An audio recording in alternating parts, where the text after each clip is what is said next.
стримы будут. Так, промокоды обязательно будут, стрима обязательно, поэтому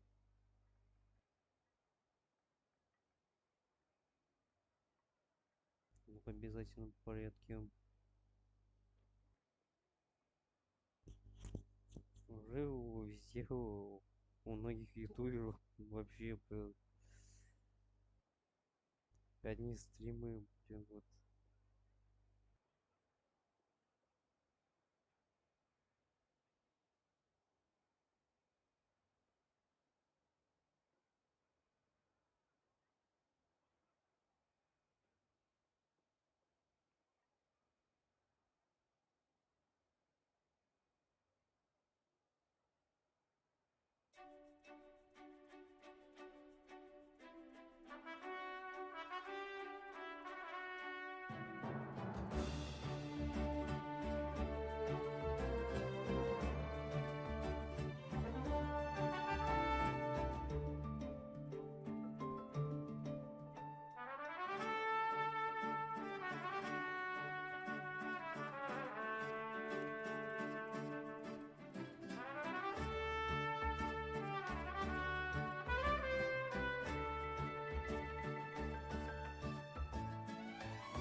Ad Astra.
I'm coming in. Guess what I see you over in the west then. You might want to get a...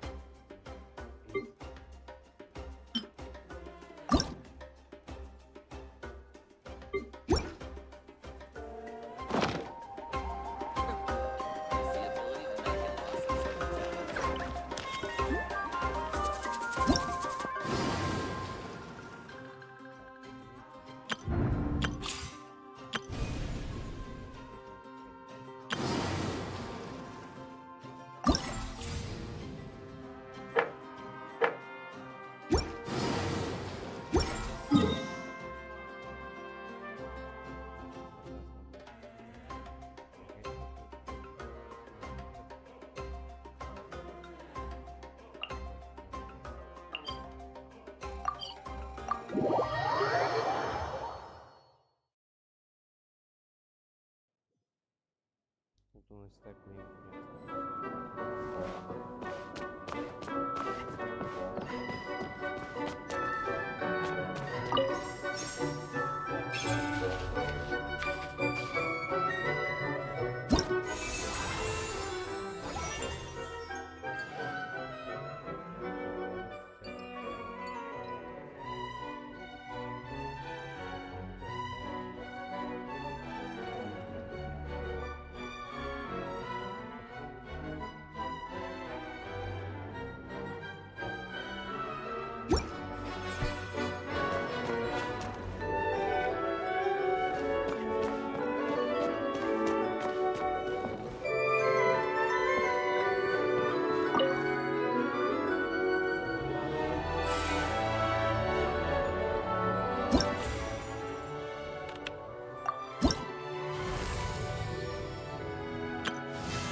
А чё я не могу тпшиться, алё?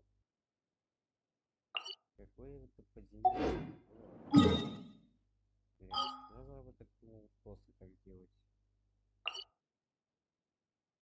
Вот вообще, бля.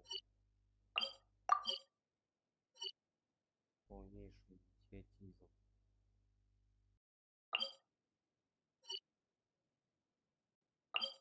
У меня еще не пройденное задание нет, хотя многие разрабы на план прям сразу что-то уже вот все вот эти задания мира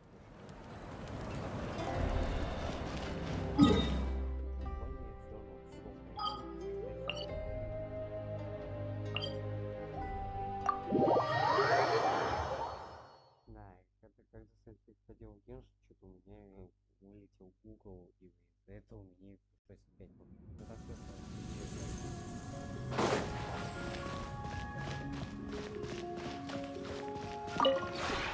This realm is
If you ever have any questions.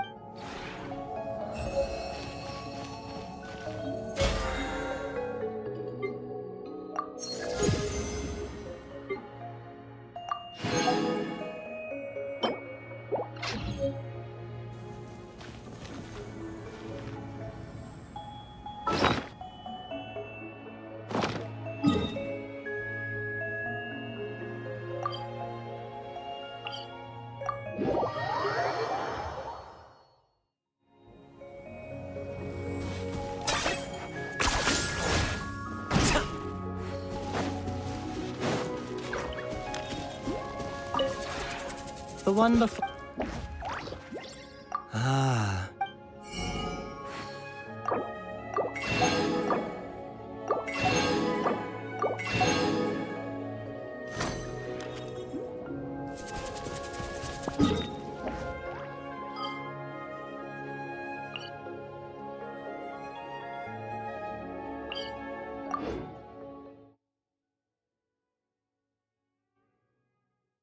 Как это завтра еще как стараюсь вот это сюжет этот, ну, вот, основной ивент, мне еще надо еще этот ивент, который это сам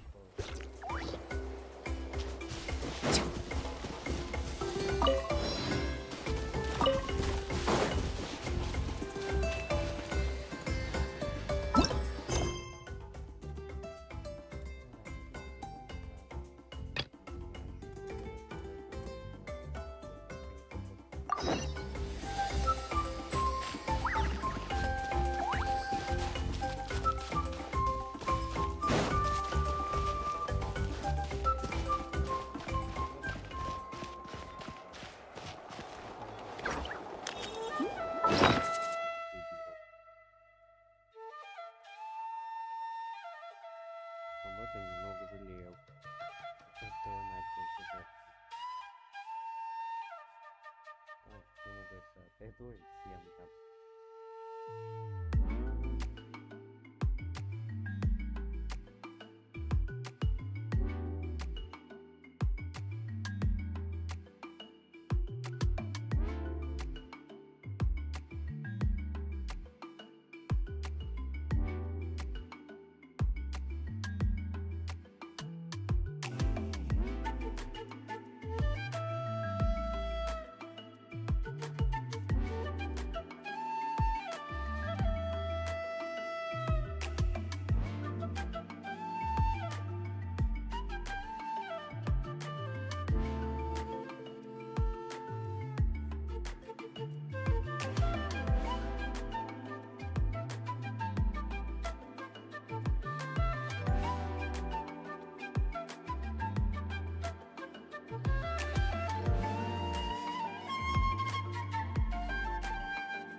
Here's how I allocate my energy on a job.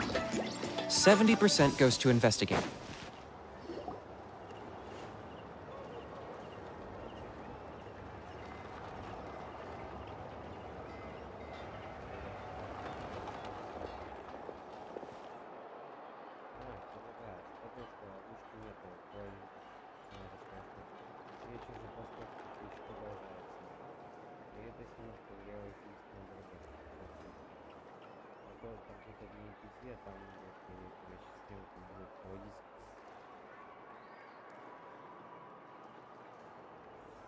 По сути, одни из сотрудников HoYoVerSe.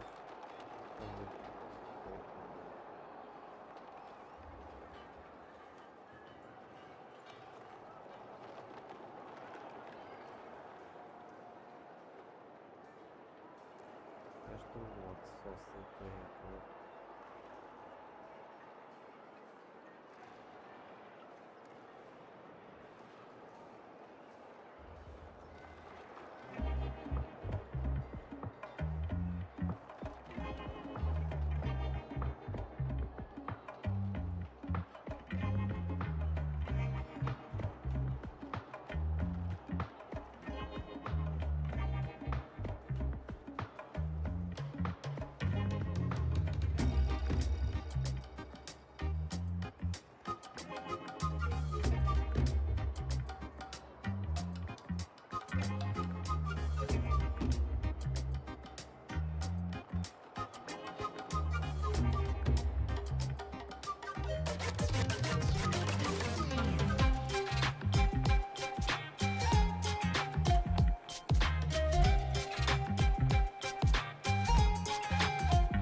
Ah, yes, so I've heard. So young, and yet you've already got quite the reputation. Wait, are you Outlanders? Yep, we're travelers who just arrived in Natland not too long ago. No, I mean, I was aware that you're travelers. It's just no one told me that you're Outlander. No, the only thing she said is that a new hero had pledged himself to the plan. But we'd need to forge an ancient name to ensure he'd be able to return safe and sound. And she did mention that it would be quite difficult to forge an ancient name for them, but at the time, I thought she was just commenting on my skills. But I seem to understand where the true difficulty lies now.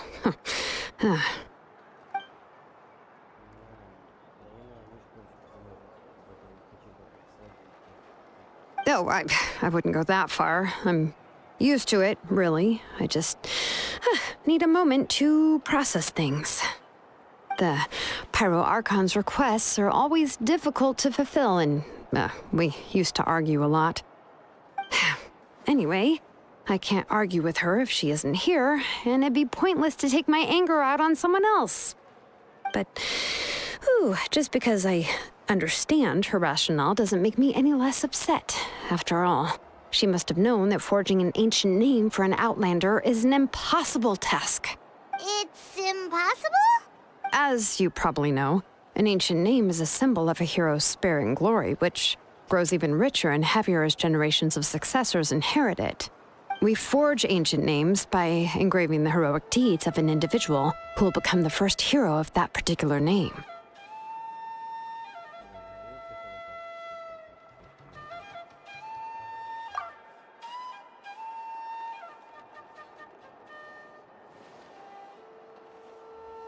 But they were all performed outside of Natland, correct?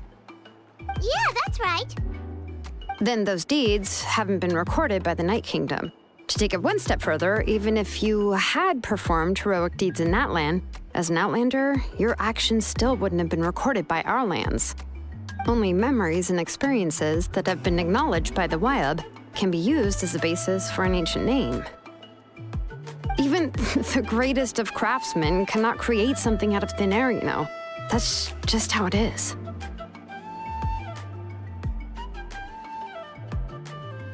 Seems the Wayab don't want just anyone to get a name, huh? Moika, of all people, should know better than anyone, yet she's still entrusted the task of forging the ancient name to me. Oh, Paimon gets it. Nobody's happy being asked to do the impossible.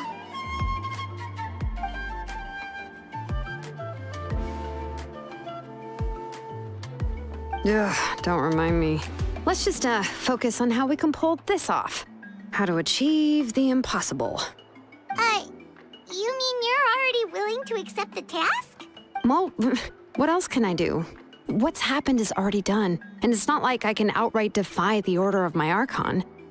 If she gave me this order, then she believes the ancient name is an indispensable part of her plan, and that I'll be able to find a way to make it happen. In other words, the order is an affirmation of my abilities. Whoa, not only has she accepted the task, but now she's looking for silver linings?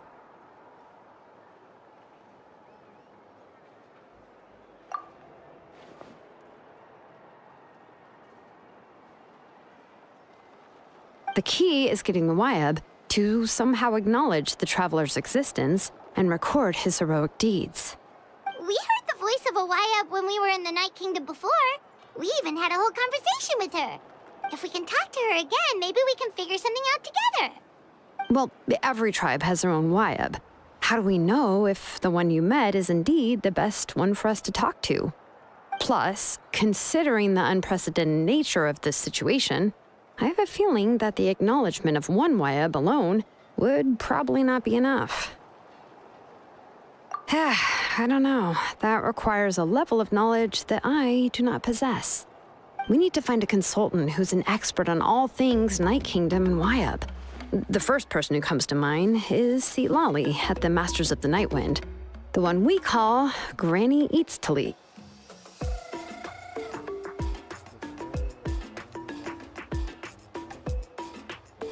Oh, we've heard that name before. We used her spirit speaker stone to find Kachina's ancient name. A person who can make something like that must be pretty impressive. I'm unsure she'd be able to help. Still, she's older now and quite eccentric. It's hard to even book a meeting with her, given that she's constantly holed up in her room and doesn't like to be disturbed.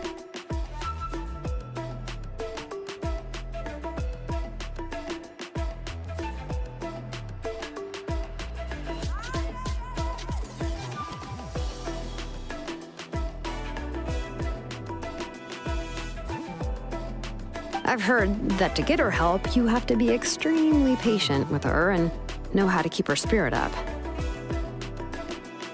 I hate to break it to you, but... Huh. Why is that? I mean, didn't she already help you before? And... Well, yeah. At the cost of her spirit speaker stone being split into two. Great going, Moika. We're already off to a rocky start here. In that case, I guess your only option is to try to emphasize that this is an important order from the Pyro Archon. Hopefully, Lali would still want to show respect to the Archon. I'll also write you a letter on your behalf. If you can find someone to deliver it and mention some good things about you, then that should help too.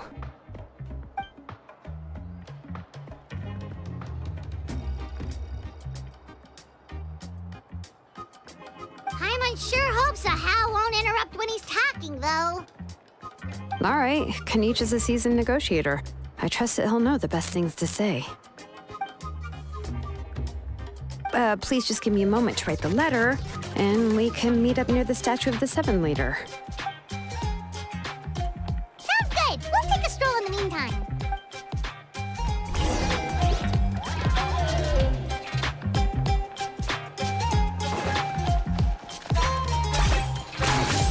Points for agility.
I'm sorry to put this on you, Kanich. It's just that you're probably the only person who knows how to deal with her.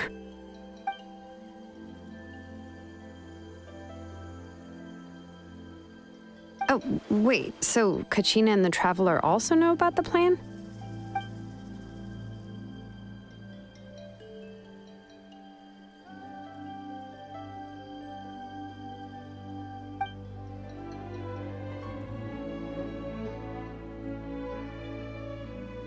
Right. She mentioned there are 6 heroes and that Shilonen is one of 4 that have already been acknowledged. Oh, well, then I suppose there's no need to keep any secrets between us. Having companions walk by your side is perhaps the best solace when fate...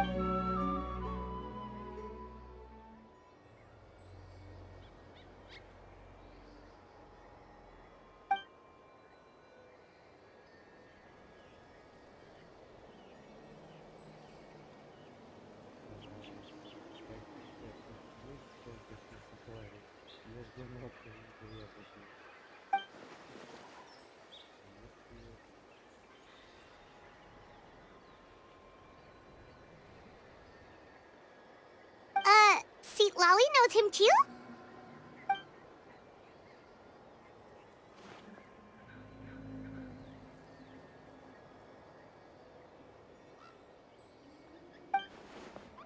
Given how the Masters of the Nightwind love to babble about dreams and revelations, they're already a pretty strange bunch to most. I've never met Auroran, but if they consider him the odd one, he's got to be pretty far out there.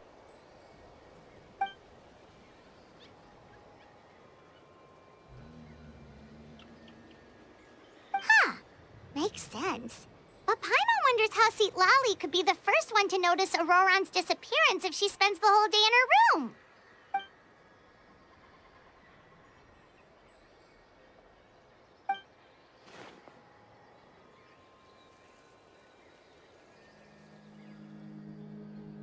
Huh, so if I'm following, you mean we'll help her investigate Auroran and the captain's whereabouts?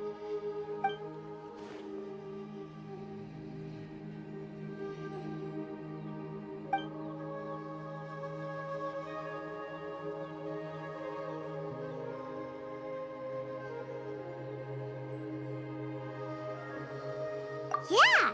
Plus, we kinda owe her one anyway to make up for breaking the spirit speakers down.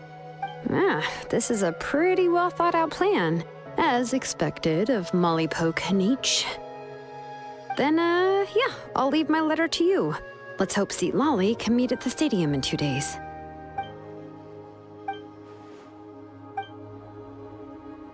Okay, then let's part ways for now.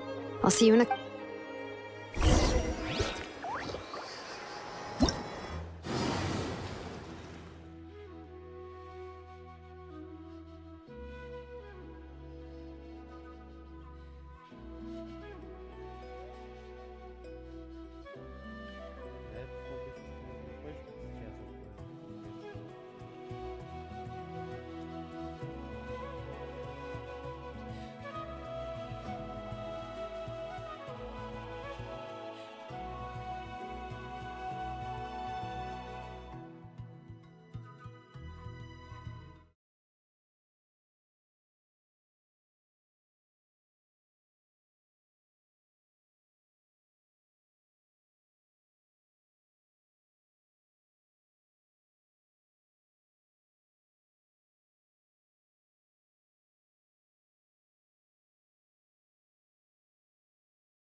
короче, из-за того, что это сейчас YouTube это замедлили, где Wi-Fi не работает, я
How, is being antagonistic. Just Oh, it's time to meet up with Shilonen. Let's ask her how things have been going.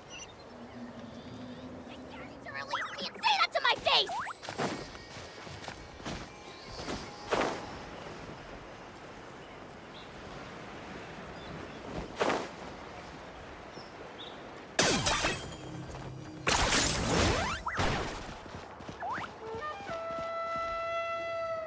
Hey, Shilonen, how's everything going?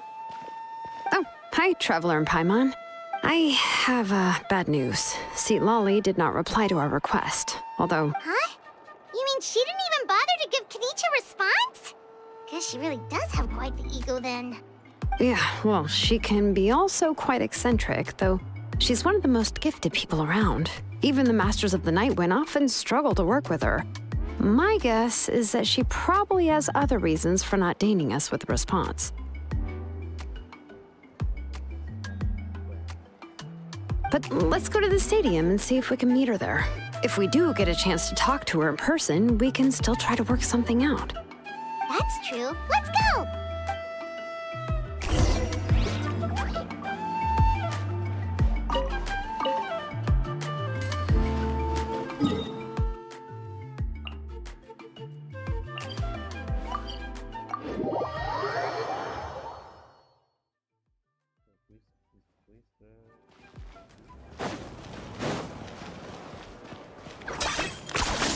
You really are a one.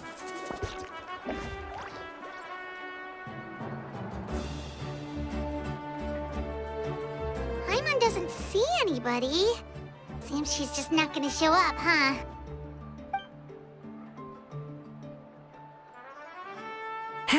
Well, we tried to be as considerate as we could, but she's under no obligation to help. That might be true, but this is still a request from the Pyro Archon, right? Shouldn't the subject always answer the call of their Archon? A subject? Well, if you ask me, I'd say we're all more like friends with the Archon.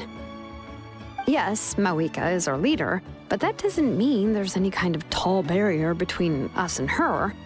The only thing is that she often has very high expectations of us. Huh. So even though she's super powerful, it sounds like she's actually pretty down to earth and easy to get along with. Unlike that old hag Granny Eatstily, right? Does she think she can ignore us just because she's famous? You all talk about her like she's some kind of huge deal, but she didn't even bother to reply to our letter! Seriously, if she didn't want to come, she could at least let us know. If that's what aging does to you, Paimon never wants to get old. Oh, really? So, that's how you see me? Huh? Who's there? Who's talking next to Paimon? Oh, don't mind me. I'm just a disgruntled old hag, right? Come on, relax. Huh? See, Lolly.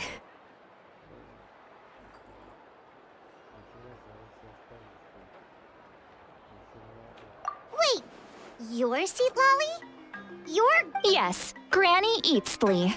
But emphasis on Eatsley, not Granny.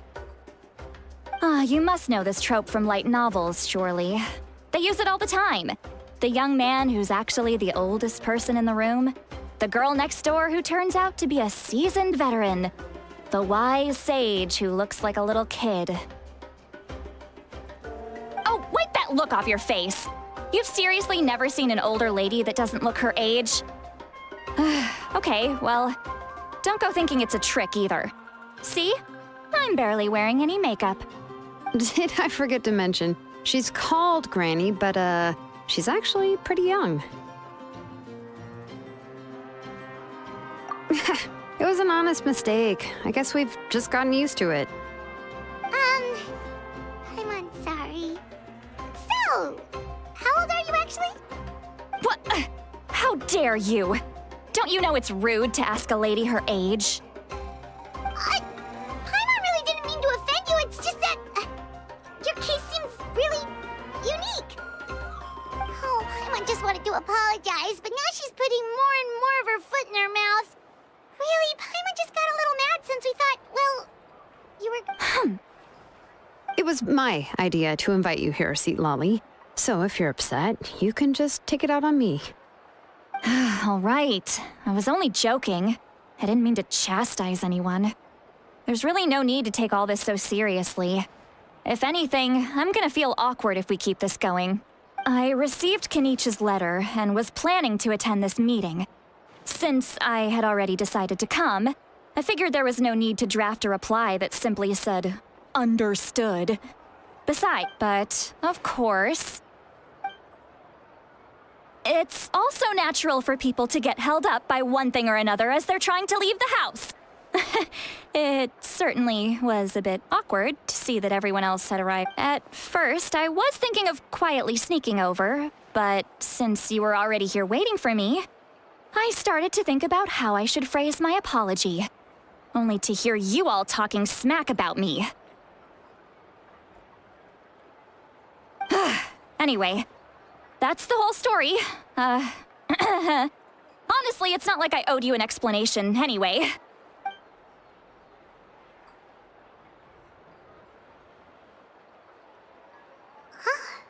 What's with that expression? Was she feeling embarrassed just now?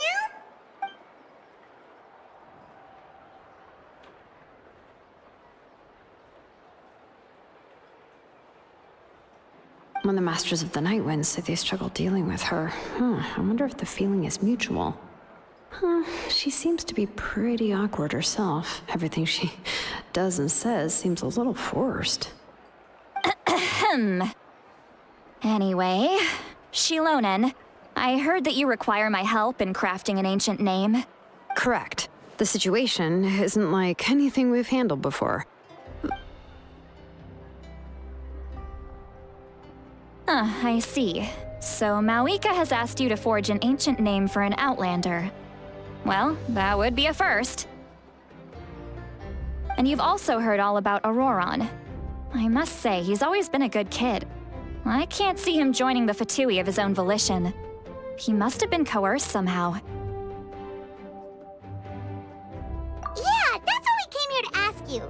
We'll help bring Auroron back if you help us solve the problems of forging the ancient name. What do you think?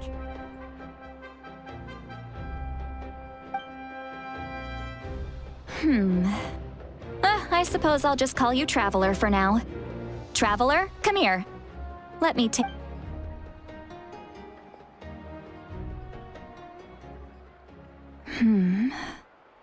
Wealth leads to unending conflicts between people. Yet you alone transcend the value of gold. Baleful thunder and wrathful waves bring terror to mortal hearts. Yet again and again, you've braved them to find new worlds. O weary yet free soul, even the most verdant leaf in the forest will pray for your happiness and safe passage. Those are all the things that I could see in you. You've experienced far more than even most mortals could dream of. You possess the heart of a sincere hero along with the conviction to lift a torch above your head and walk headlong into the night. Huh? Don't move. There's something here. Huh? What thing? Don't scare Paimon. Is the traveler gonna be okay? Ah, shoo! Ah, that should do it. You've just returned from the Night Kingdom, so some fragments of souls were still stuck to your body. No need to worry. I've just cleared out the last of them. Isn't that kinda like having part of a ghost come back with you? Ah, it's nothing as serious as that. If left unattended, the most it could do is stir up some chaos in your mind. Well, in that case, better to get rid of them. It was nothing. Shilonen, let's follow your proposal. Once you've brought Auroran back, I'll take you to see the Lord of the Night. The Lord of the Night? But don't we need to talk to the Wyab of the tribes? Something this important is beyond their jurisdiction. Only the Lord of the Night can decide whether we can grant an ancient name to one who does not hail from our lands. The Lord of the Night is an ancient entity that rules over the entire Night Kingdom, constantly borrowing the power of the sacred flame to combat corrosion from the abyss. Oh, so you're basically saying it's even more powerful than the Wyab of the tribes. Well, that sort of makes sense, being the lord of the entire Night Kingdom and all. Not exactly. It's not so much that one's more powerful than the other. But never mind. That's not important. It would take... Just listen carefully to what I'm about to tell you. The Lord of the Night is currently in a deep slumber, and we can only communicate with its consciousness while in a trance. But I will need to prepare a few more things if we are to hold a ceremony to achieve the state of the trance. I'll make a list. Can any of you get everything for me? I can go. It'll probably be a long list, so better leave it to someone who knows all the local vendors. Sounds good. Then we'll go with St. Lolly to track down Auroran. Phew, the Fatui are nothing to scoff at, so please, be careful during your investigation. If you need any help, just come find me. Yep, we'll be sure to play it safe.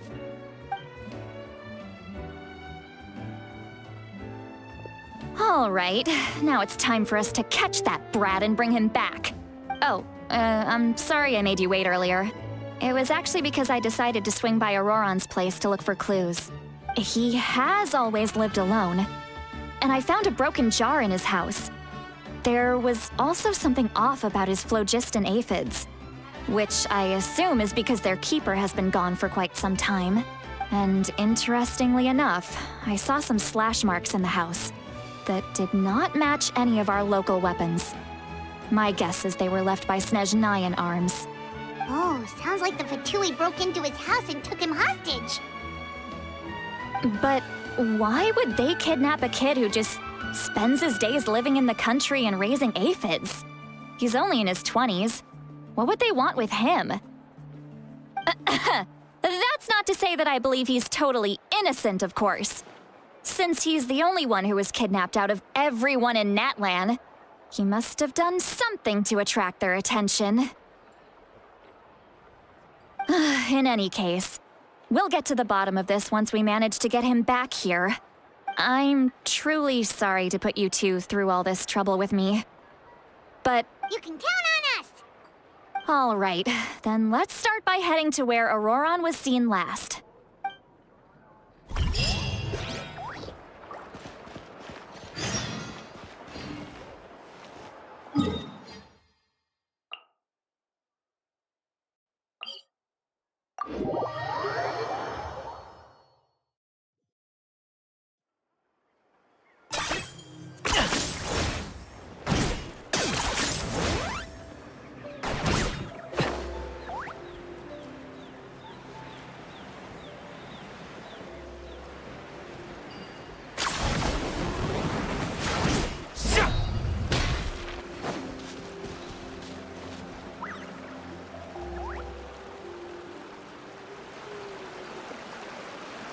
This is the spot.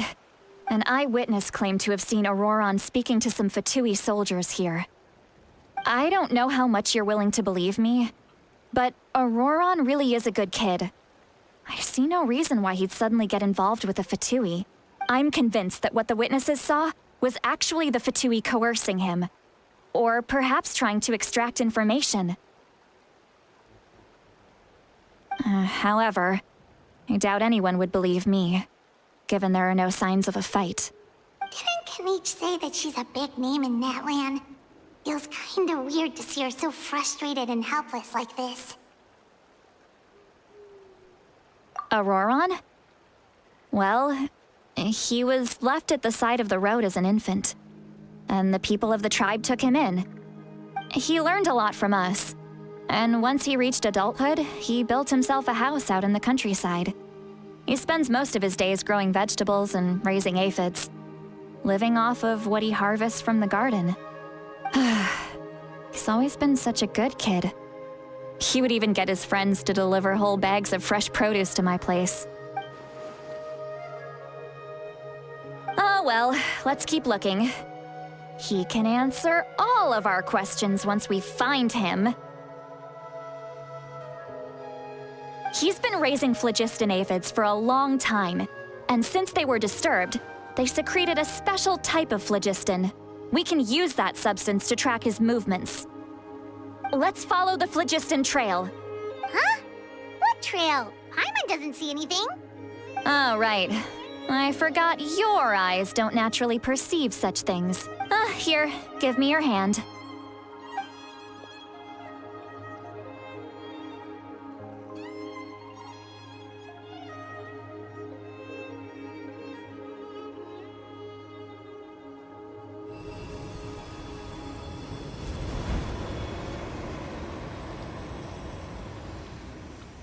Huh? How about now? What do you see?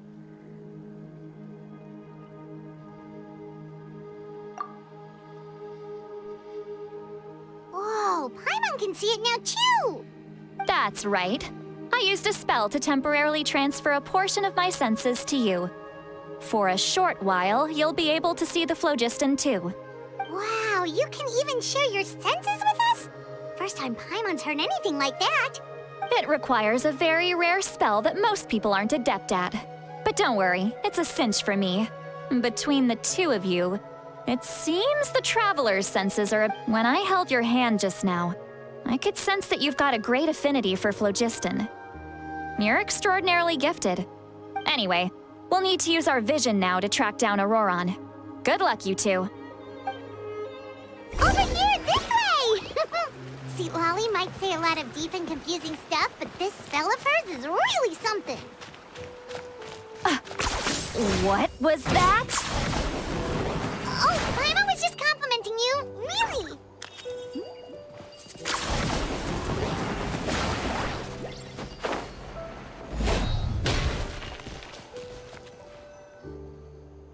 What does she mean by deep and confusing? As far as elderly shamans go, I'd say that I'm already pretty easy to talk to. Is there any other old hag who's as fluent in the language of the youth as me?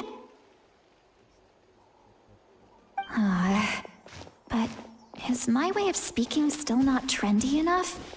I've already tried my best to match their speech patterns. But given the looks on their faces just now, or perhaps I'm still not fashionable enough? But that can't be, right? Don't tell me they're still getting the impression that I'm super old-fashioned. Huh?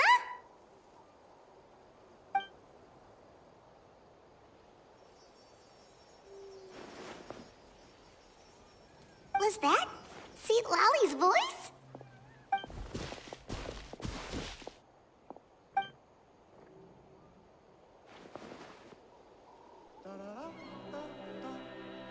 Now that I think about it, it's a good thing I found some helpers this time. Some things are best done with the help of friends.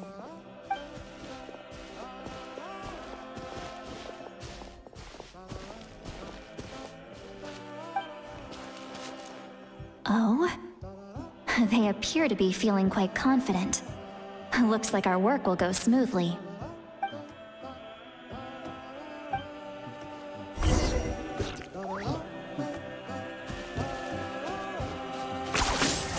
Hey, looks like there's a new camp over there.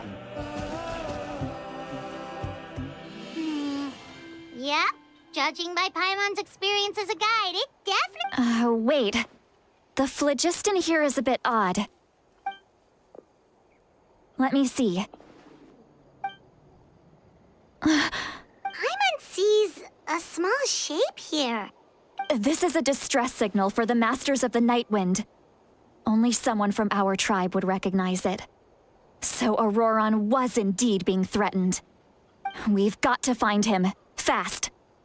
Leaving such a subtle mark implies that he was trying to be discreet.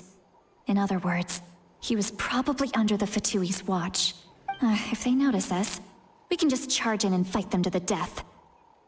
But what if my darling grandson is also there? I can't... no. I've got to be careful. Otherwise he'd get hit as well. How annoying. No. No, I've got to stay calm and keep my composure.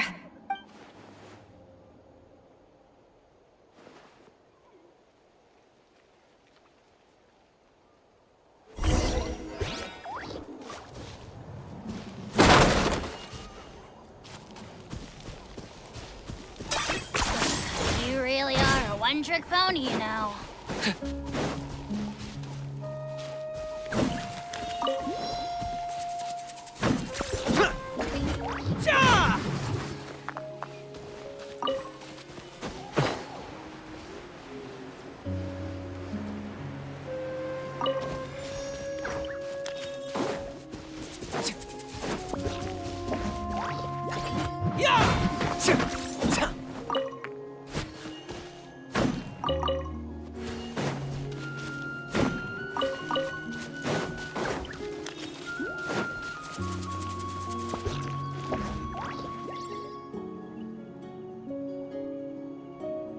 There are traces of people staying here, too.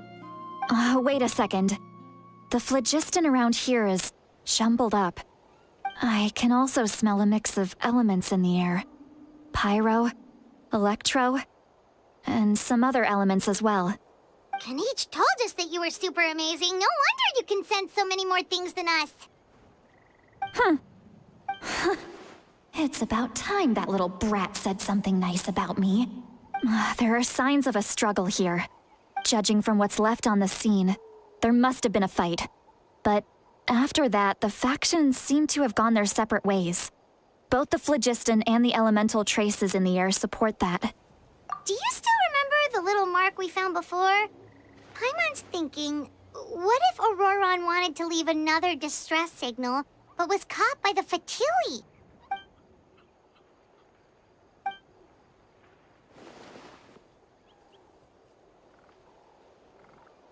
Given there are two signals leading from here, we should split up as well. I'll take this direction, and leave the other one to you. Let's meet up again later. Auroron, what the heck were you doing? It's one thing to trouble me, but now I had to bring other people into this as well. You little brat. And off she goes. Traveler, did you hear all of that as well? Once Seat Lolly left, that voice went away as well. Paimon even tried calling her name inside Paimon's head, but there was no response. So you were thinking the same thing. Paimon also thought that if we could hear what she was thinking, then she could probably also hear what we were thinking in our heads. She did say that she was quite adept at this spell, and it doesn't sound like she's had any trouble with it in the past. Huh, maybe we're a special case and can hear her thoughts as a side effect. If you think about it, she's really got a lively inner world. It paints quite a different picture from Paimon's first impression.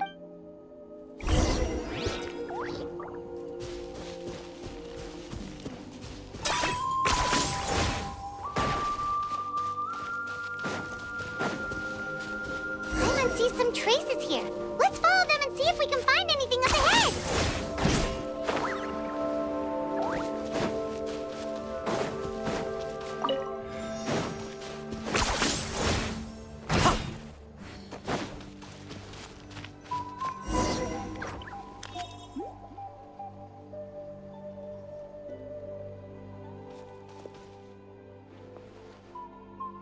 Did you find something?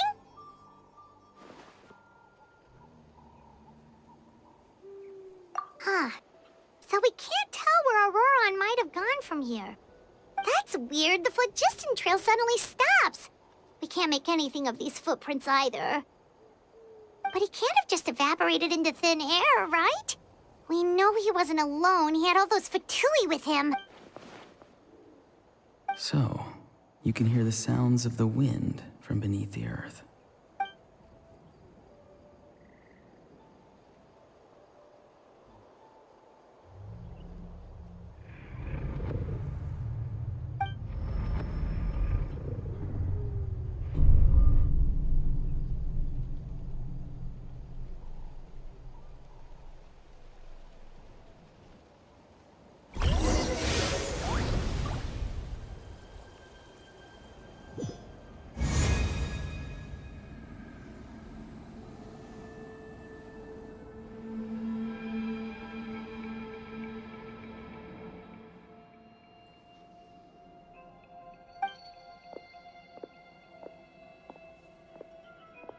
I'm very sorry, but please do not move.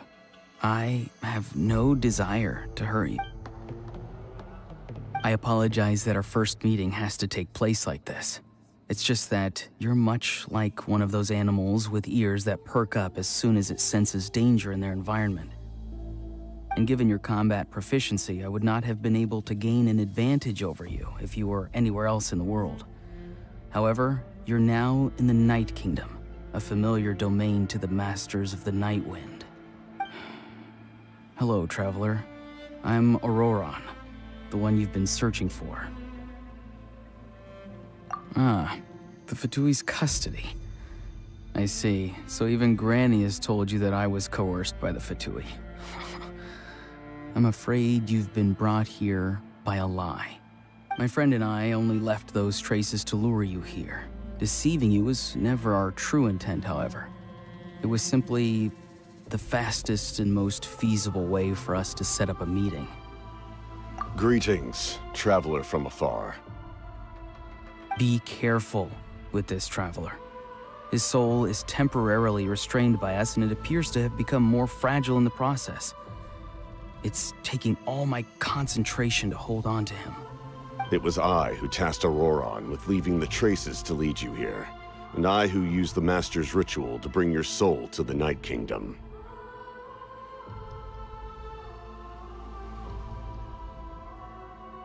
I've heard much about you from the past encounters you've had with my colleagues. Given the present situation in Natlan, I would like to sincerely request a formal meeting with you. And I will use the opportunity to explain my goals and motivations to you, as well as why I mistrust Malwika, the Pyro Archon. I believe there is little reason for you to blindly follow her plan. If you would like to hear our intel, then find us to the east of the stadium. But remember, not a word of this to anyone. You will see me again once you return to reality. No matter what I say, please, help me keep this a secret. This is all to avoid dragging Granny into this conflict.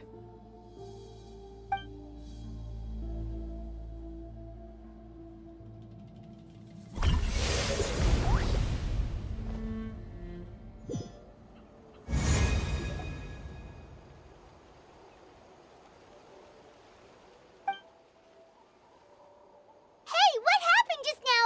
You suddenly collapsed and stopped responding.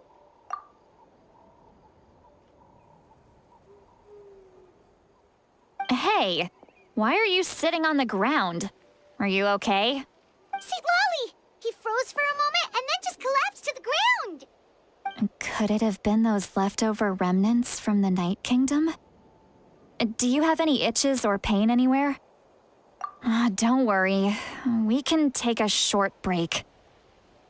Sorry, I know I asked for your help. But had I known you were feeling unwell,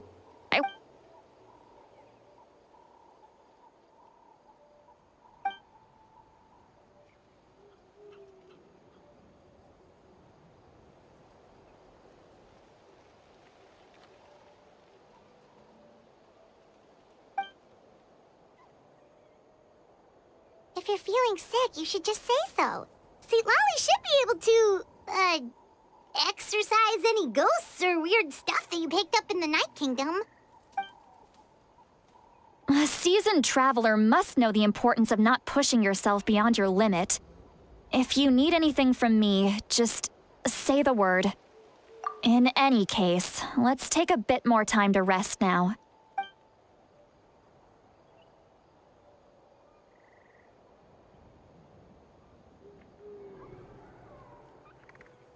Need to be more careful next time. Feeling better yet, Traveler? All right, let's get ready. I followed my phlogiston trail earlier to a stronghold guarded by soldiers. I have a feeling that Auroron is probably being held inside. Oh, so it's close by. Then let's head over right away. Well, I recruited you to be my helper, which means we're in this together. Like the wind and the clouds. But if you want to make it up to me, then just be sure to fight extra hard when the time comes.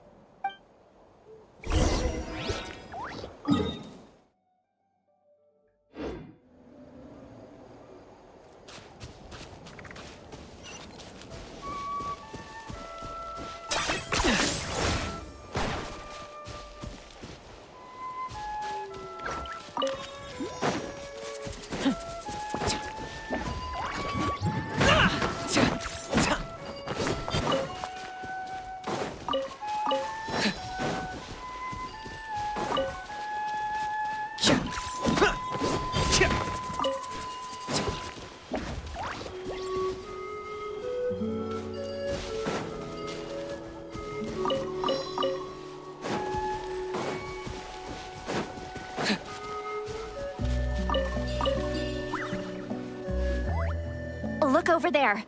Huh? I don't think she sees someone in the middle of the camp.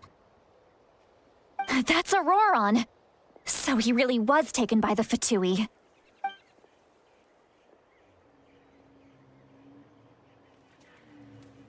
All right, we'll take the lead.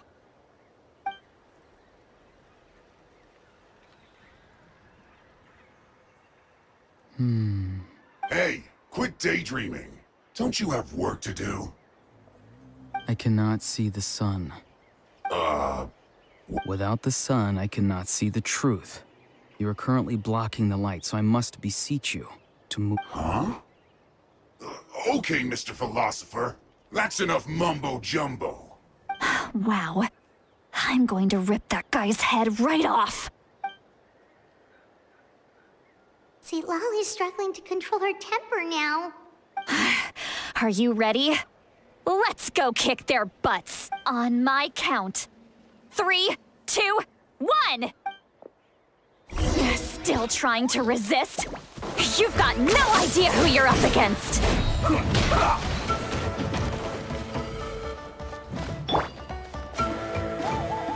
Transfixed! Leaving so soon, I will end you. Gotcha. It isn't time for a break yet. Game's up. Fun's over.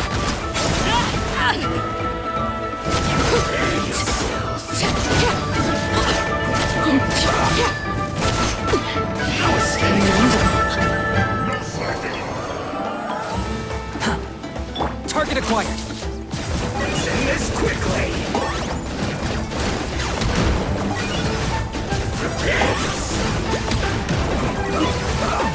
It isn't time for a break yet.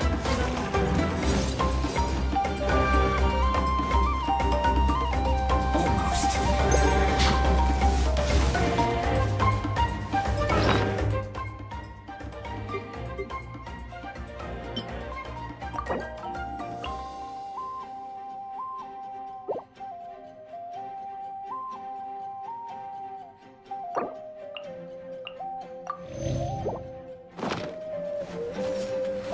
No slacking off. I got him cornered. This ship is fun. No Claim these souls. It isn't time for a break yet. It's your soul and sacrifice. Time. I'm breaking a sweat. Busted. Quietly now. Behold.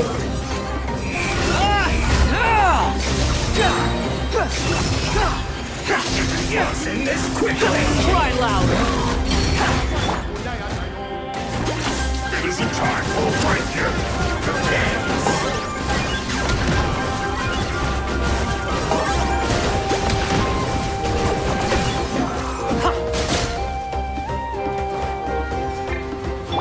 No slacking off! Here comes the challenge. No. Take it easy. Wall Fury! Send this! That's far enough!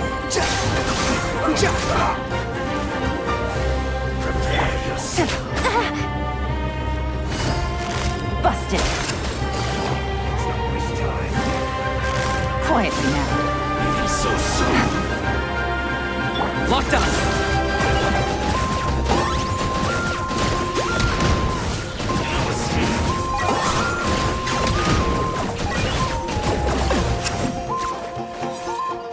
My mistake!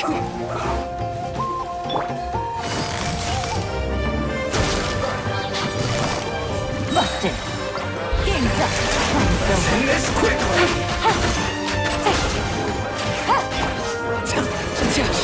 Got him cornered!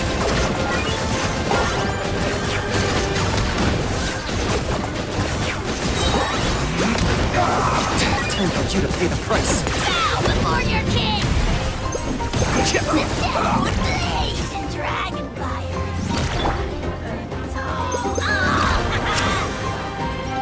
Overruled. Send this quickly!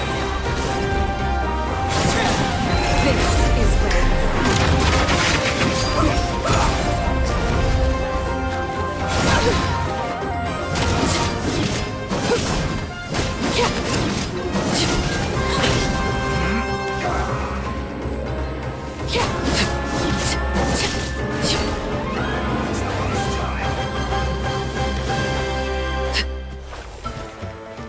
Transfixed!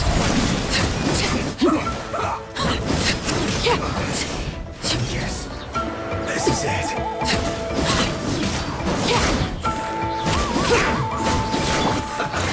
Wretched vermin! Gotcha. Don't be a killjoy! Legion factor this in. Things are about to get dicey.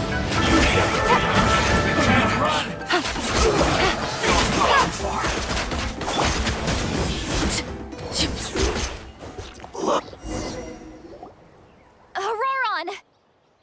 Granny.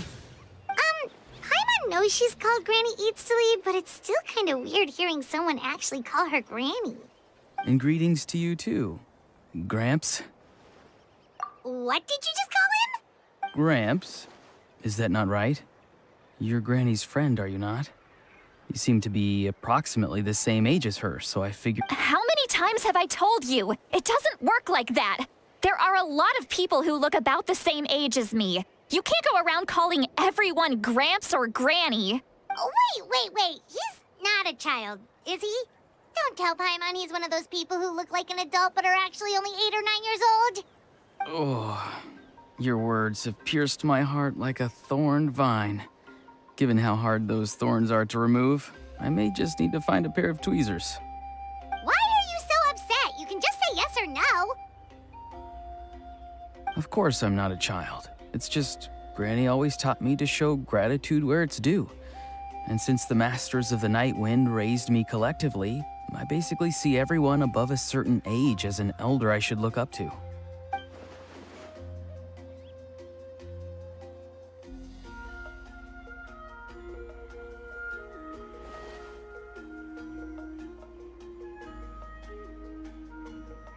Exactly. But if you keep that up, then everyone's going to be your senior. And do you think saying all of this is gonna save you from a scolding, Auroron? Haven't I told you 100 times since you were a kid? Heed the 3 warnings. Be wary of beasts prowling around, scammers looking for their next victim, and strange people who appear out of nowhere. Oh, so you do remember, and you just chose to ignore them. I always knew that living on your own was going to get you into trouble sooner or later. But getting kidnapped? You won't always be able to rely on other people coming to your rescue, you know. You're just lucky we got here when we did. Or we might be launching another search and rescue operation to find out where they put your severed head. I'm sorry, Granny. I'll be more careful next time. Next time? Oh, good one. You think there'll be a next time after this? Not a chance. They didn't hurt you, did they? No, they just asked me a lot of questions about Natlan's terrain and made me draw a map of the ley line distribution. Okay, now answer me honestly. Were you the one who helped the captain escape after his battle with the Pyro Archon? Yes. So why did you do it? Because they said they would need my help from there on out. They also said that if I refused, they'd just come to you, Granny, and they'd already figured out a way to make you do their bidding. Hey! I'm no ordinary Granny! Would they really dare to come after me? And you! Did the gods give you a brain just for you to not use it? Did you really believe everything they said at face value? And not... Thankfully, the Pyro Archon only asked that we find the mysterious individual from the Masters of the Night Wind, and didn't slap your name on a wanted poster. Even if the truth that you see will soon manifest into reality, there is still no need to preemptively panic. Have you forgotten the words that I've taught you? I'm sorry. Forget it. We can submit the details of this camp and the defeated Fatui as evidence of your innocence. Let's clean this place up and get back to the city. Auroron, you better remember this lesson well and seriously reflect on your actions. Also, once we return to the city, come to the... Sounds good. Should I bring some of my homegrown vegetables as well? Your vegetables? Yes. I grow a lot of fresh produce in my garden. I hope the Pyro Archon won't be too picky about the selection. Now's not the time to be thinking about that. If you do come face to face with the Pyro Archon, the first... Recite the 3 warnings. Huh? No! You should emphasize that you were not in cahoots with the Fatui! How exactly did the Masters raise this guy? Oh, right.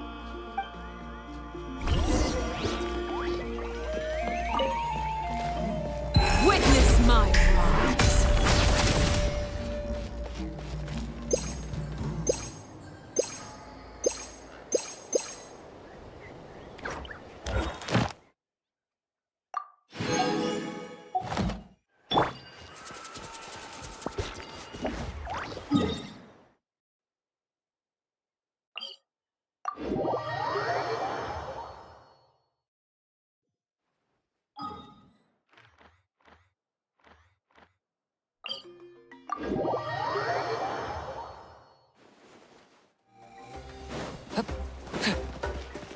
Ad Astra... Thank you for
I see. So Auroron came to the captain's rescue because he promised to help him in exchange for Lali's safety. That's right. I'm sorry. Now that you know Auroron was only trying to protect another member of his tribe, could I ask you to petition the Pyro Archon for her forgiveness? We'll give her a full report. We'll let you know once she's reached a decision. Will I need to stay here? Technically, yes. But if Miss Lali is willing to serve as your guarantor, then we can release you from custody. Sure. I'd be happy to do that. I don't have any more time to waste here. Understood. Thank you very much. Mr. Auroron, please report back to the Speaker's chamber as soon as you've received notice of the Archon's decision. I understand. Thank you. And thank you too, Granny. Well, at least you won't need to hide your face anymore. Traveler, Paimon, thank you very much for your help. And don't worry, I haven't forgotten about my side of the deal. Once Auroron is settled, I'll go talk to Shilonen and get started on forging an ancient name for you. Oh, thank you! You scratch my back, I scratch yours.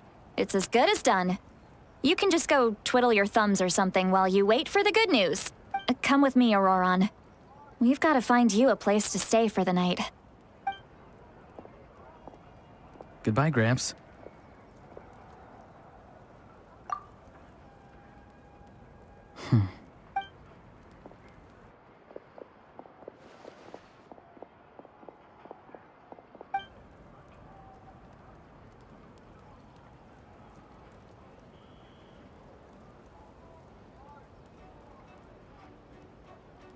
Oh, we're finally done.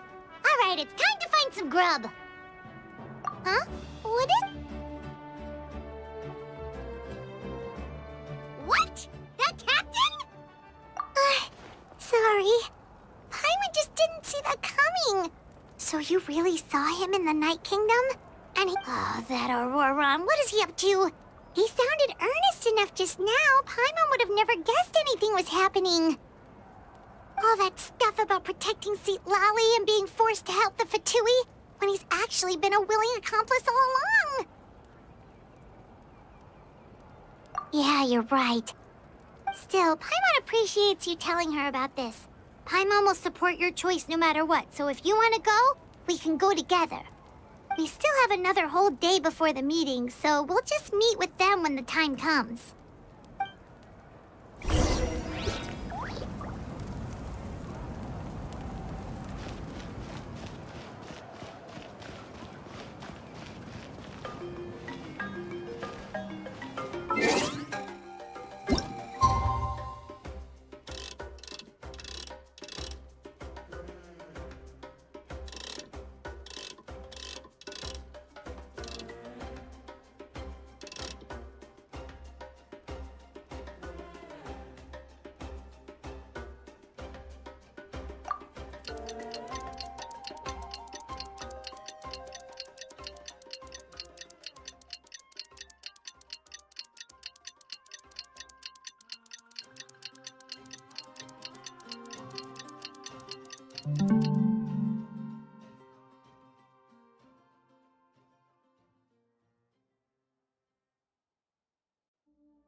I'm not the friend to come to for words of comfort or encouragement. But when it comes to weighing the costs of your actions, ask away.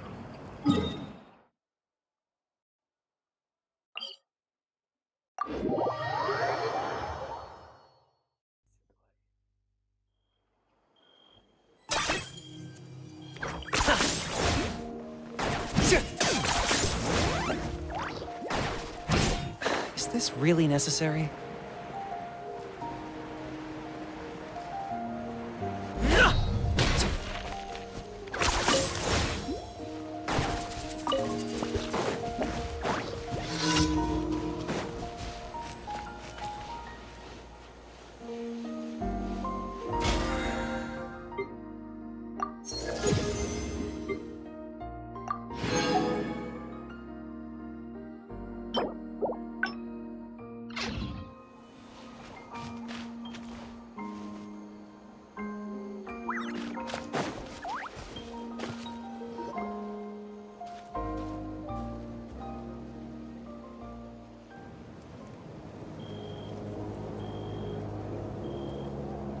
Weird. Paimon doesn't see anyone. Oh, please don't let this be a trap.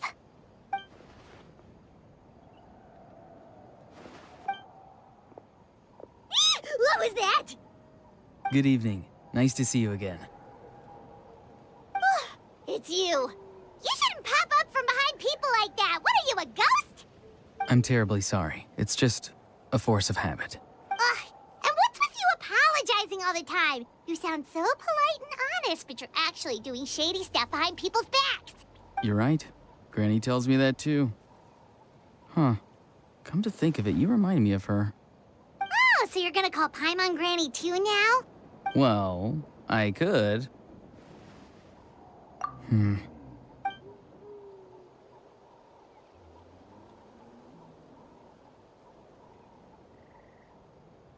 It's all clear. Over to you. Excellent.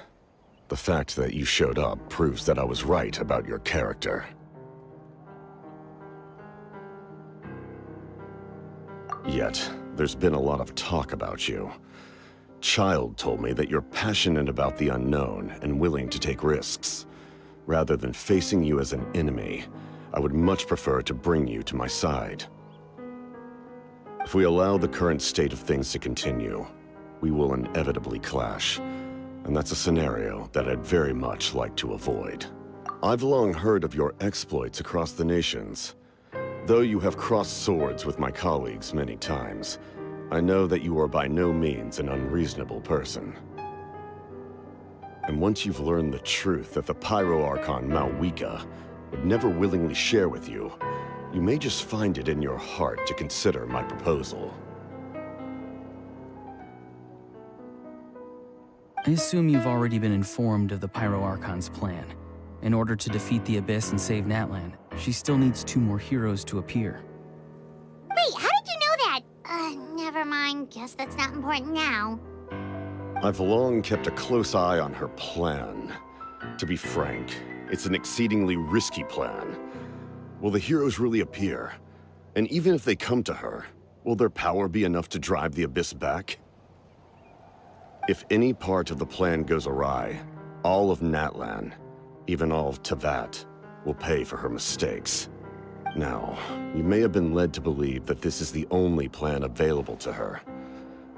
But what if I told you she's had another emergency plan all along, the details of which she has chosen to keep hidden from you? An emergency plan? Yes. A way to keep Natlan intact, even if her original plan fails. But given the painful cost of its execution, she has chosen to keep it as a mere backup plan. Whether this stems from hesitation, fear, or even naivete, I cannot say. But Natlan cannot afford to wait until she comes to her senses. My fear is that given the enormity of the decision, she will be reluctant to confront the dire reality we face until it is too late. There will be no time left to execute the backup plan, and all of Natlan will be lost to the Abyss. We have to make the decision for her, here and now. Yeah, do you have any evidence for all this? Just bunch of scary stuff isn't enough, you know. Besides, wasn't it you who tried to seize the Gnosis for the Tsaritsa's plan?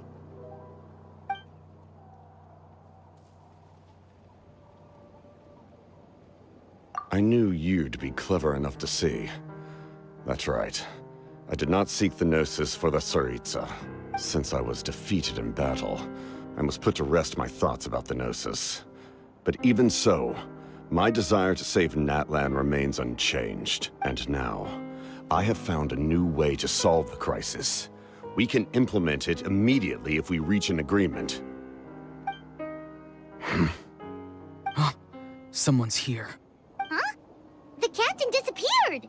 Something is rapidly approaching. Oh no. Something? Bad news, chump! It's your granny! See, Lolly? When did you get here? I knew something was amiss after we were separated. Hidden ceremonial tools, an unconscious traveler. I must say, I'm very curious about what you're up to. How dare you go behind our backs like this, Auroron? Colluding with the Fatui? Really? Oh, here we go again. Cat got your tongue, huh? You real- I'm not trying to avoid anything. Oh, and now you're talking back. Well, go on then. Explain yourself. What the- I'm sorry, Granny. I feel so guilty. You! That's it! Where are my tools? I swear if I don't teach you a lesson right here and now, I'll... Wait, see, Lolly! Please, calm down. We, still learned a lot of info, didn't we? Like the fact that the captain isn't trying to seize the Gnosis anymore. So, maybe just save the scolding for later, okay? Listen well, Auroron. You're only getting out of this now because of the Traveler's plea. This isn't over. You hear? You're right, Traveler. Let's go. We can discuss this more back in the city. You two keep an eye on Auroron for me, okay?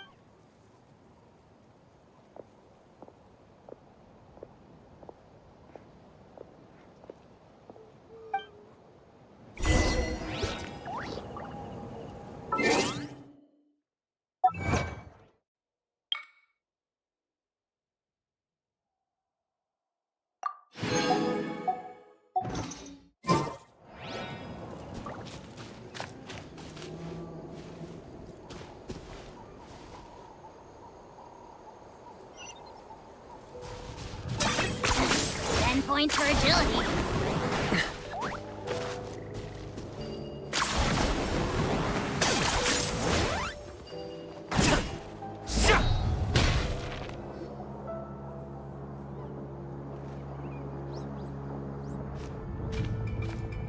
In all my years, I've never had a child cause me so much grief. Do you seriously not see what's at stake here? You've got a head on your shoulders, Auroron. Why did you help the captain? And I want the truth this time. No answer? Think you're being smart? Then let me ask a different question. What does the captain want? What is... Really? You're just going to stonewall me? Just use your brain for a second. What do you possibly stand to gain by helping the captain? Only endless trouble awaits you and everyone in the tribe. You've always been a good kid. Why would you throw that all away now? If you're worried about something, just talk to me. Granny would much rather we had a conversation instead of constantly clashing like this. Why is he staring at us all of a sudden? I'm sorry that you have to hear all this. Indeed. It's like going to visit a friend at his house, only to suddenly hear your friend berating a naughty Saurian. Well, that's an oddly specific analogy. Wait, did one of your friends really do that? Yes. And every time my friend scolded his Saurians, they would look at me the same way you're looking at me now. Helpless and embarrassed. Wait, but you're the one getting your head chewed off. Stop making this about us! Indeed, you've got a point. Then please just hang in there for a little while longer. Granny should... Oh? You dare gossip between yourselves instead of listening to me? You... Sorry, Granny. Sorry, Granny. Sorry, Granny. You know what? Fine. I'm perfectly aware that everything I say goes in one ear and out the other. You're all grown up now, so why would you listen to an old hag like me? You say all the right things, but then you go and completely ignore me! Well, if that's how you're going to treat me, you can stop sending Aoife over to my place to deliver your stupid vegetables! I don't need anything from you! Who's Aoife? A delivery person? That's irrelevant. The point is, he hangs out with this kid, so he must be no good. You kids get to a certain age and suddenly act like you know it all. Auroron, if you're still thinking about that so-called duty, then please, just forget about it. The ley lines did not fall to this state because of you. Seems they've started talking about some kind of tribal history. I'm starting to get lost. That's not it, Granny. I know you tend to get down on yourself when you're upset, but I can tell I really hurt you this time. All I can say is I'm sorry. His voice. Auroron! Where? It sounds like he's somewhere super far away, but isn't he right here in front of us? I'm really sorry. It's up to all of us to do everything we can to save Natlan. So I've got to go. Get back here this instant! Auroron! What is this? Powder? What just happened? How was he able to suddenly get so far away like that? It's a trick of his. If you grind spores into a powder and spray it in the air, it can be manipulated to create an illusion. He pulled it off flawlessly. He must have put a lot of time into perfecting it. Don't tell me that's how he's been hunting in the fields these days. Oh, couldn't he have picked up something more useful?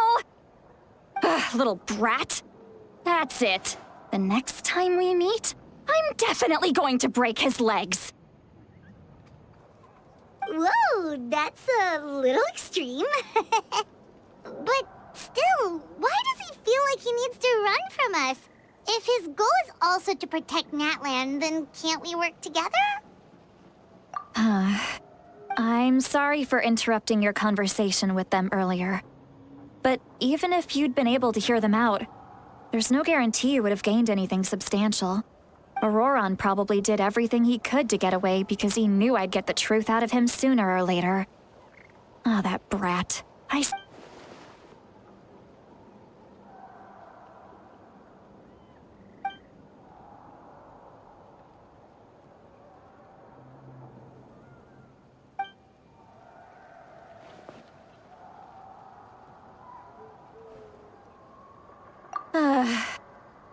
We've got quite a long walk back to the city. Let's take our time. It'll give me a moment to figure out how to explain all this.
one-trick pony, you know.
Do you two have some time? Feeling hungry? How about we get something to eat? Oh, right. It's been a while since we last ate. Now that we can relax, Paimon just realized how hungry she is. Then let's go. We can find somewhere to sit down and talk. Food and drinks are on me. How did this become Paimon's bill? See, Lolly looks quite down on herself. All right. It's on Paimon this time. What's one meal to the best guide into that? So you can just sit back and enjoy, sweet Lolly. Paimon will take care of it. Hey, come on now. You won't even let me take you out for some food and drinks? Are you sure?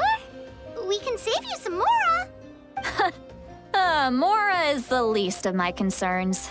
Besides, we're definitely due a meal after all the time we've spent together. Let me get this one.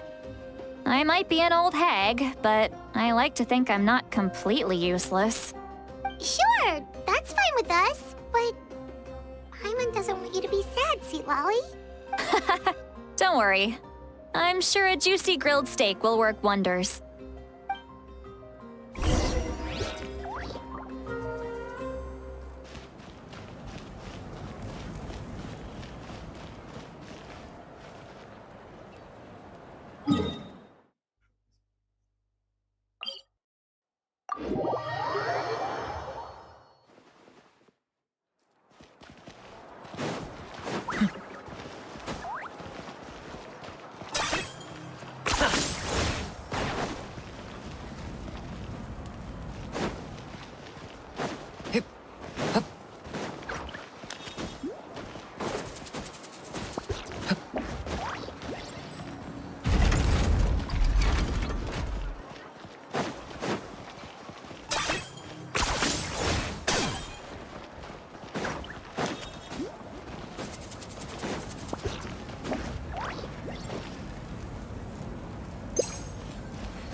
What are you looking at? Do you see two people standing by the door? They look like spitting images of each other.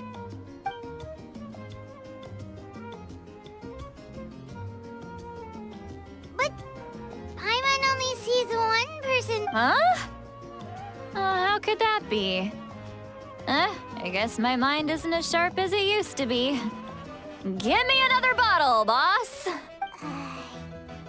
she's drunk. There you go, miss. Oh my, it's not every day you get to see Granny Itzley here with some friends.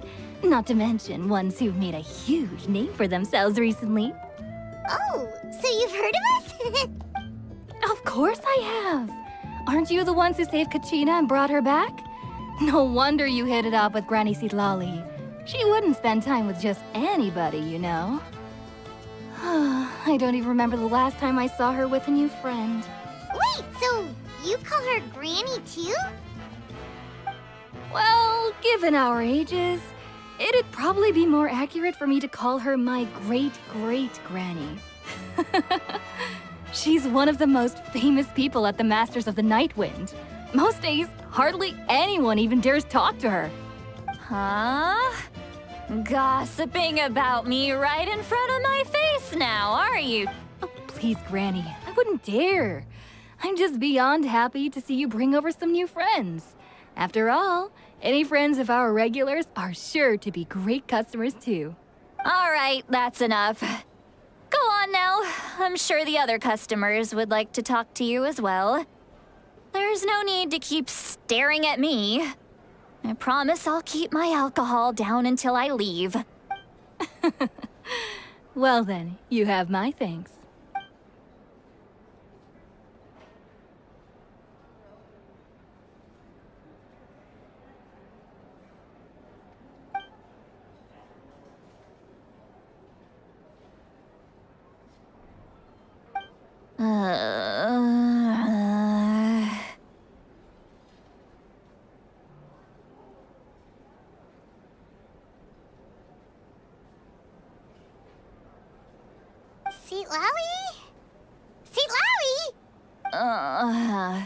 Who's that? You got some gall calling me by my first name. Are you still with us, Seatlawi? You're kinda talking to no one. You chumps come around here, picking fights with me? Well, you know what happens next. You lose, and then run off home to tell everyone about how I'm this big scary bully. It's always the same story. You brats start it, I finish it. I mean, come on. Monster? Me? Really? What did I do to deserve that? Granny Seatlawi, you're not a monster at all. Exactly! And while we're at it, I'm not some lazy slacker either. Between meditation, advising the chief, and speaking with the Wyab, I actually have a pretty packed schedule, you know.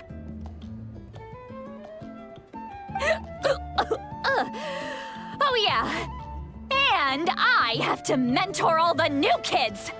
Hey, new kid. Yeah, you.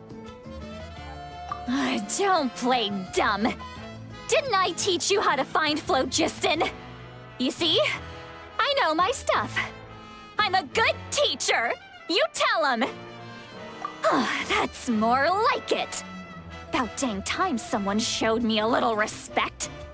Yeah, Granny's a hard worker, all right. You can always rely on old Granny.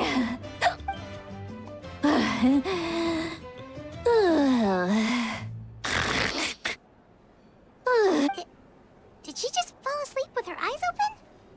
Behind this pitch-black curtain, a chapter of hatred reveals itself.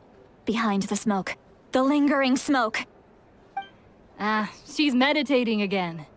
She does this whenever she's had a few too many drinks. Her mind's actually racing at this point. It's quite... Is this another specialty of the Masters of the Nightwind? No, I'd say it's an ability that's unique to Sitlali herself. While she can easily pick up everyone else's skills and tricks, few have been able to master hers. Warning, warning. Red, the color of danger, has now arisen within that pair of eyes. Huh?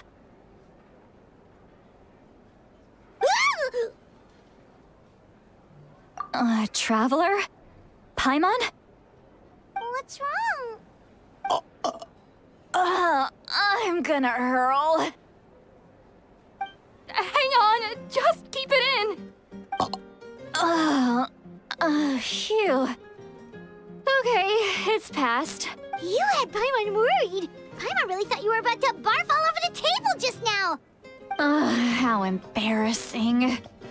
I'm sorry you had to see me like that. That's never happened before, I swear.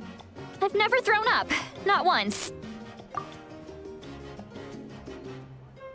Are you feeling okay? Wanna take a quick walk and get some fresh air? There's so much that I want to say, but I can't. Why not? Of course you can. Just say whatever's on your mind. Please, Paimon. It's not as simple as you think. We've only known each other for a few days, right? What would you think of me if I were to start dumping all of my complaints on you after we've only just met? Oh, Paimon gets it. You're hoping that we wouldn't think less of you no matter what you're about to say. No, that wasn't my point at all. Seriously, don't you youngsters know anything about shame? I'm talking about shame. I've lived all these years and still can't get rid of it. Actually, about that. Huh? Tell me what?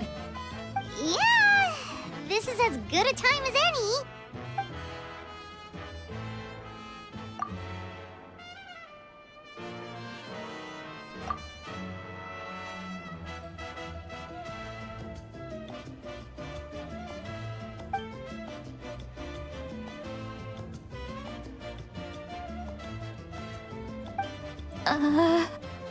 So, you heard. It's okay, Sweet Lolly.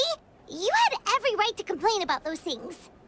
I can't take it anymore! Why do these things happen to me?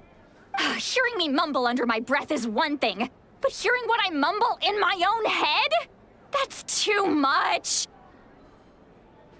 It's just like when you're rolling on the floor in your pajamas, but you forget to lock the door, and someone bursts in to deliver cabbages and sees the whole thing! So that, happens to you a lot. It happens to people in general, okay? Doesn't matter if you're 200 years old or 1,000 years old. Everyone rolls around in their pajamas sometimes. I was just picking something... Take a walk with me. I have things to share with you. Looks like she's completely given up. Like those criminals who just confess everything and accept their fate.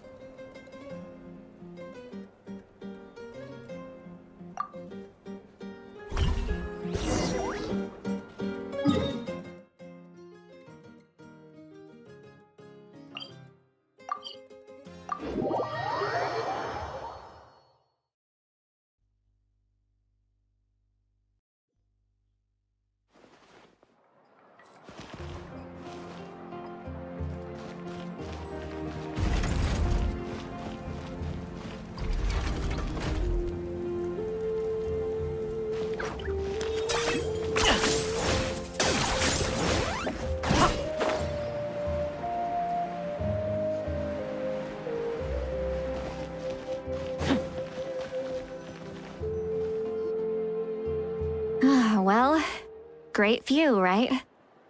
I love coming here by myself. Wow, it's beautiful! You're making me want to cry. Oh no, what do we do? Please. I was an expression, okay? A figure of speech. I'm just... embarrassed. Let's just have a casual conversation. It's easiest that way. Really? You don't seem like the kind of person who keeps things casual. Well, I guess I used to be more of a stickler for the rules. And you're right, I don't usually open up to the people of my tribe like this. I'm just an eccentric old hag to them. That story's been passed down so long, it might as well be true. But you're just a regular person. The kids of my tribe would have a heart attack if they heard you say that. Granny Eatsley is a powerful figure. Be careful around her. Well, you are powerful. Are they afraid of you? Some are. Others are mad I always come out on top. A few decades like that, and people stop knowing how to deal with you. What about you? Are you... We don't find you scary at all. That's because you're not from my tribe. You don't know how many delusions of grandeur I've destroyed just by existing.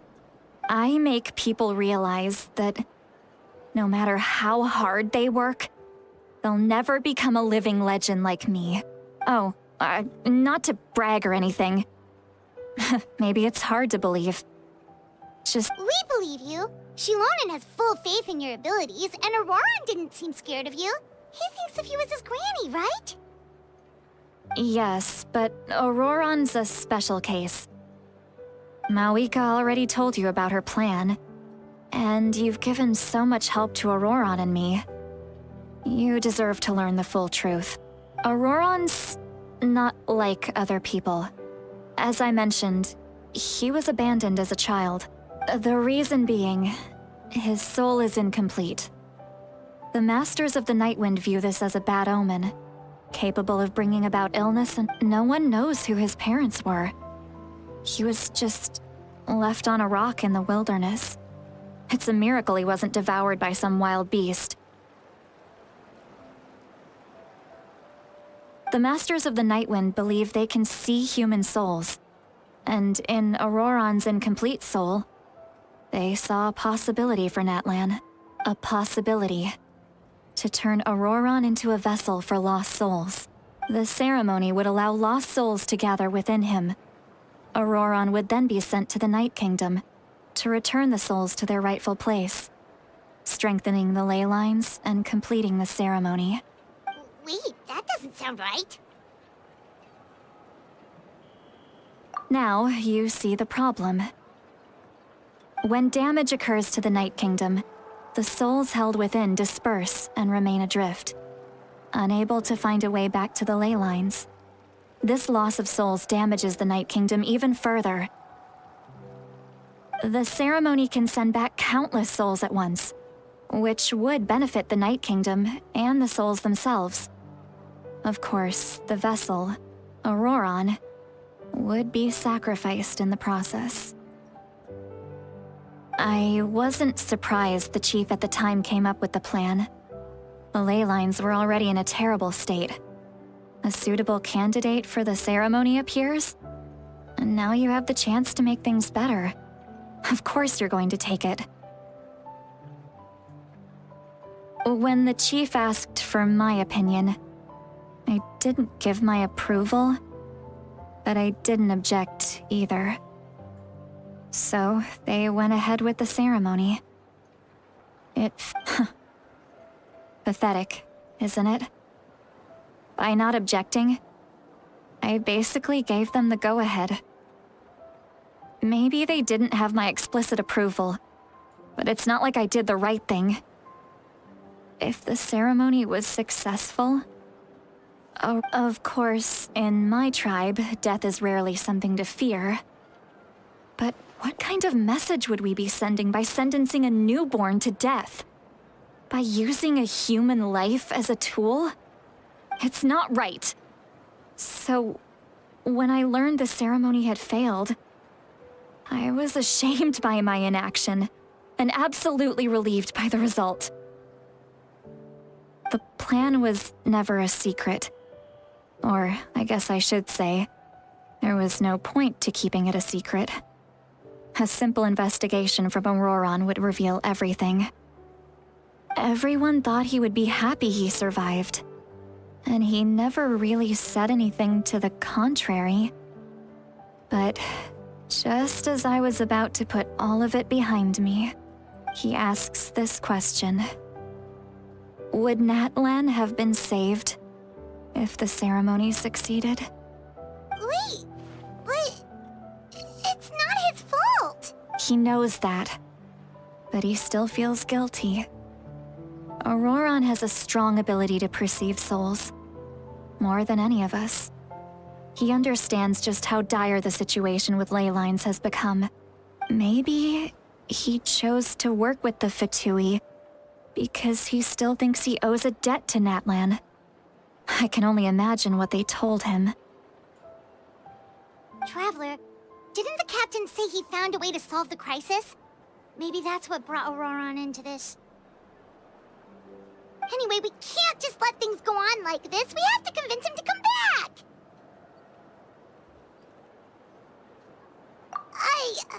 You don't look so good, Sweet Lolly. Maybe you should head back and get some sleep. Probably drank too much. It's okay. The fresh air is doing me good. Okay. Forget that. I need to go home. You've helped me so much already. How do I even begin to thank you? Hey, we're friends, aren't we? Besides, you already said you owe us a favor, so you don't need to worry about us. Good point. Well, I'll go home and get some sleep. We can figure out our next move in the morning.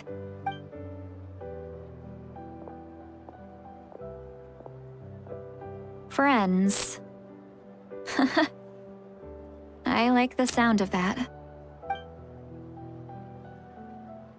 Auroran's probably back with the captain, don't you think?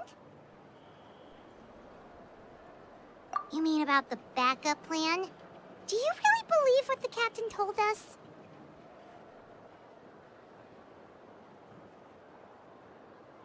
Yeah, you're right. We should just go to her directly. But she's probably asleep. We can find her first thing in the morning. For now, let's...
outside.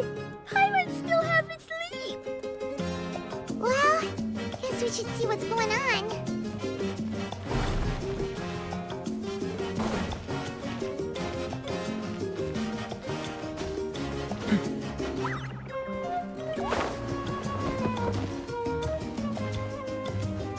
A time trial. Worth a shot.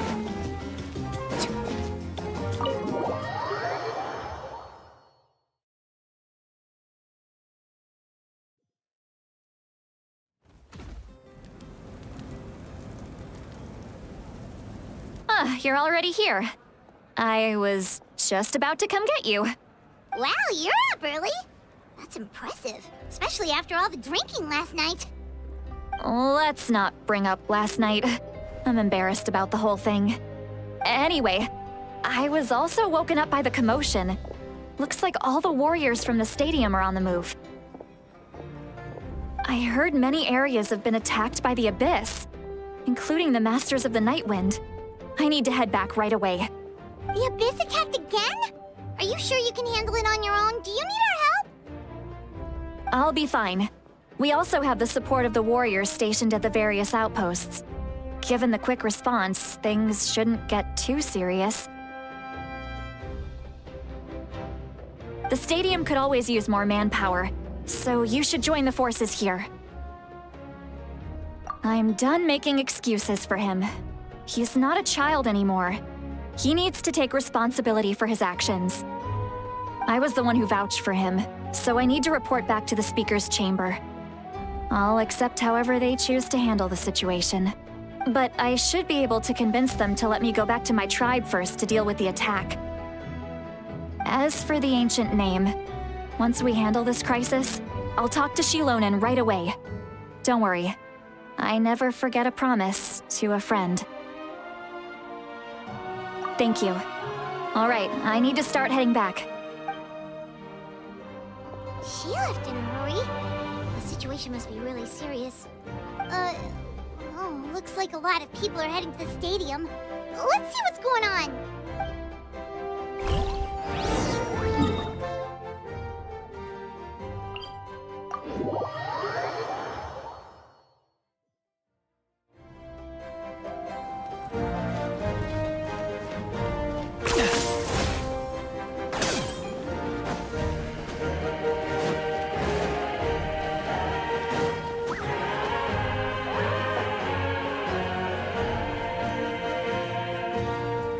Traveler, over here! Perfect. Our star Outlander has appeared. Oh, you're all here! But, what's with the whole Star Outlander thing? Just my way of saying how awesome you are. We've got a real emergency on our hands, so this is the perfect time for you to show off your skills. Alright, but can we get a quick rundown of the situation first? The Abyss suddenly attacked the Collective of Plenty, the Masters of the Nightwind, the Children of Echoes, and a number of our camps and outposts in the wild. Yes, and the attacks are increasing in frequency. The tribes have plenty of defenses, so they're safe for now, but I can't say the same for the adventurers and merchants stuck in the wild. Chaska and I have been searching for survivors and treating the wounded. We just got back, but we need to head out again soon. I plan on heading back to the Collective of Plenty, just in case my tribe needs me. What about you, Mualani? Where are you gonna go? I'll go help the Children of Echoes. They're the closest, so I can start fighting right away. What about you guys? We could go together. Yeah, that does sound important. No worries. Just leave the Children of Echoes to us. Who knows? Maybe yours truly will have the Abyss on the run by the time you're finished. That would be pretty great, actually. I hope my tribe gets through okay. It'll be fine. Your tribe doesn't do all that bodybuilding for nothing. Let's part ways here for now. And most importantly, be careful, everyone. Oh, and some of us need to avoid getting contaminated by dangerous-looking substances. That... Koichi, do we really have to do this now? It's alright. She's just looking out for everyone. Alright, let's hurry up and talk to the Pyro Archon so we can help the others.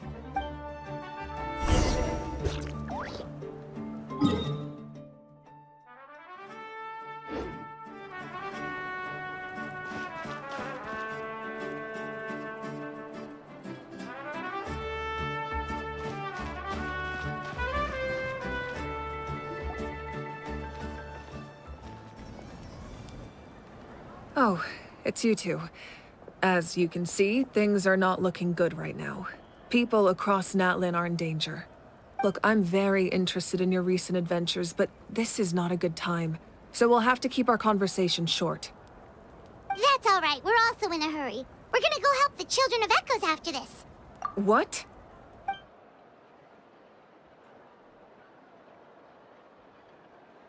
So he thinks my plan is too risky. He thinks I'm being stubborn. I shouldn't underestimate the Fatui's ability to gather intelligence. The Gnosis does have that function. I will answer you honestly, but you must help me keep this a secret. I can use the power of the Gnosis to save Natlan, but it comes at a heavy price. The Gnosis would drain all the souls and memories from the Night Kingdom and weave them into a giant net, which would surround the ley lines and protect them against abyssal corrosion. Wait, you can use souls to weave a net? But does that mean... Yes. It means sacrificing those souls in the process. Souls are just another form of life. The cruelty of this method is self-evident.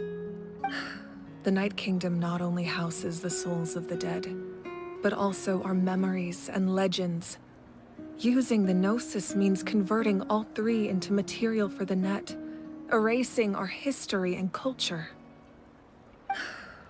Even then, the net can still become corroded. If we cannot find a way to repair the damaged ley lines before that happens, then all those sacrifices are for nothing. Given the enormity of the price, it's a solution I refuse to consider right now. I want us to win, but I also care about how we win, and what that means for us in the end. Now it's true, both plans come at a risk, but after weighing our options, this is our best bet.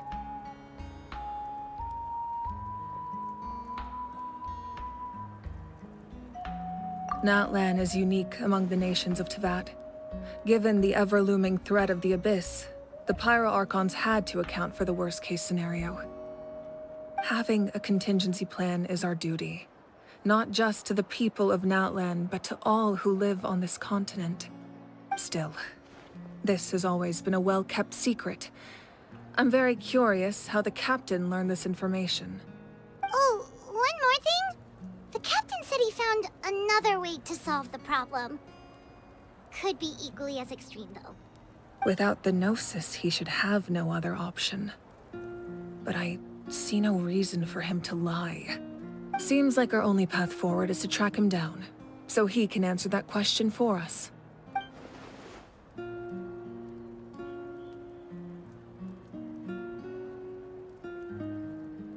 Judging by your expression, you must have doubted me, even if just for a second.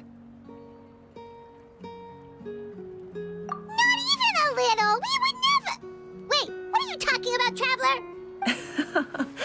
Just as expected. Maybe it was out of caution, anxiety, or simple curiosity, but know this. No matter what, our goal remains the same. We both want to save the people of this land. So now that you have your answer, do you still doubt me? You scared Paimon. You've really got a lot of guts, Traveler. That's a good thing. Oh, and feel free to call me Mawika. It's what all my friends call me, and I like it that way. As for the captain, the intelligence officers we assigned to the Fatui should be back soon. We'll get our answer then. That's great! Sounds like we just have to wait a little longer.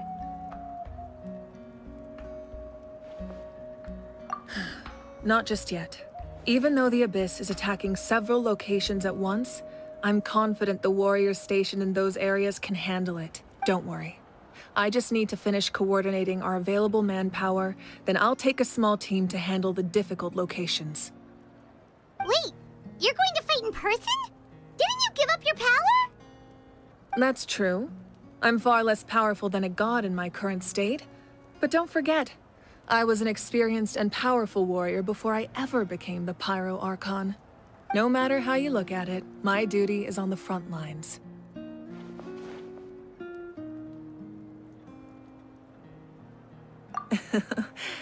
I just think there's strength in numbers. If the people feel emboldened, that's just a bonus. Anyway, even if we respond to these threats in time, it's not a permanent solution in the long run. I've considered moving my people to other nations, but given their close connection to the Night Kingdom, a forced evacuation would have devastating consequences. I've told the chiefs of each tribe to strengthen their defenses and advise people against leaving their settlements.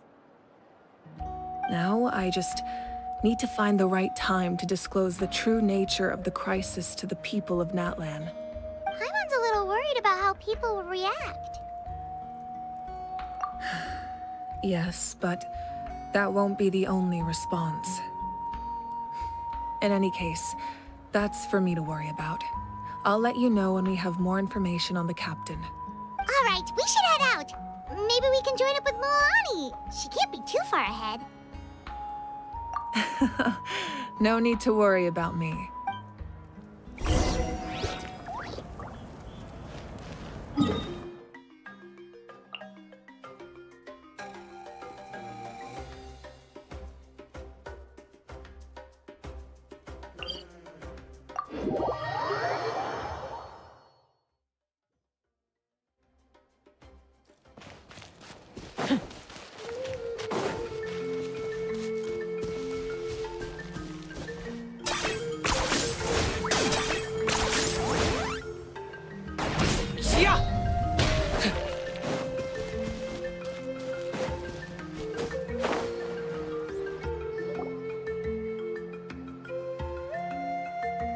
Over here, to safety!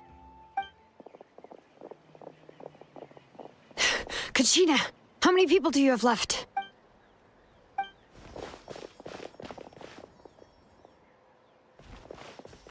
What's the situation? There's a trapped caravan that needs our help.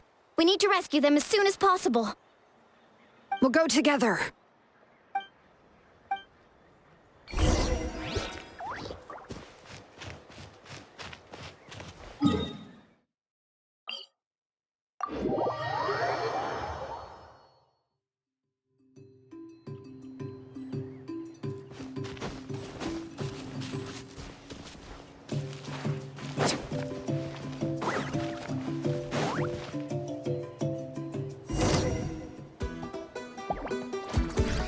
Stay safe. We've got this.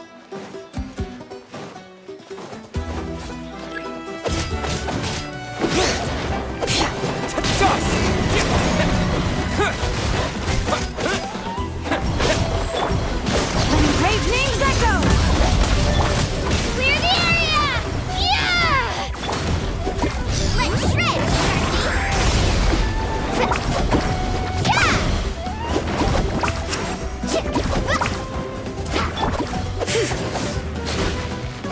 Bring it!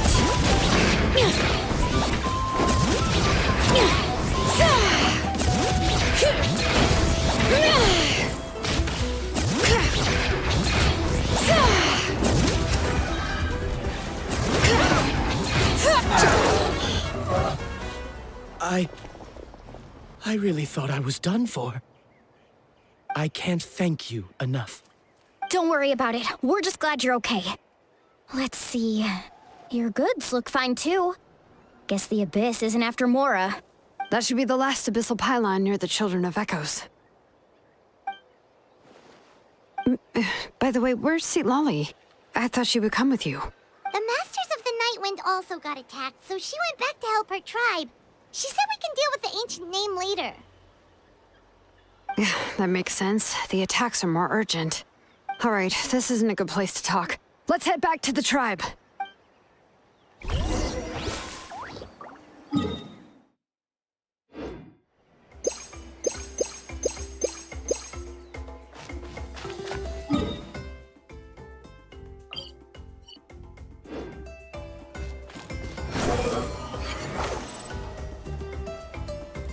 Okay.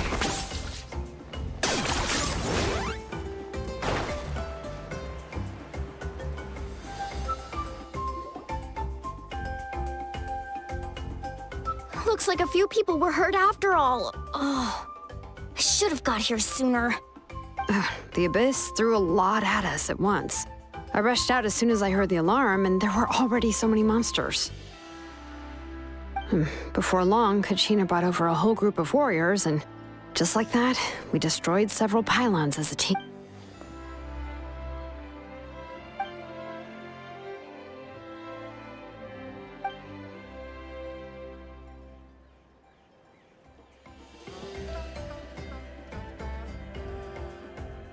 You mean the situation in the Night Kingdom, right? Yeah, I feel the same way. We've managed to keep it a secret all this time, but more and more people are realizing something's wrong. It's impossible not to feel anxious when things are getting worse by the second, and all we can do is wait. That just means we need to buy the Pyro Archon more time. Keep pushing, everyone. Every battle is worth something. You really are an eternal optimist, Mualani.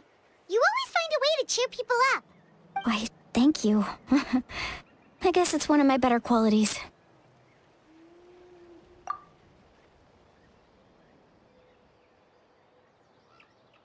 So, specifics aside, the Pyro Archon confirmed the Gnosis can resolve the crisis, but it comes at a huge price. And somehow the captain finds out about it, goes to fight the Pyro Archon, and calls her out for having a solution but refusing to use it. Honestly, if he has the same information as us, I can't really blame him.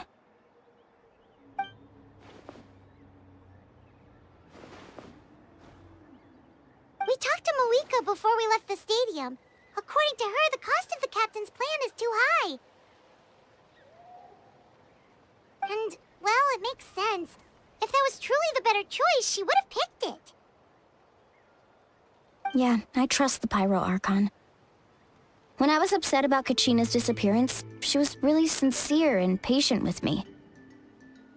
Plus, she burned down all those precious mementos for Kachina. She's already proven how much she values even a single person's life. When it comes to Natlan's survival, there's no way she would hold back. I agree. Maybe the captain weighed the costs and came to his own conclusion, but I'm sure we have different priorities. Life is important, but so are history and memory. As the Archon, she can't tell us everything, but it seems like she wasn't holding anything back this time. The next question is, if the captain found a new way to save Natlan, how come the Pyro Archon has never heard of it?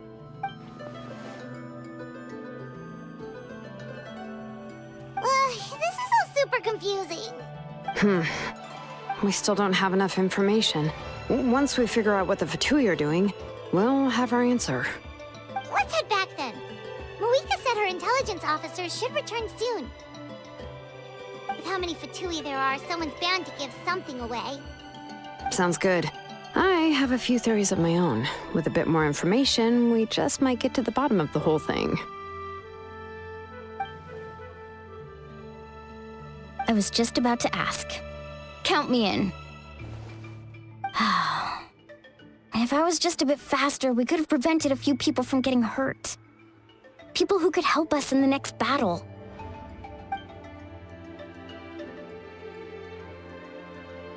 Register? Nah. I'll just follow you around. You know, go where you go, do what you do.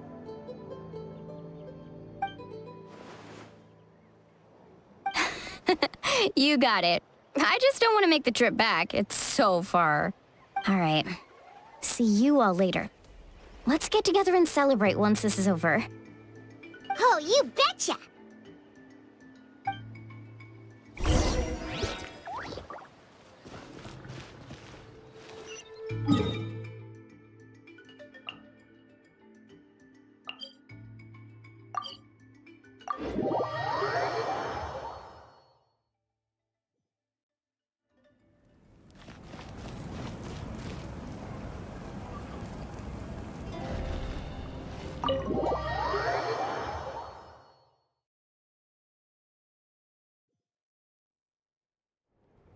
Moika! Oh, Chaska and Koichi are here! Wait. I'm fine. No need to worry. They ran into the Fatui while out on a mission and decided to follow them. The Fatui? Calm down and let me explain. Here's what happened.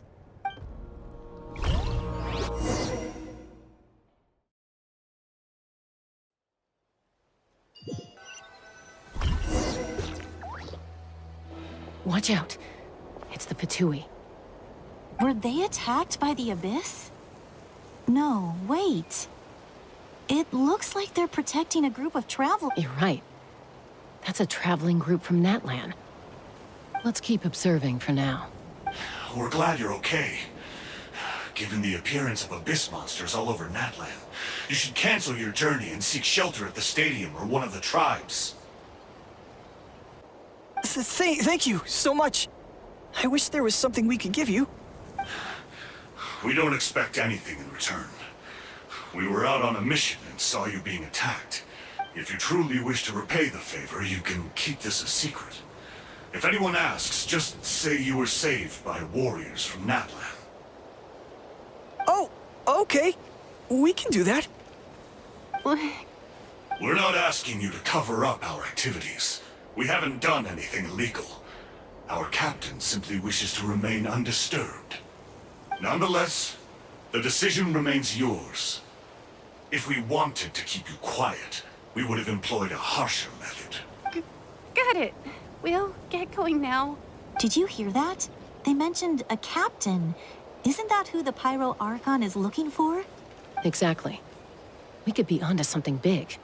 Still, there was no trade. They were just helping people in need. I didn't sense an ulterior motive. I didn't believe the captain when he said he wanted to save Natlan. But based on what we just saw... Maybe we've been wrong about the Fatui this... It's too early to say. Let's follow them and see what's really going on.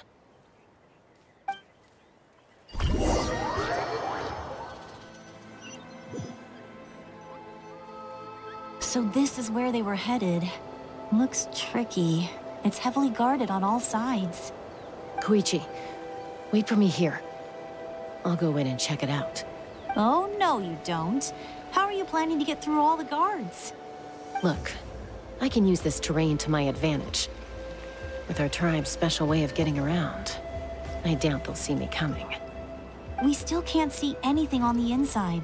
What if you can't find cover? You won't have anyone to watch your back if you go in alone.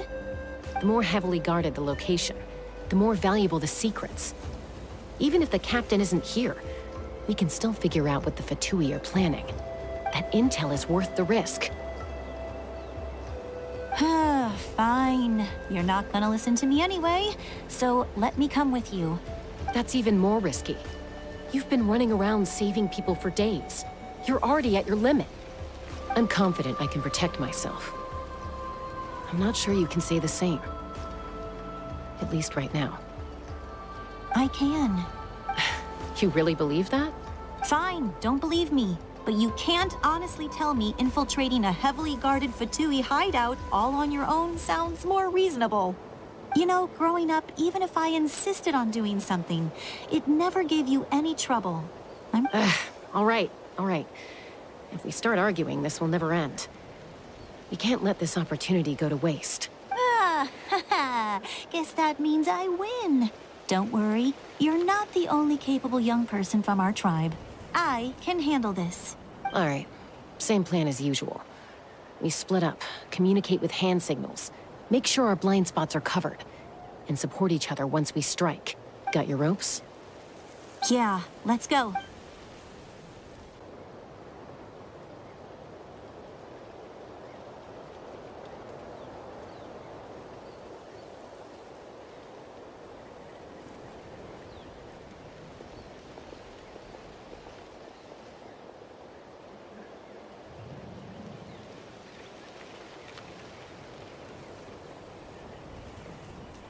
The Fatui have eyes all over this place.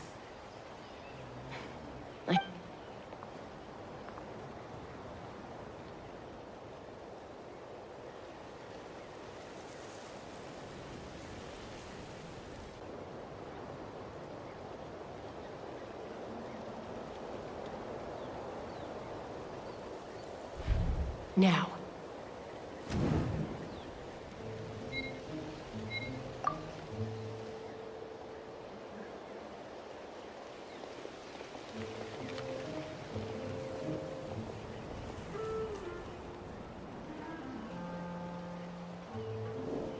Not sure how many chances I'm gonna get. I need to act.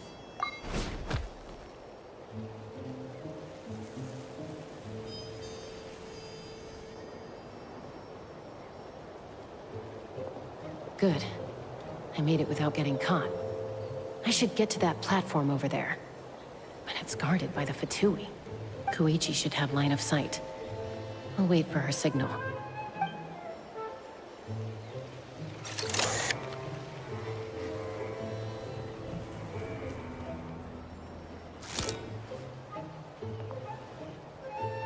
That's it. Now's my chance.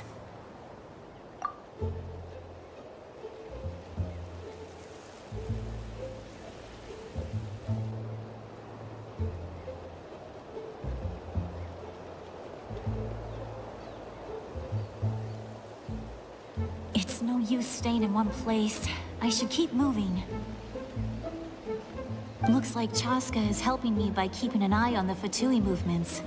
I'll wait for her signal.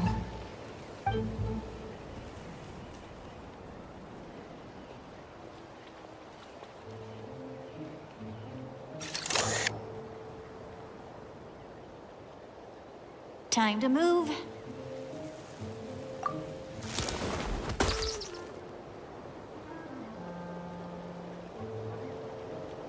Whew. That was close. Almost got caught. Probably can't make it over in one go. I'll wait for my next chance. Now's my chance.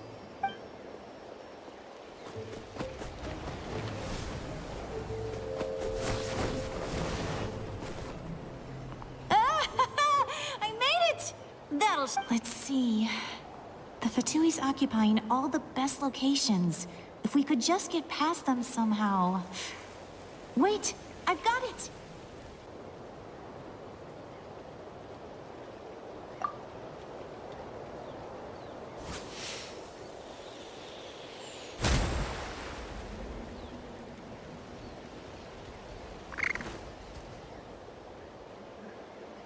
Huh? What's that noise? Did something explode? Oh! What the heck is that? What do you think you're doing? I could ask you the same thing! Good, they're arguing. Looks like they just needed an excuse. They've probably had enough of this job already. The people on the hill over there left to help their comrades. This is our chance.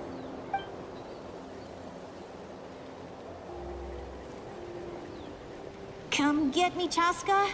I hope she gets this hand signal. That's Koichi's signal. Smart idea. Give me your hand, quick. Coming! I checked, and this way is completely clear. It should lead us to the deepest part of this place.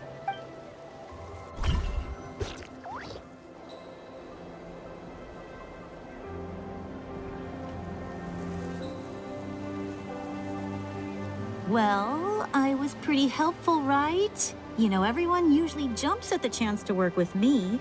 Not my own sister, though. No, she avoids me like her life depends on it. I was wrong, Koichi. You've done well. Wait, you're just gonna admit it? Now I look like the mean one. Let's focus on the task at hand. We're in the heart of enemy territory. The more time we waste, the more dangerous this becomes. All right.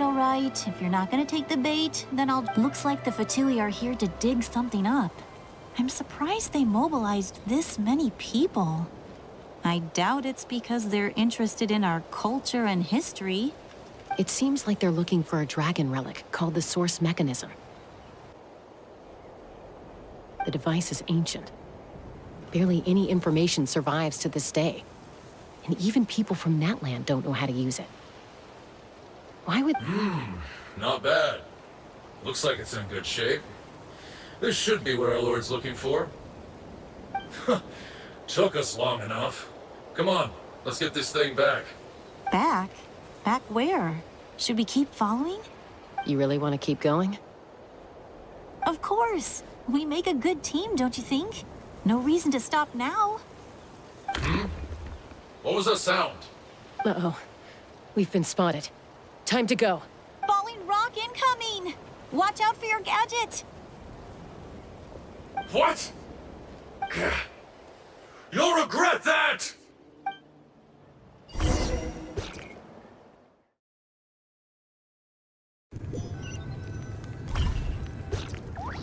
Once we got them off our tail, we went back to observe some more. They'd collected several identical pieces of something. It looked like they were waiting, though. So we decided to come back. So, Koichi got injured trying to get them off your tail? She pushed herself too hard and collapsed on the way back to the stadium. Well, I didn't cause you any trouble while we were fighting, right? So my perfect record remains. You've done very well. I could make a comment on knowing your limits, but it's not my place. I know. I'm already reflecting on my actions. So, our current intel suggests the Fatui is after the source mechanism. The device is a complete mystery, even to us. What does the captain want with it? I have no idea. But it's safe to assume the device could serve a similar purpose to the Gnosis. Shilonen, I need you to gather every scholar in Natlan familiar with the secret source. I'll get right on it. Thank you both for your hard work. Koichi, it's time for you to get some rest. Oh, and there are gifts from your patients waiting at the speaker's chamber. I've prepared a small gift of my own as a token of gratitude. I'll send it to your home along with the others. My patience. That's so nice of them. Guess that means I'm doing something right. You don't need to give us anything, Archon.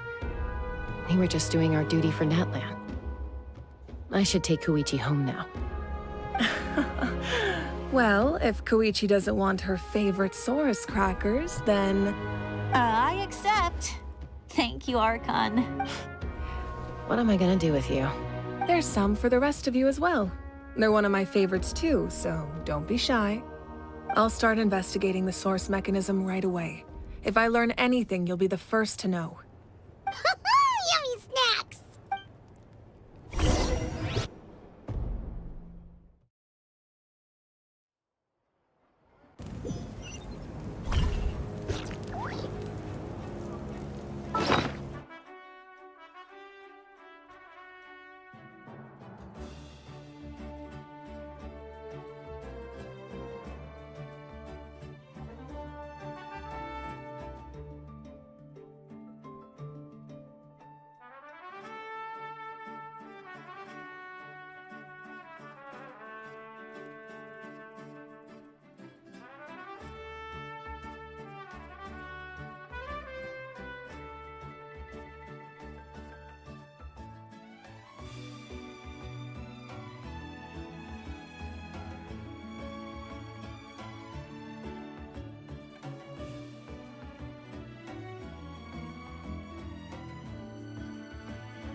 away?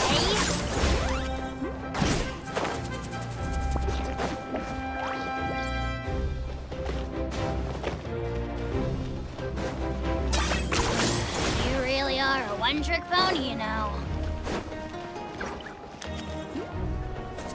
Is this really necessary?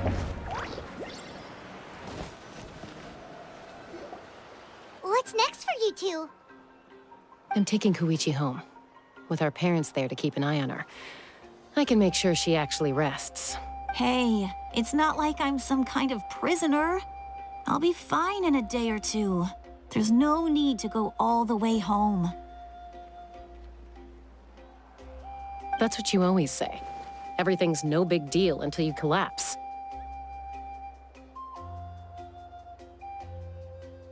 What if the Abyss attacks again?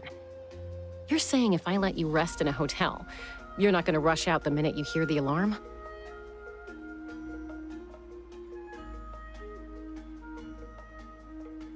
I won't. Triple promise I won't. Mm-hmm. Fine. On the off chance something like that were to happen, I might. But I'm a doctor. I have a duty to help people in need, no matter how hard or tiring the work gets. I guess you're right. But I don't have to like it. This reminds Paimon of when we first met. Except you were the one trying to stop Chaska from doing something dangerous. I'd do the same for anyone trying to put their life in danger. As a doctor, I don't want people to get hurt because of a rash decision. Then try to see things from my perspective. You clearly want to protect your patients. So can't you understand why your own sister would feel the same way about you? The two of you are the same, you know? I disagree. I understand the risks and costs of my decisions. Who wants to be like her? Overconfident, always making excuses when things go wrong. That's just not true. You think I don't have proof? Okay, don't get into another fight. Just pretend Paimon never said anything. Don't worry, Paimon. You didn't do anything wrong. Arguing is just how we communicate. Neither of us really takes it to heart. Plus, I guess we are similar in some ways. Maybe I rush into things without thinking, but we're family. I can't help it if my older sister is a bad influence. Okay, you don't have to put it that way. So, you're all good now? Neither of us are really the type to back down, so we'll always have our differences. But still, we get along in our own way. Plus, I know you'll wake up one day and realize I was right all along. I just need to wait. Be my guest. Come on, let's get you home. See you later, Traveler and Paimon. I'll be back once everything's settled at home. There's no rush. At least grab a nice meal with your family. Bye, you two. Take care of yourselves out there.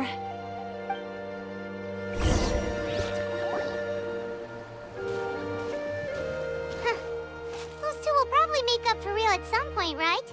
Well, we've learned a lot. Let's go over everything that we know so far.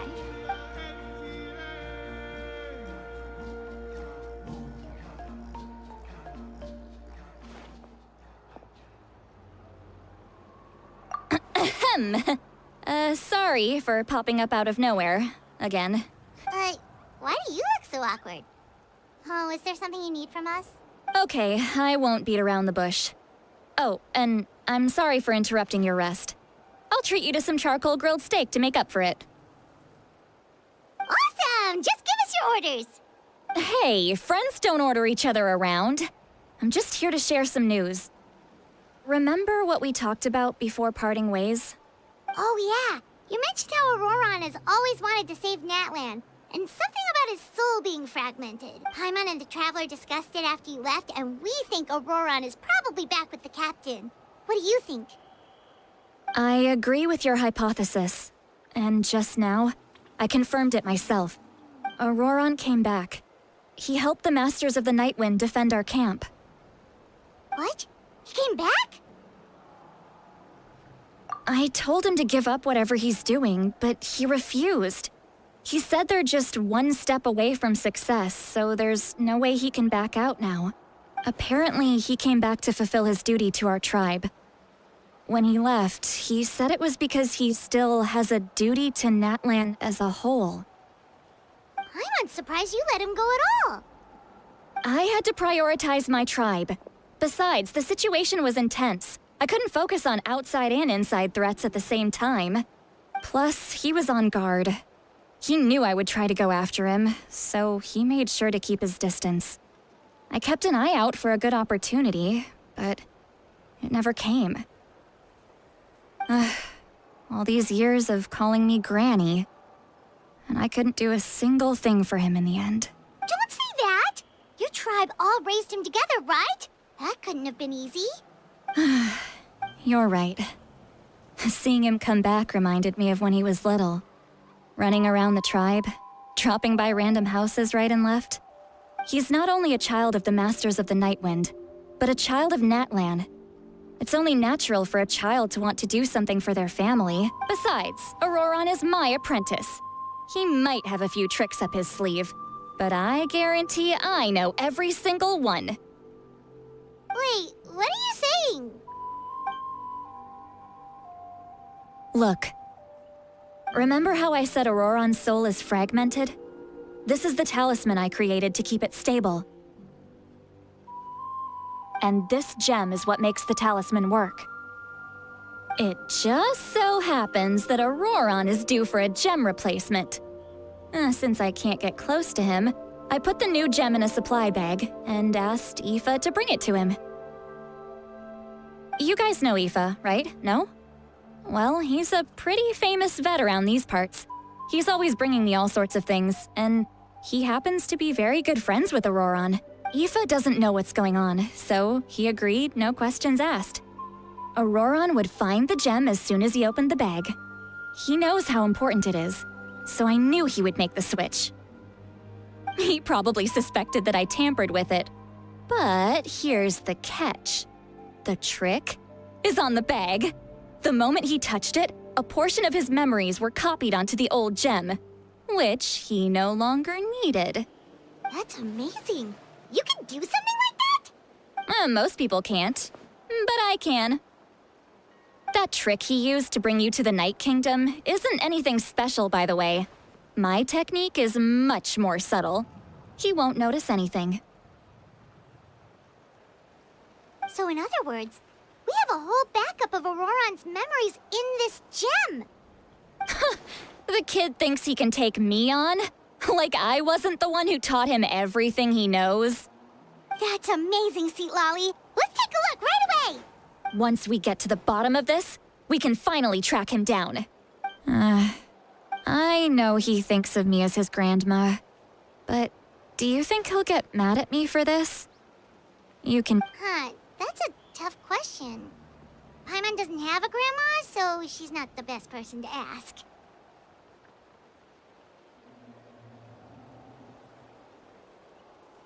To be honest, I've always doubted my ability to look after him. I didn't stop the ceremony all those years ago. And now, but if I stop here, it will haunt me until I'm 500 years old.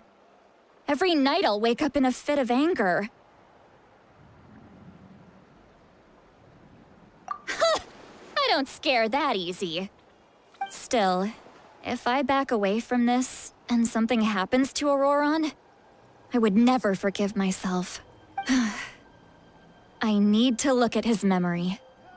Even if he resents me, refuses to see me, or runs away for good, I don't care, and I won't blame him.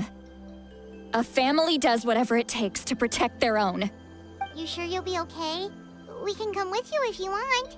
Did you just say you'll come with me? Is that okay? We have a pretty good reason to see it too, don't we? Because, right, we need leads on the Fatui. Fine, you can come. Just promise me you'll see this through. Don't worry, we're professional adventurers. Then I place my trust in your All right, time to sneak into someone else's memory and engage in some You heard it here first. I wouldn't be doing this if I had any other choice. Are you ready?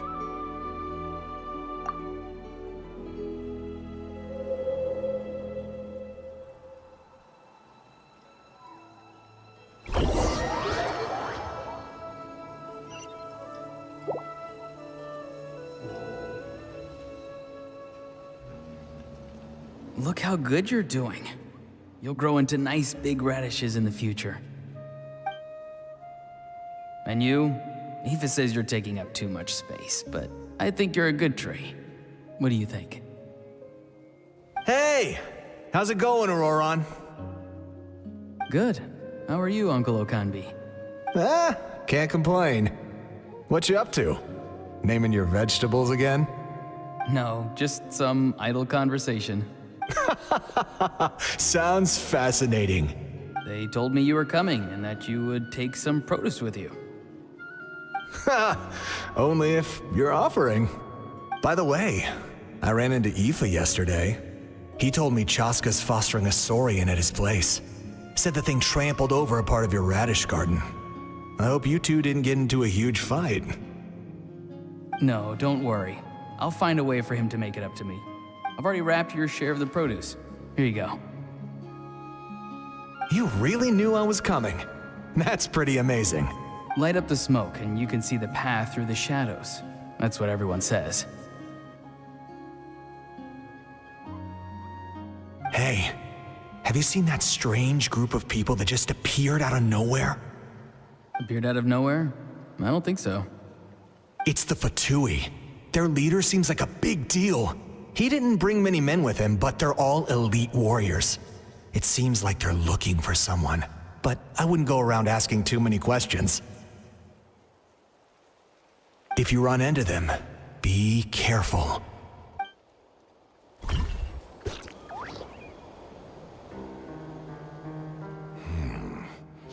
You're from the Masters of the Nightwind, are you not?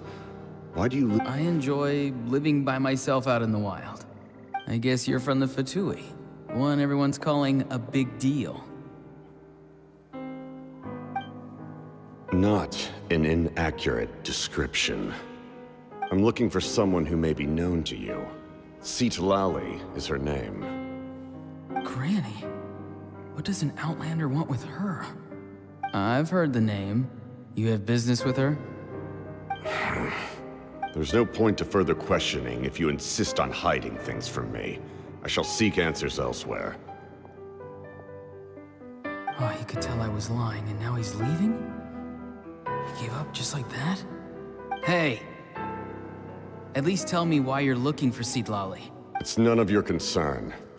I have my own means of tracking her down. Why are the Fatui looking for her? What does she have to do with them? I can't just let them go like this. I have to figure out what they're planning.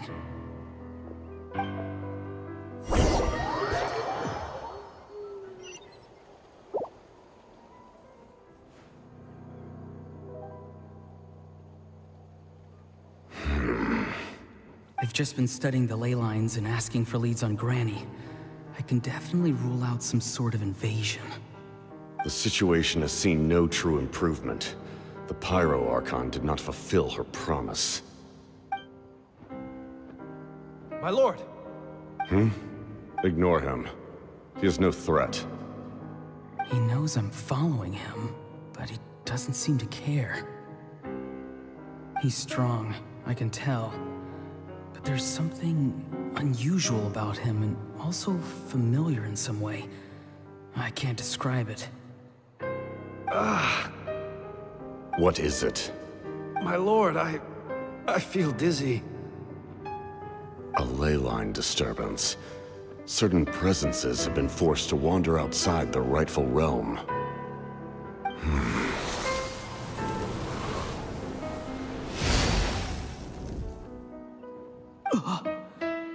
That was a spell from the Masters of the Nightwind. How did he know that? Is he sending those escaped souls back into the ley lines? How did he do that so easily? Soulfaring is supposed to be extremely difficult. This could be related to why he's searching for Granny. I feel much better. Thank you, my lord. Think nothing of it. Stay vigilant, and continue to gather information. The Abyss could attack at any moment. If you notice any irregularities, assume drill formation and be prepared to fight. However, there's no reason to over-engage. Information is our first priority. Yes, sir. Why are the Fatui fighting against the Abyss? Do they really mean us no harm?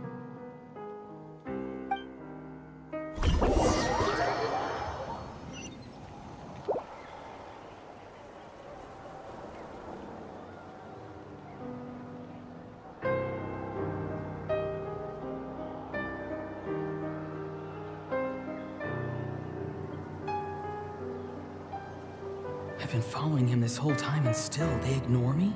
Do they really not care? It seems like his subordinates referred to him as the captain. Never heard of him before. And now he's headed to the stadium. That's unusual. Oh, what is he gonna do? You two, with me. Everyone else, wait here as instructed. Send word to the other teams to retreat immediately if this fails.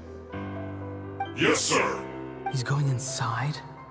But the Pyro Archon is in there. What does he want with her? Forgive me, my lord.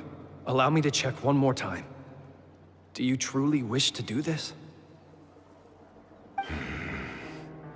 The time for idle observation is over. It now falls on me to act. This nation is out of time. Yes, sir. He just walked straight into the stadium. What is he gonna do?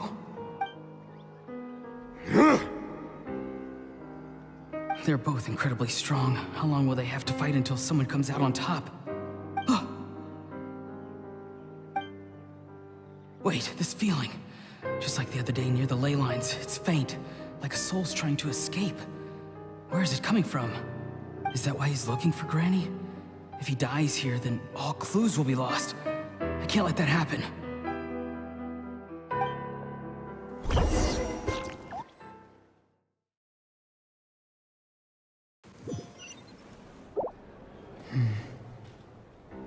As for you, I must confess, I did not expect that little trick of yours to save the day. No matter how dense the fog, as long as the sun remains, we cannot turn day into night. She could have dispelled it. She simply chose not to. You don't have much time, and you're injured on top of that. I'm beginning to see just how useful you may turn out to be. You heard something from here, didn't you?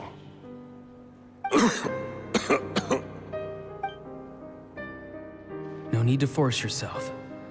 I've never seen anyone match the Pyro Archon in battle before. I didn't expect you to intervene at such a critical moment. You know I've been following you. Why didn't you stop me? When walking in the forest, it is only natural to encounter wild beasts. However, not every beast has the courage to come out and bite. And yet, one of those very beasts saved your life. Then speak. What do you want? I didn't save you because I wanted something. My soul is more perceptive than others. I can sense that the ley lines are extremely weak. I don't know what the Pyro Archon is planning. Can she really save us? The questions you asked her just now, well, I've had very similar doubts. So I felt like I had to help you. So, you can tell the truth. That was quite a reckless decision to make. I'm not sure you realize that. There's no turning back for me now. What I did back there is going to get me in a lot of trouble.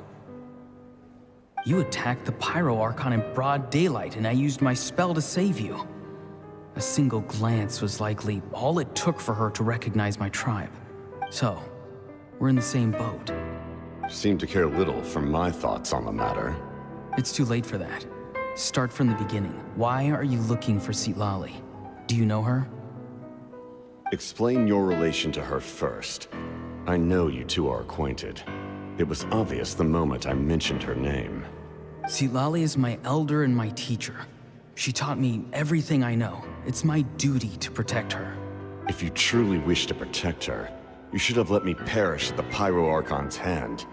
Yet, you chose otherwise. Do I really need to tell you what that means? I want to do something to change Natlan for the better. Something I can accomplish with my own two hands. You're stranger than anyone I've ever met. But maybe, just maybe, you can show me the way. Strange? Citlali is said to be the legendary Granny Eastli, someone capable of communicating with the Wyub, and the Wyub are the key to information on the Night Kingdom. Why do you need knowledge on the Night Kingdom? That is not something you need to know. Don't forget, I saved your life. Do you not believe the Fatui capable of betraying a debt?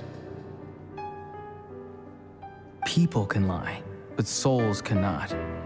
I can tell there's a weight to your soul, a sense of justice.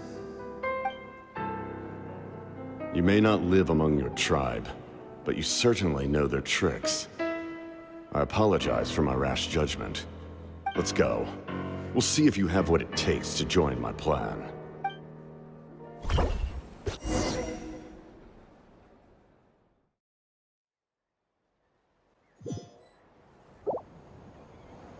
I see. Interesting approach. Worth trying, I think. Rather than weaving a net to protect the ley lines, this method would address the root problem. By reconstructing the ley lines themselves.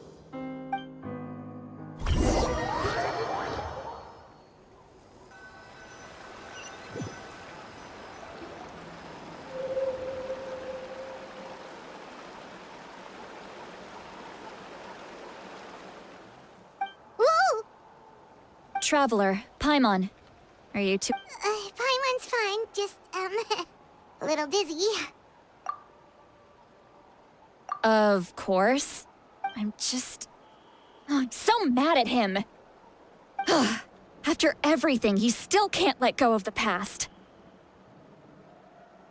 For some reason, he thinks he owes something to the people who cared for him. Stubborn, self-righteous fool.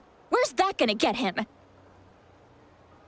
Now that he's all grown up, he thinks no one can tell him what to do? He thinks he can just run away whenever he wants. I'll show him. If he tries to run one more time, he's got another thing coming. Maybe stubbornness runs in the family.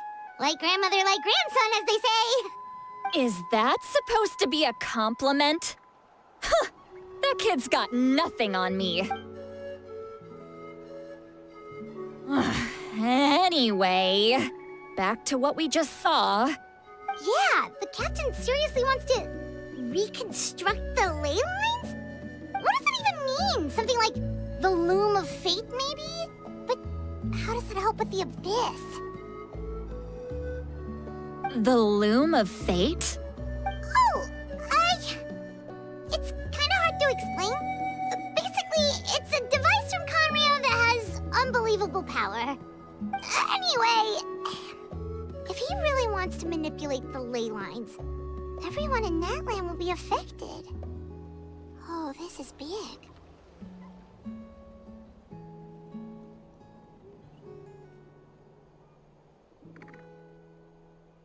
Which means the captain has been honest from the very beginning. Auroran's memory proves that.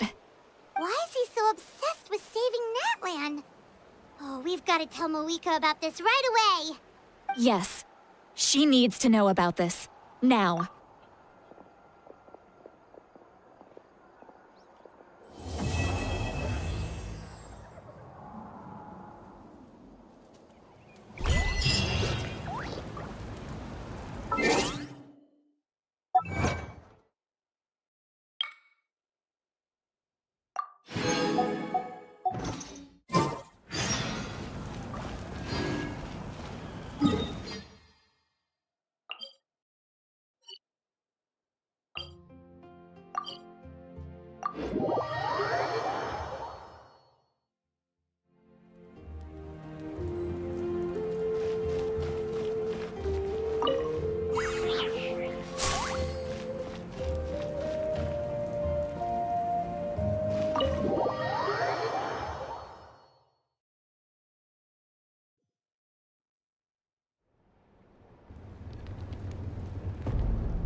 Traveler, Paimon Sitlali. Perfect timing.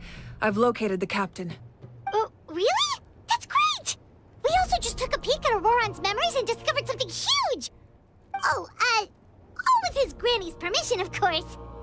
Or no— Calm down, Paimon. I'll take it from here.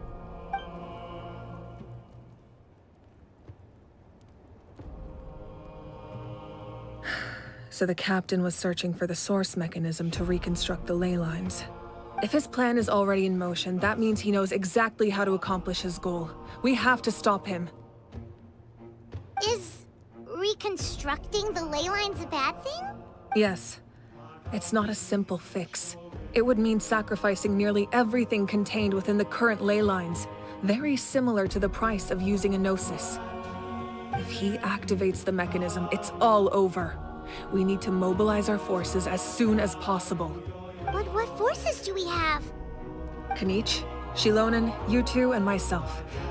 All other warriors are working to push back the Abyss on the front lines. But that's barely any people! Not to mention you lost your power, and they've got the captain on their side! Oh, maybe we really should get Sitlali to break Auroron's legs. That won't help us with the captain, I'm afraid. In any case, the Masters of the Nightwind are in urgent need of manpower. Sitlali, I was hoping you could head back and help defend the tribe. All right. I understand where I'm needed. I'll head out right away. Don't worry about your grandson. We'll figure something out for sure.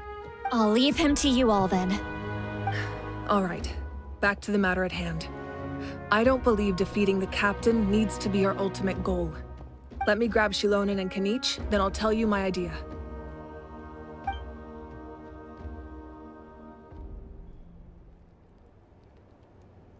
As you all know, Auroron is working with the captain and we need to stop their plan. The captain is a formidable opponent, but that shouldn't deter us.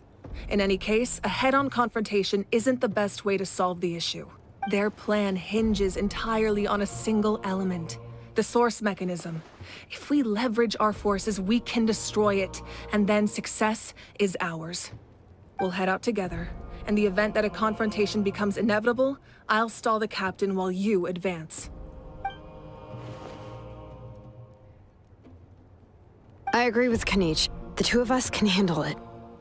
Listen to my plan first. Kanich, I want you and Ahau to launch an assault from the front and break through the Fatui defenses.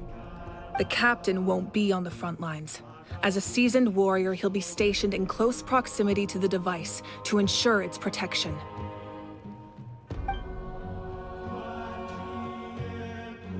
No. The purpose of the frontal assault is to gather the Fatui forces in one place. That way, Shilonen, I need you to do what your tribe does best, and dig a tunnel from the outskirts of the ruin. Once we get close to the device, we just need to destroy it. Exactly. The Traveler and I will join her as well. No one can create a distraction better than you, Kanich, not even myself. By combining our strengths, we just might manage to break through the captain's defenses. Understood. Then we should head out now. Just promise us you won't do anything reckless. You cannot face the captain straight on unless you have no other choice. You mean everything to us. Losing you would be the worst possible outcome.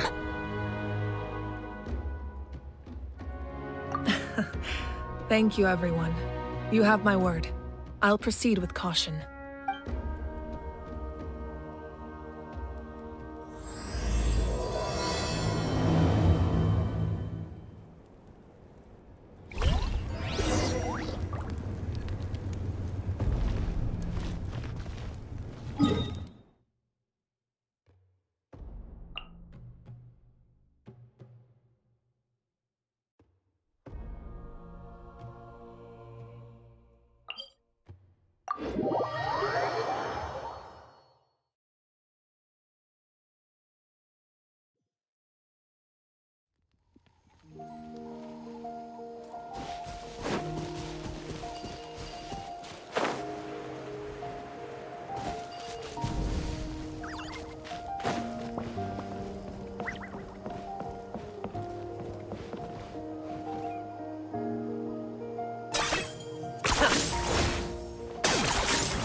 All right, this is the place.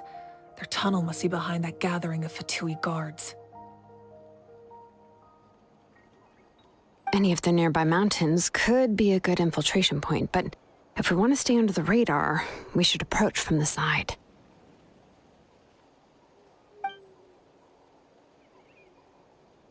There are only a few Fatui stationed around the perimeter. We should take care of them first so they can't alert anyone.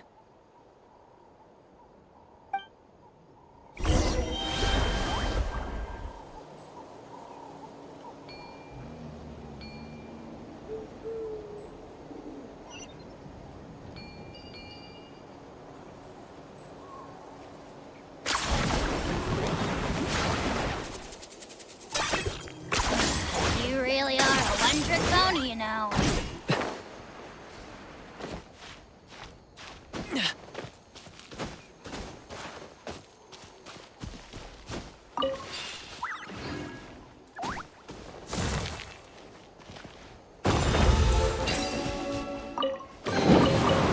Everything has its use. You're not given toys to play with as a child. Is that it?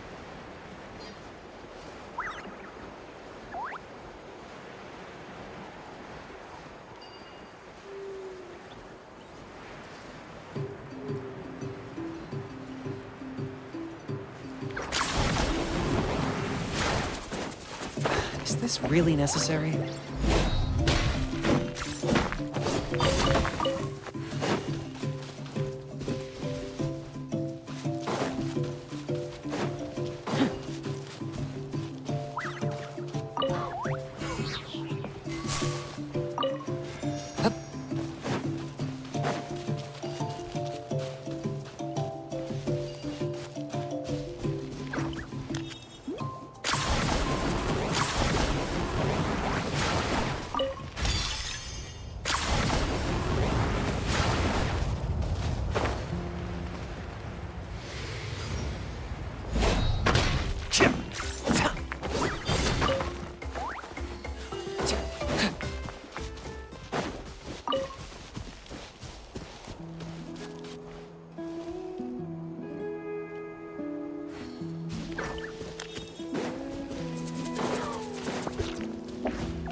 Strike a pose! Hey! Shine down! Life goes on. All right, that's done. Let's head to the foot of the mountain. What do you think, Shilonen? Is this a good spot? Yeah, looks good. We'll take it from here.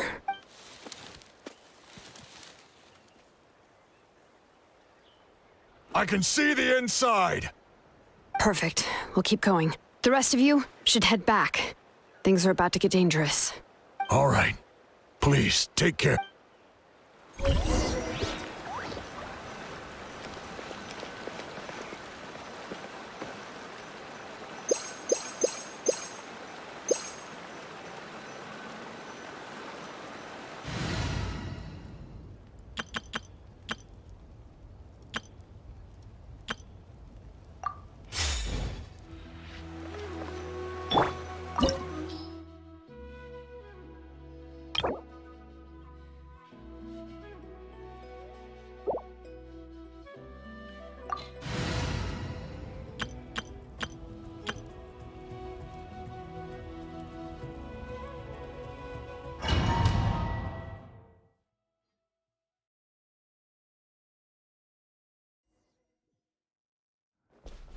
The Fatui wouldn't concentrate all their forces in one place.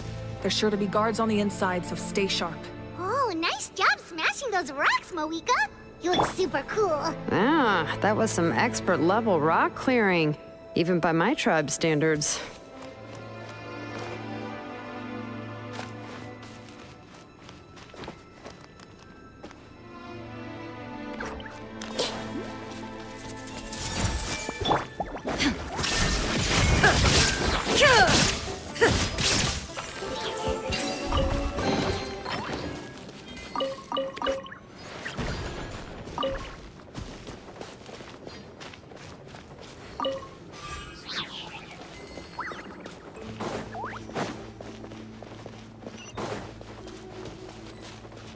That must be the Fatui tunnel over there. We should steer clear and approach from the side.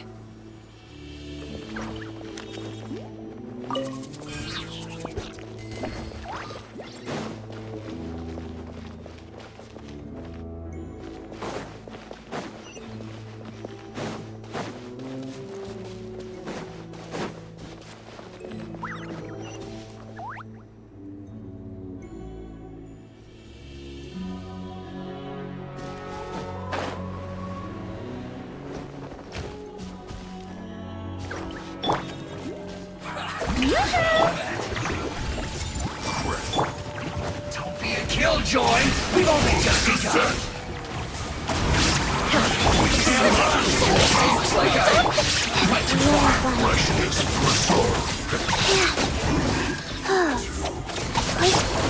Let's make her a little. Can't run from death.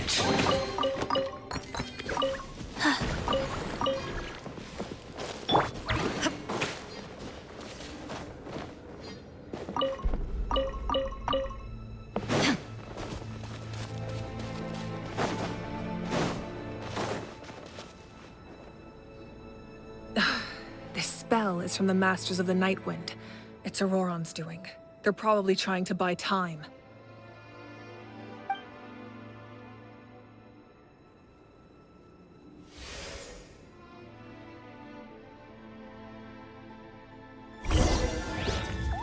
There is no escape!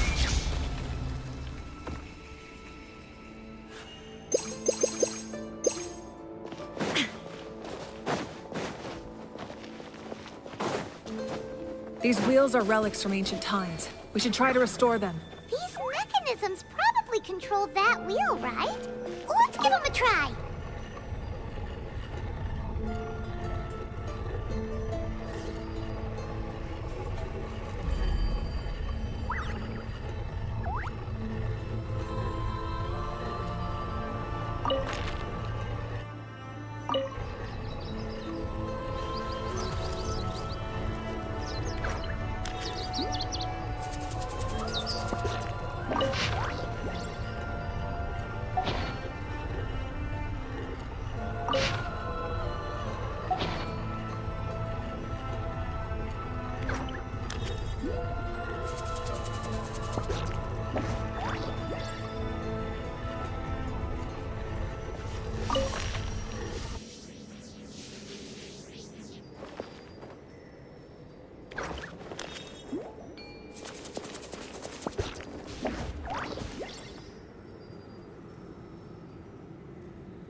Inactivity serves no purpose whatsoever.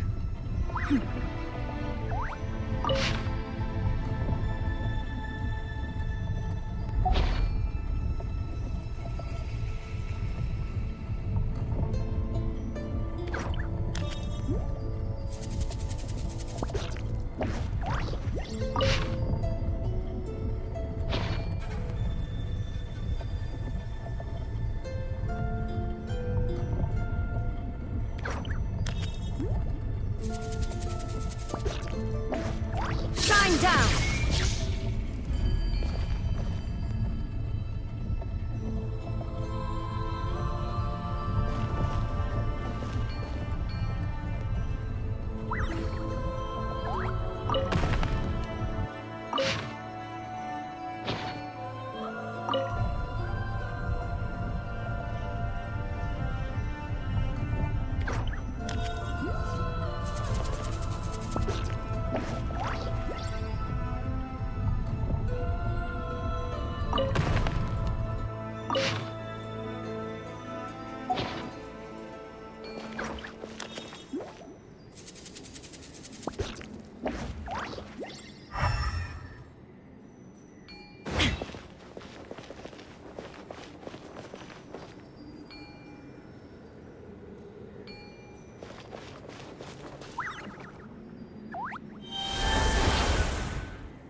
This must be it. There they are! Oh, the captain's here too. Perfect. Looks like they focused their defenses over there. Oh, they're here. Huh. I thought the Pyro Archon would choose a frontal assault. It doesn't matter. They're too late anyway. Stop! It's too late. We need to turn it off! I won't let you do this!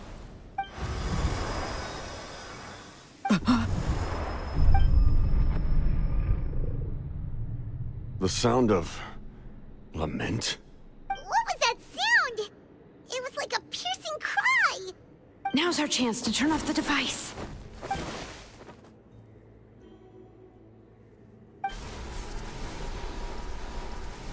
Oh, Auroran? How did he just... His movements have gotten a lot faster. Was Auroran always this good in battle? This ends now! Huh? Something's wrong.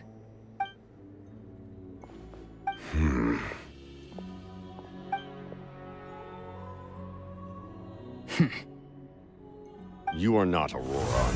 Who are you? What?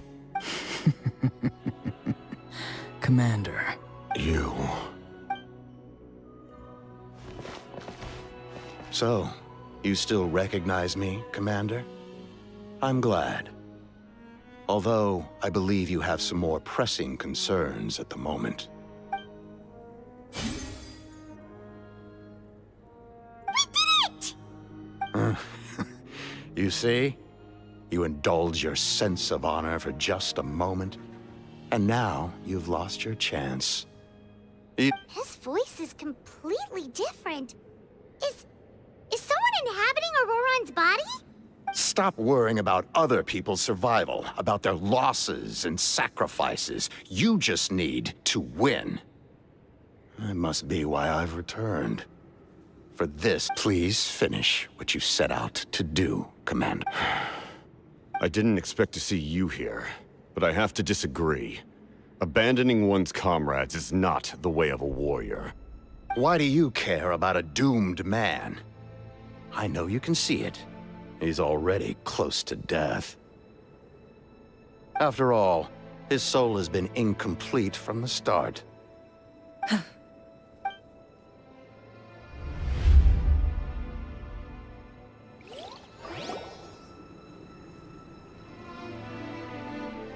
someone said I'm close to death. Is it because of that noise just now? The piercing cry came from underground when I activated the device. What's down there? Natlan's ley lines must be hiding some kind of secret.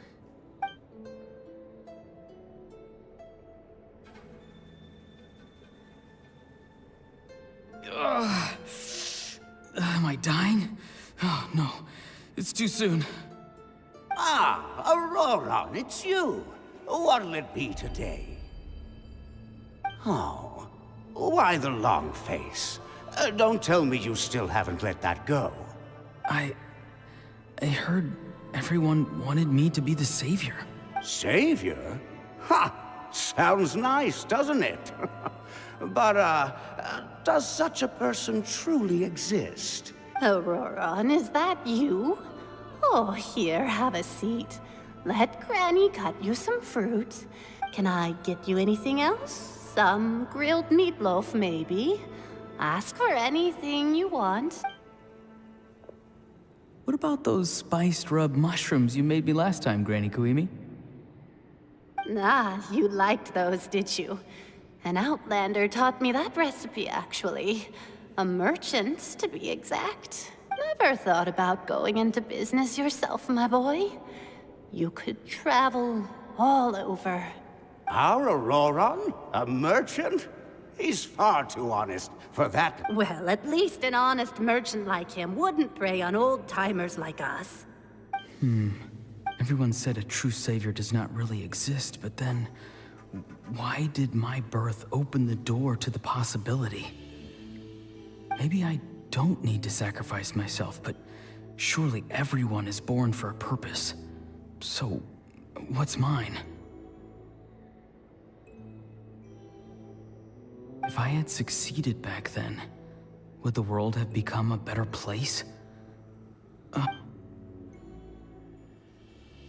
Done spacing out, Auroron? Did you finish your homework? Yes, Granny, it's just... Will learning all this really make me as strong as you? Of course not. I'm a special case. Other shamans study their whole lives without reaching a fraction of my abilities. Because you're a genius, right? You could say that. Or maybe I've just been alive longer than the rest of them, and picked up a few tricks that they didn't want to touch. It's rude to bring up a woman's age. Never do that again, no matter the circumstances. I wasn't the one who brought it up. Anyway, class is canceled tomorrow. Go have fun. What about my homework then? Do what you want. What use is it being as strong as me anyway? You've seen how the tribe treats me. They're all afraid. I try to go about my business, and they practically tremble in fear. Not the most fun way to go about living one's life, I'd say. Take it from me. The happiest people are the ones who do their own thing. So do what you want, Auroron. No matter what anyone else has to say. Granny didn't say it outright, but I think she was trying to comfort me. Don't force yourself. Don't beat yourself up over the past. That's what she always says. But I never forced myself. I never even got the chance to try before it was all over.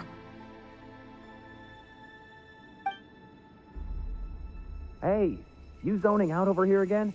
There's such a thing as overwatering the radishes, you know. I was just looking at the aphids. Something interesting about them today? I noticed some on the ground. Maybe it got too cold yesterday and they couldn't handle it. Bummer. Guess that means less honey this year. Aoife, do you think being a vet is fun? Fun? I'm not sure about that. Do you think planting vegetables is fun? Fun enough, I guess. I don't have anything else to do. Exactly. Most people live like that. No special purpose or calling. That's just how the world works. Oh, jeez. That troublemaker's at it again. Auroron, my man, come inside and give me a hand, would you? Why should I? I thought being a vet was no fun. Well, I guess there is a fun part. Trying to outsmart these rascals. Come on, give me a hand. Maybe Aoife was just too nice to tell me the truth. That attempting something above your capabilities will kill you. My soul is unstable. I only survived because I had people to help keep me in one piece. A part of me has always been missing. That's why the other spirit said I was close to death, but... Why struggle? It's a miracle you were even born. Just close your eyes and wait for death. It was you, the thing that came out of nowhere. Thing? I'm a warrior, far stronger than a weakling like you. I'm not weak. There's just a limit to what I can do. And that's exactly why your fantasy is so ridiculous. You really think a useless thing like you can save the world? Useless? Savior? Ha! Sounds nice, doesn't it? But, does such a person truly exist? Exactly. Most people live like that. No special purpose or calling. That's just how the world works. Take it from me. The happiest people are the ones who do their own thing. So do what you want, Auroron. No matter what anyone else has to say. But I don't want things to end here. Auroron? It's all right. We'll take things from here. Every time they marched into battle, I had to stay behind. Don't worry. With the Archon on our side, the Abyss doesn't stand a chance. All the best warriors are fighting on the front lines. I want to do my part too. Both of us are bound to disappear. But your end will come sooner than mine, because you've been broken from the start. Once your soul shatters into pieces and dissipates into the wind, I will take temporary control over this body. I will serve my commander until the end. No. No, this isn't right. My life can't end like this. I still haven't done anything important with my life. My end will not come first, and I'm not giving up. I can't die here, no! I won't die here!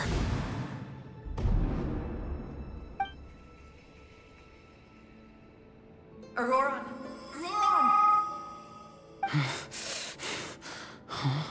Control your mind.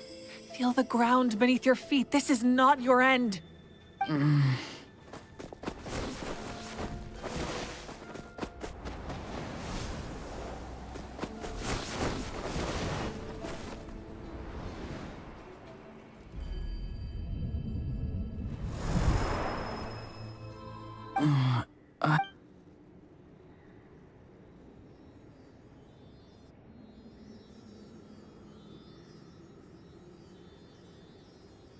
His eyes are open! He's alive!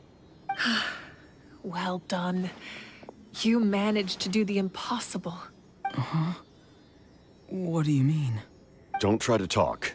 Focus on holding yourself together. I can't believe the captain did that. Maybe he thinks of Auroron as a comrade. He was helping to rein him in all this time. I'm fine now. Damage to the soul is a tricky thing. The pain almost consumed you for a moment, but you managed to hold on to yourself. That's no easy feat. The worst appears to be over. I'm sorry for causing so much trouble. We can talk about that later. Our plan. It failed, didn't it? I'm sorry. We were so close. You saved my life, and now the debt is repaid. Auroron, I never thought you actually wanted to sacrifice yourself in that ceremony. But you never gave up. Have you come to a conclusion on what it is that you truly want? I just want an answer. A reason why I exist and why everyone always did so much for me. No one is born a hero. And no one should be treated like one from birth. I had a chance to do something important back then, but I failed. All I want is to find some more ways to make up for that. The answer you seek now lies before you.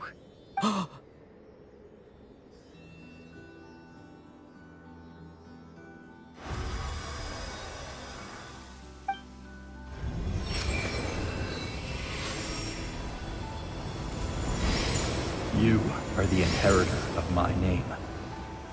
The hero from the masters of the Nightwind, who shall fight for this generation. Fascinating. You're not the person that the others thought you were. And yet, you're also not the kind of person that you thought you were. It can take a lifetime to truly discover who we really are. Like you, I never thought I had what it took to be a hero. I was too cunning, too self-absorbed. But in the end, I sacrificed my life for this nation. Now, remember your name. Even if others will see a different meaning, it still symbolizes your nobility and yearning. My ancient name.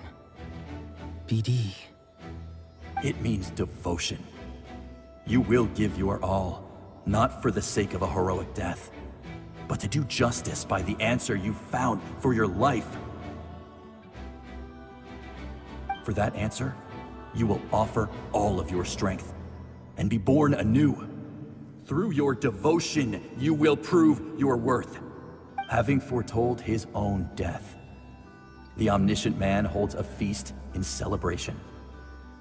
Let us raise our cups in honor of his heroism and send him off with this final tribute.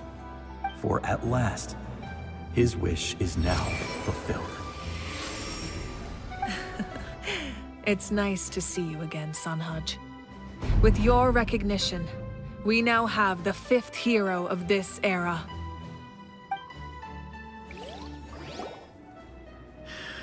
I am happy to see your plan advance one step further. It seems that my cry did not cause irreversible damage. What is that voice? Just as I thought. The Lord of the Night has awakened.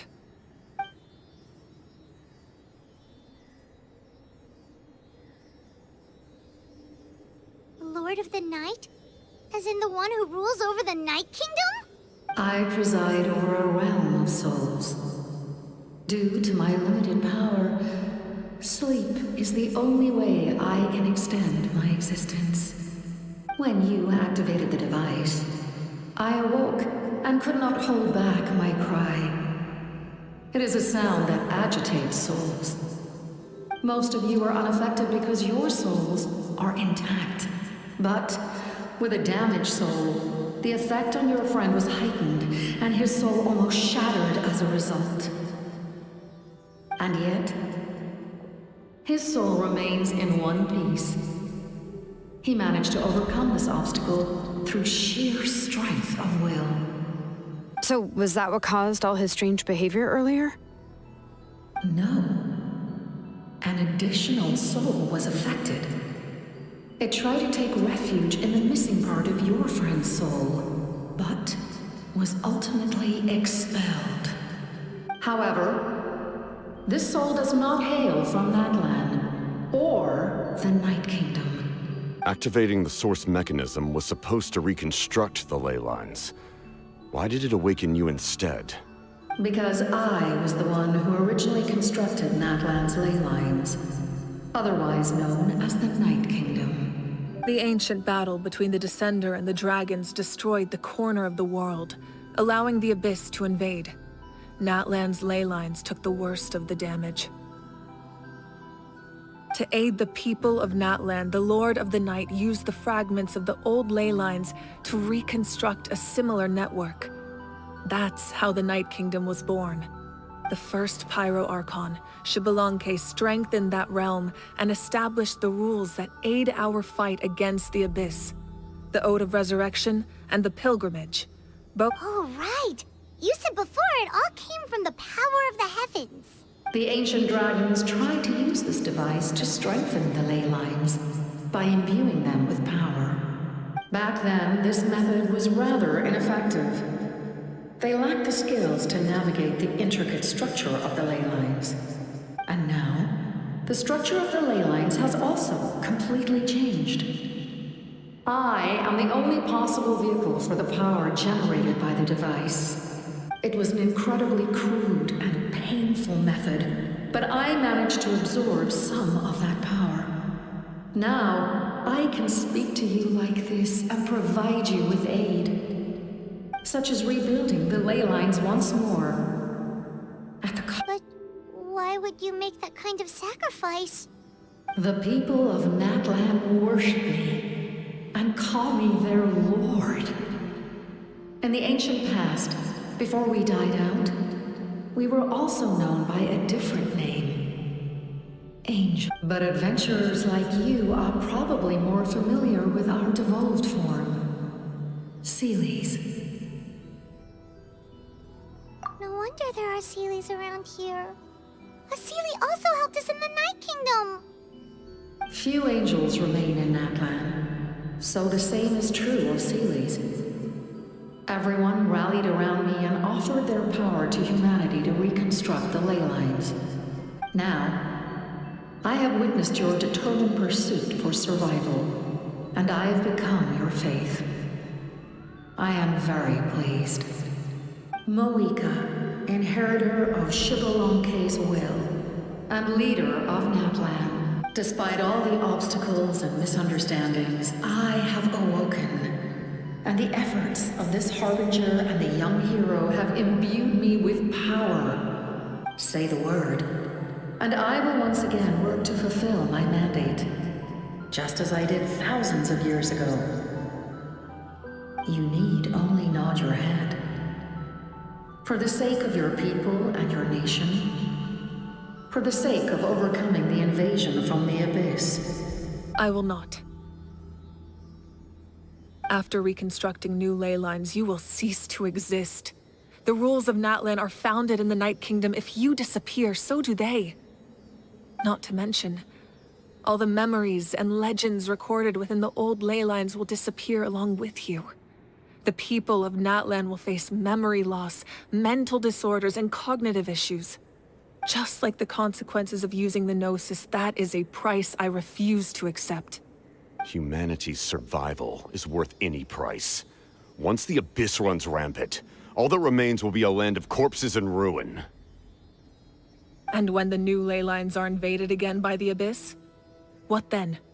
How are future generations supposed to survive? A land without the Lord of the Night, without the protection of the rules, is doomed from the start. You presume too much. If you cannot ensure survival in the present, you have no right to think about the future. What will it take for you to realize that? How many hundreds or thousands will have to die?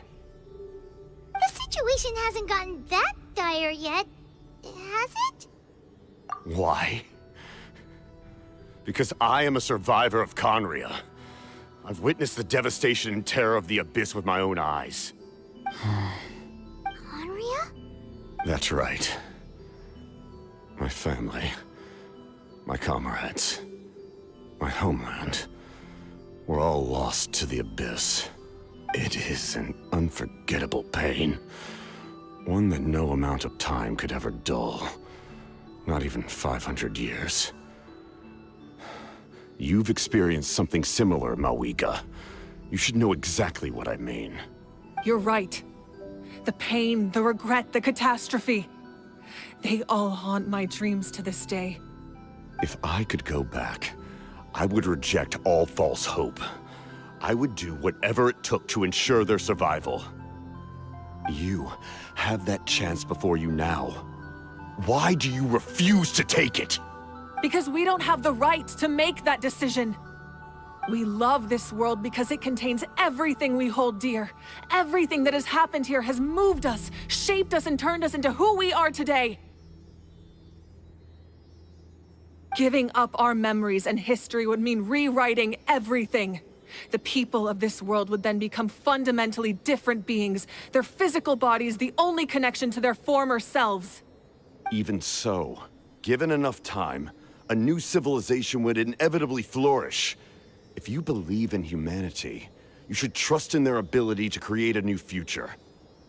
Or, history could repeat itself. The Abyss could invade once more, and it would all be for nothing.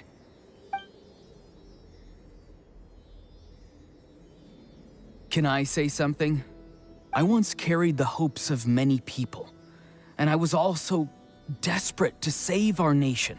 In the captain's plan, I saw a chance to ensure our survival. But as I was on the brink of death, my wish for life and purpose was rekindled. I've been very fortunate to be well cared for by all the people in my life. I refuse to forget that. My feelings were so strong, they overrode my compulsion to sacrifice myself for their safety. No matter what path lies before us, we still have a destination. If we lose our way now, we will lose the meaning of our existence. That's right. Natlan's heroes gave their lives so we could have this chance against the Abyss. Their sacrifices are our blessings. Not only are their deeds and spirits exceptionally meaningful, they may also well be our path to victory. I don't want to give up just yet. Yeah, we're just one hero short. The power from the device will allow me to remain awake for some time. I stand at the ready should you change your mind. Even if you fail, you need only send someone my way. My offer still stands. Humanity is truly remarkable. Even the gods in the heavens hold you to be special. Even now, you stand before me, dazzling, like the sun. You must have a profound connection to this land since you're so determined to save it. But what are you really trying to protect?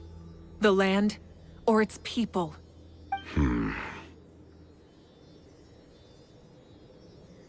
Pretty sure he wants to hear what you have to say, Traveler. Fine. I suppose we can wait.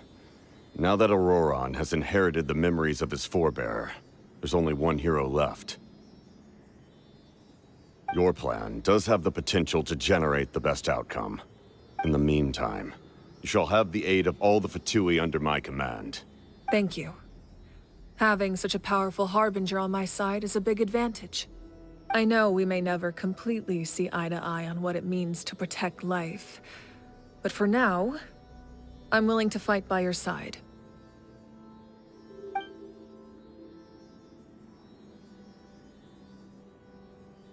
All right, we should let everyone else know about the plan. They're probably still at each other's throats outside. Good idea. We need to explain the situation. Oh, guess we'll stick around then. I'll update everyone outside. Let's meet back up at the stadium.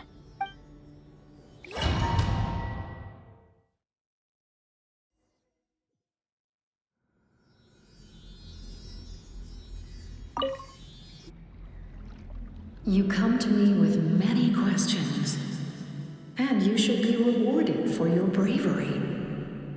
Ask, and you shall have the knowledge you seek. They do not like being mentioned by name by any living being, be it an ordinary human or one of the seven.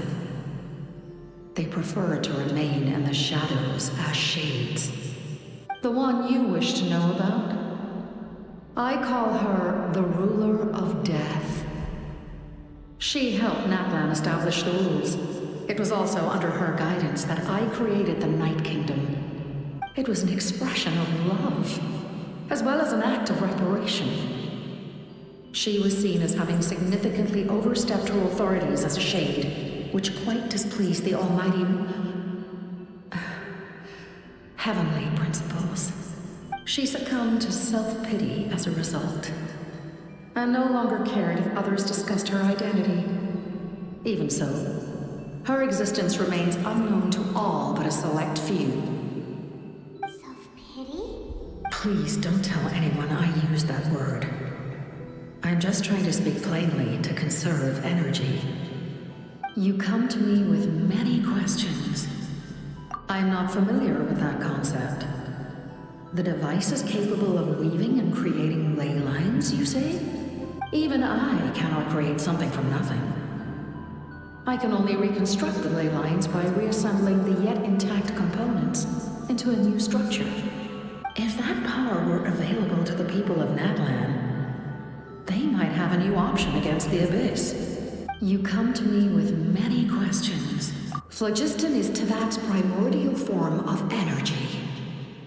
The heavenly principles used phlogiston as a basis for the creation of elemental energy, to develop a power to better counter the Abyss. Have you heard of the concepts of the light realm and the human realm? That explanation might take too long. Light refracts into 7 different colors, which we collectively refer to as a rainbow. Elemental energy is a similar concept. It's essentially the modern counterpart of phlogiston. You come to me with many questions. Ah, yes. The artisan from the Children of Echoes has yet to mention the matter to me. Probably because the young girl from the Masters of the Nightwind is absent. No matter. I'll reach out in a dream and tell them what needs to be done. Young girl? What? Did I say something wrong? You come to me with many questions.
In that case, allow me to formally welcome the Fatui to our cause. We now face a common enemy. It's time to put our differences behind us and look to the future. As for Auroron, his actions may have been out of line, but I don't intend to punish him right now. I'd rather give him a chance to prove himself. A magnanimous decision. We're back! Whoa. Seeing the two of you chatting like this, Paimon almost feels like she's dreaming. This may be an unexpected outcome. Now that we're all here, I have some questions of my own. Tell me, how did you discover the source mechanism? We weren't getting any closer to obtaining the Gnosis, so I had my men scour Natlan for a different option. Auroron helped as well. We tracked down 3 scholars, Aberawa, Bosomtwe, and Kushtal, and combined the results of their research to locate this ancient device. I've never heard those names before. Seems like my own investigation failed to locate some critical personnel. I'm just not sure how I missed them. Strange. Perhaps they simply live in seclusion. In any case, their results speak for themselves. That's true. Now we have another option at our disposal. Compared to using the Gnosis, our current plan will buy us some time. And if all else fails, we still have this plan as a last resort, even though executing it will come at a heavy cost. But that means making everyone forget their past! We should definitely try to avoid it if we can. Oh, actually, speaking of the Gnosis, how did you know what it could do? That story begins with the Cataclysm 500 years ago. I failed to save Conria from the rampage of the Abyss. When the situation became unsalvageable, I fled to Natlan with the remainder of my platoon. Only to find that Natlan had fallen victim to the same tragedy. I defended this land for quite some time, and, in the process, met the chief of the Masters of the Nightwind. I'm sure many people viewed Conria as the cause of the tragedy. But Aizu was kind to me all the same, and even helped me in my time of need. From that moment, I made it my mission to aid Natlan. In battle, a warrior fights to win. Even though my homeland was lost, I was already committed to this fight. Together, Aizu and I fought many battles and overcame countless hardships. However, he was unable to escape his fate. And, in his final moments, told me the secret of the Gnosis. So it was him. He recommended using the Gnosis on several occasions, even before the tragedy. But I turned him down each time. You knew him, and you fought for Natlan all those years ago. Why don't I recognize you? It must be the mask. Even without the mask, my past appearance is long gone. Even with the curse of immortality, the flesh still rots. Wait, do you know someone named Dainsleif? That problem doesn't seem quite so extreme for him. You've met him already? Yeah, a bunch of times. Sounds like you know him too. During the age of Conria, all I knew was his name. The last time I saw him in person, he was traveling with a princess. He carries a degree of pain and hatred that far surpasses my own.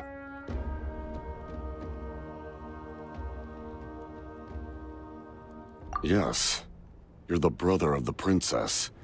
Given the role I held in Conria, I would prefer not to harm you. Although, this is likely a self-imposed burden. If the princess saw me now, I doubt she would even recognize me. As for your question, I don't know how Dane managed to slow the deterioration of his body. My appearance is much changed, and that's not the only thing. Even my physical strength is a shadow of what it once was. I would have never known. During our battle, it felt like I was fighting against the pinnacle of human strength. And I still lost. I deserve no praise for that outcome. Still, it's a shame we never faced off 500 years ago. You could have seen what I was truly capable of. I agree. Had we fought then, I'd also have been more motivated to go all out. So, all that commotion back at the stadium, and you're saying neither of you were using your full strength? I'd say we're evenly matched. If we face off again, victory will come down to who wants it more. I imagine you held back since there were spectators around that could have gotten hurt. But capitalizing on that situation would have only led to a hollow victory. It would have been no different than taking hostages. My goal was the Gnosis, and I failed to obtain it.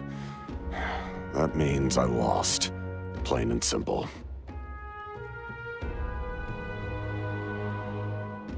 Her Majesty the Tsaritsa allows every Harbinger the freedom to pursue the meaning of their existence. When the time comes, that freedom can take precedence over her orders. That's why our methods can be so radically different, despite sharing the same goal and the same sovereign. I needed the Gnosis because I came here to save Natlan. That was my primary motive. Once Natlan is saved, if the Gnosis still remained in my possession, I could bring it back to Snezhnaya. My decision regarding the Gnosis will not change. So let's focus on the Abyss for now. Right! What happens when all 6 heroes are together? We will unleash a great power that can be used to thwart the Abyss. But only once. It's a power that Xbalanque gained from Renova. Renova is a god whose existence predates any Archon. You can think of her like an emissary of the heavenly principles. She controls the power of death. Wait, is that why you have the Ode of Resurrection?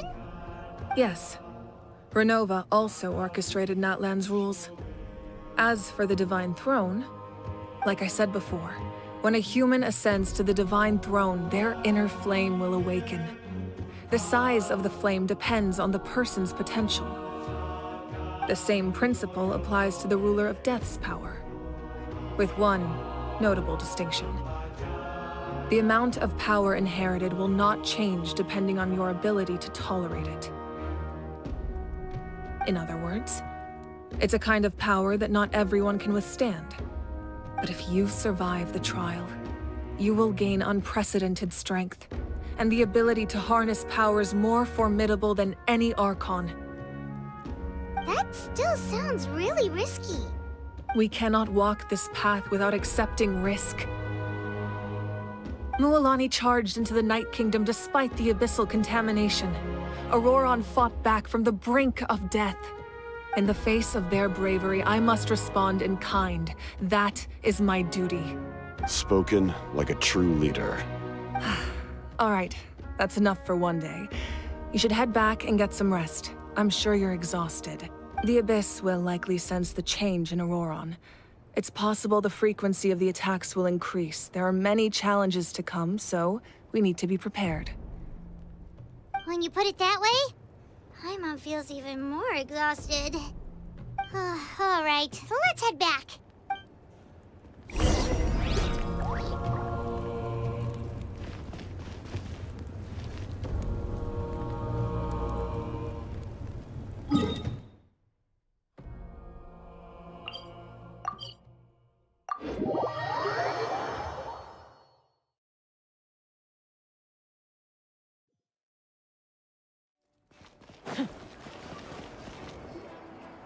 That hurts.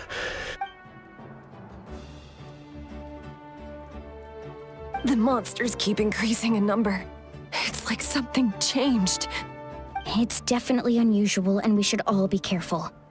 But don't worry too much. You have us by your side. If there's one thing the Abyss fears, it's strength. If they think we're easy prey, they've got another thing coming. Oh, someone's calling us.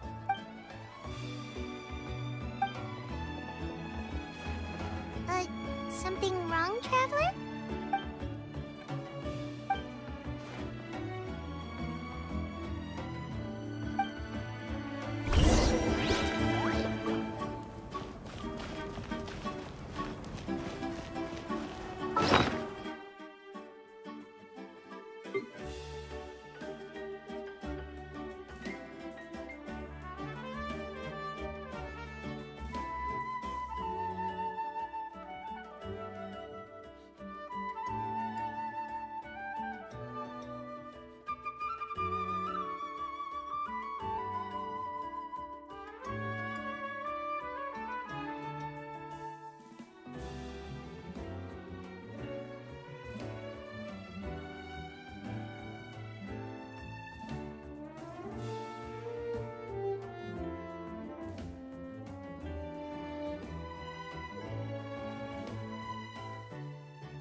Nope, we can't give any of these to our soldiers.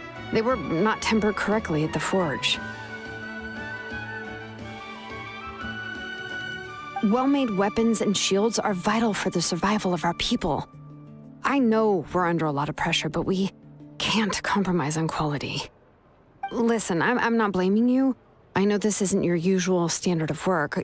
Why don't you all just take a break and I'll take care of the pieces.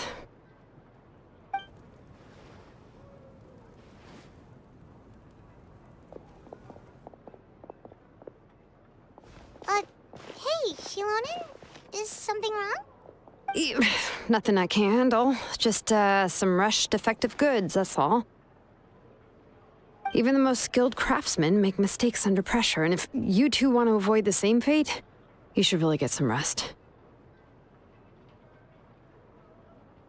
You must be exhausted too. Don't worry. I like it that way.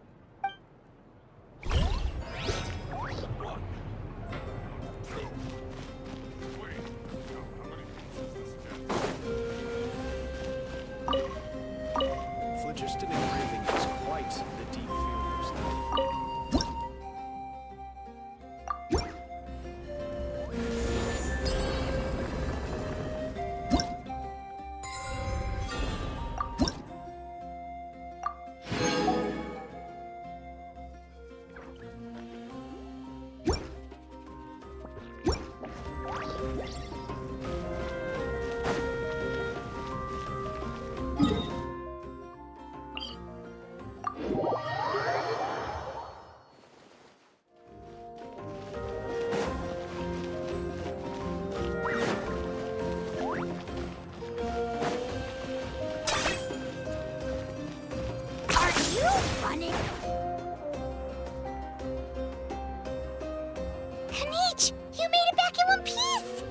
Oh, these must be friends of yours. Well, head out then. See you later.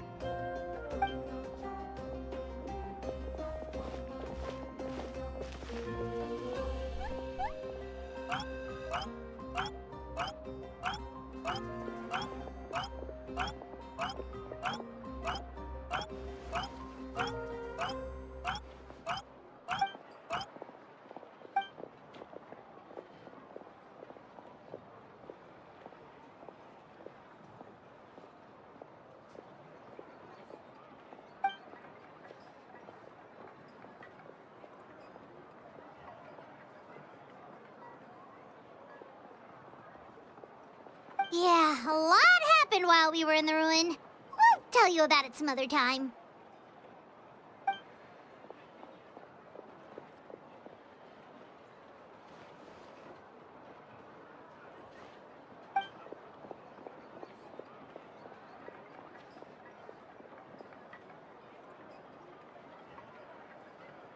We won't keep you then. Let's talk later.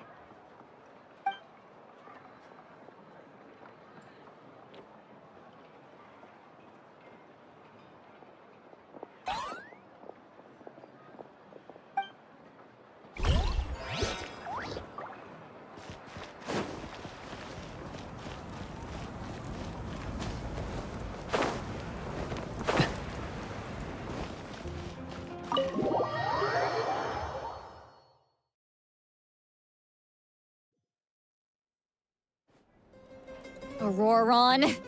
Granny? What's wrong, Granny? It looks like you have something to say. You know exactly what you did. You need some sense knocked into you, that's what I think. I'm sorry. Now that you have nowhere to run, that's when you apologize? You couldn't wait to run off last time, and the time before that. Pretty sure I apologized those times too. What exactly were you thinking? Being a wanted criminal is one thing, but then you also tried to pull off that whole thing in the ancient ruin. I'm not the one who needs an apology. Apologize to yourself for risking your life. Okay. I'm sorry. I don't have anything to say for myself, Granny. Yell at me all you want. I know I messed up. You better be sincere. This is an incredibly serious matter. I'm being sincere, I promise. I know what I did was risky, and I know I made some bad choices. But I don't regret it. I just had to do something. Not because I thought I was special, but because I wanted to help Natlan as much as I can. Of course, in the end, I just ended up causing more trouble, so you're right. My apology doesn't mean much. But you even had Aoife bring me that gem. A simple thank you isn't enough, but still. Thank you, Granny. You're welcome.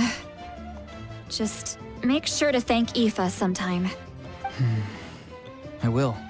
Anyway, don't feel too grateful. I tampered with the bag to copy a portion of your memories. Oh, I didn't notice.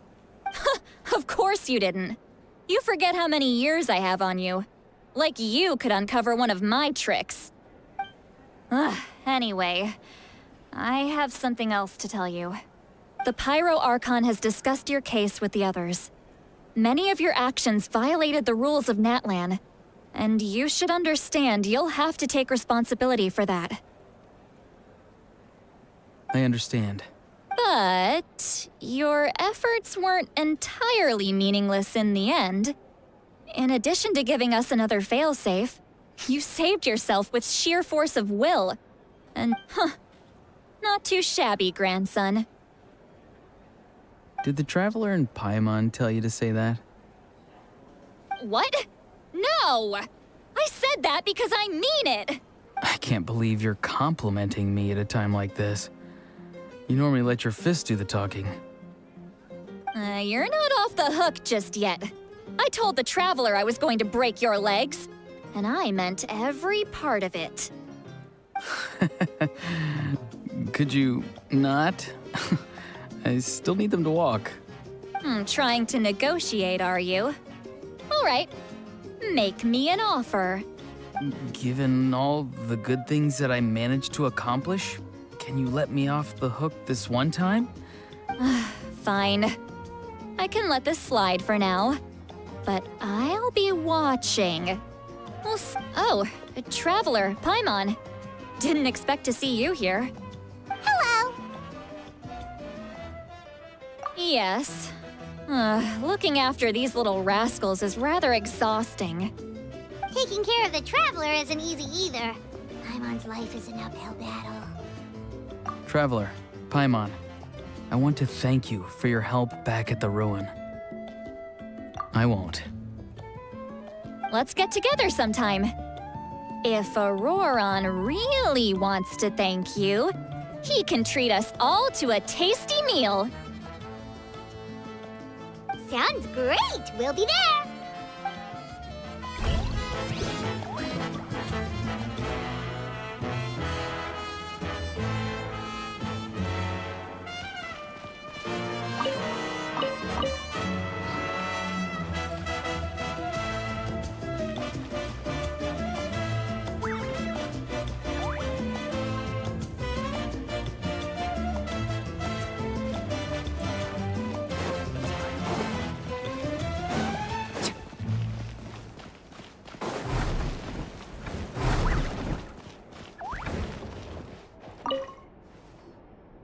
If you're done for the day, we should get some rest. Paimon has a feeling we'll need it for tomorrow.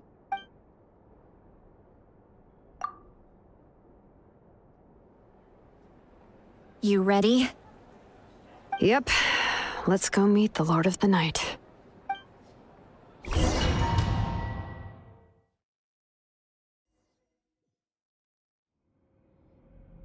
So, this is where you heard the Lord of the Night? Guess that means she really has awakened. Hopefully we made it before she falls asleep again. Fret not. I'm still here. For a weak life form, falling asleep is no less taxing an exercise than staying awake. I'm sorry for disturbing your rest, but there's something we didn't have the chance to ask you earlier. We need to forge a new ancient name for the Traveler. But we ran into a problem. He's not from Natlan, so there are no records of him in the Night Kingdom. I see. Mawika must hold him in high regard. It would seem the two of you are not simply here on her orders. So, what say you? Speak your mind. There are no others here. You are both my children. Both children of Natlan. He is special. He saved Kachina and devoted himself to helping us avert this disaster. Natlan owes him a debt. But that debt has not been repaid, and with an ancient name, we can at least guarantee his safety. Even though that guarantee will come at the cost of your own life? Yes. So, it's true. Forging an ancient name consumes the life of the craftsman. Forging an ancient name is an act of creation. It involves taking disparate concepts throughout the Night Kingdom and condensing them into a heroic epic. But it takes time for the new concept to be integrated into that realm. If the ancient name is like a seed, then the life of the craftsman is the outer shell, serving. Once that process is complete, the seed will sprout, and having served its purpose, the outer shell will gradually disappear. Forging an ancient name is no easy task, and creating one for an outlander makes it even more challenging. Yes, because I believe forging this name will be well worth it. We don't know how long we'll be able to hold back the abyss, or what the final price of averting this disaster will be. If giving up my life means that all the people of Natlan can have a future, then the sacrifice is practically negligible. Even when I'm staring death in the face, I don't think I'll regret this decision. I bear the name Baraka. This is a part of my duty. I understand. The chance may be exceedingly slim, but you still want to seize it, because this could be the final step to victory. And you, Sidlali, the anxiety you feel, it's because you saw something, yes? So, you know about that too. What is she talking about? I've had concerns for a long time. Mawika's plan needs too much time, and too many things can go wrong. The Masters of the Night Wind have a ceremony that can be used to glimpse the future. It's just... using this power on the Pyro Archon has always been seen as a taboo. And you did it anyway? What did you see? Death. How? A key part of Mawika's plan is using the 6 heroes to release the power Xbalanque obtained from the ruler of death. Considering its origins, the price of using that power is death. You're saying Mawika is going to die in this war against the Abyss? Yes.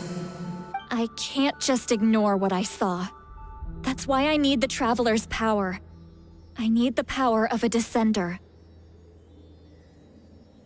Don't forget, Sidlali. Even if it may seem like someone is fated to die, the nature of death and fate are different. Fate indicates what will happen in the future. The time, manner, and place are all predetermined. But death is different. The ruler of death's power will allow Mawika to triumph over the Abyss. But she must offer her own life in the process. The ruler of death cares little for the time and manner of a death. She simply guarantees that it will occur. Fate may be able to influence the timing, but that is all the Traveler can change. Wait, you're saying we might be able to change when she dies, but not the outcome? I cannot help you with this, I'm afraid. It's beyond my capabilities. Mawika knows about all this, doesn't she? Yes. I imagine she has long accepted this eventuality. Well, I can't. She's so strong. She never gives up, never rests until a problem is solved. She's not the type of person to just quietly accept her death. The Traveler shares that quality. That's why I think this gamble is worth it. Together, I know they can overcome the impossible. Be it fate or death. We shall have to wait and see, but I will curb my expectations. My time is running out. It is my honor to witness humanity in this moment of absolute determination. We won't forget your contributions. Once we deal with the Abyss, we'll find a way to keep you alive. Thank you for saying that, but there is nothing you can do. How many years of life are enough? 10? 100? 1,000? 10,000? The Night Kingdom will disappear. The humans will continue to fight against the Abyss, and in the end, all will cease to exist. That's what makes us different. Even if our end comes tomorrow, humanity will still do whatever it takes to survive today. Exactly. Times like these always fill me with admiration and reinforce my commitment to the mandate I shoulder. My creator was right in esteeming you as special above others. Here. This is my gift to you and an extension of my will. It can record the traveler's experiences in this land, whether from the past or the future. With it, you can forge the ancient name you desire, and the traveler will also become a hero forever recorded in the memory of Natlan. Thank you. We're sorry to ask this of you when your strength is already all but spent. Really. Thank you so much. Your thanks are unnecessary. This is the least that an angel can do. Time for you to leave. It's getting dark.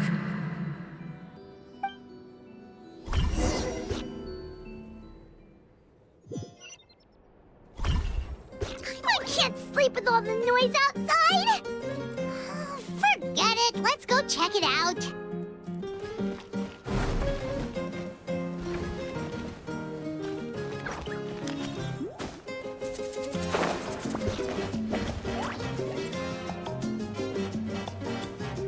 Shilon and Lolly, is there a reason you're up so early? We went to see the Lord of the Night, and she gave us this. Like I said before, I couldn't forge your ancient name because there was no record of you in the Night Kingdom. But with this, we can finally record your deeds. Just keep it with you during your time in Natlan, and eventually it'll be full of your adventures. Really? Let Paimon see!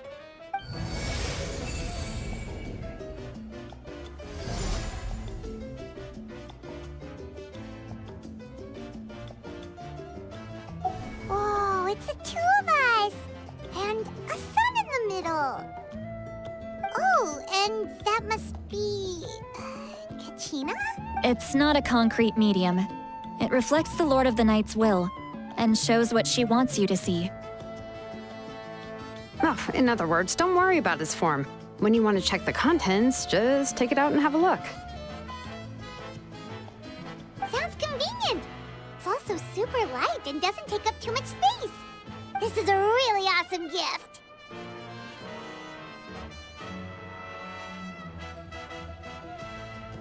Oh, yeah. We'd feel bad accepting something like that. Oh, yeah, don't worry, you two. It's, like you saw yesterday, aiding humanity is the Lord of the Night's mandate.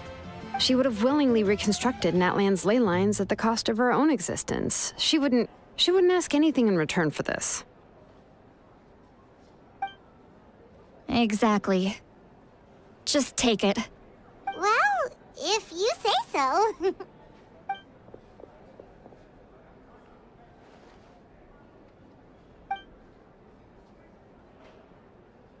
So soon? We just fought them off. We can figure that out later. Let's go!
I see.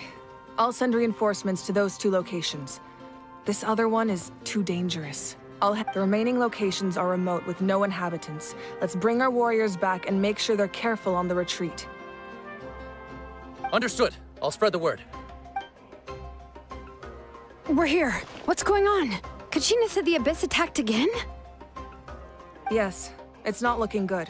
Our forces have always been able to handle the sporadic attacks, but now, there are more monsters than ever, and the attacks are more frequent. What about the scale? What areas are they targeting?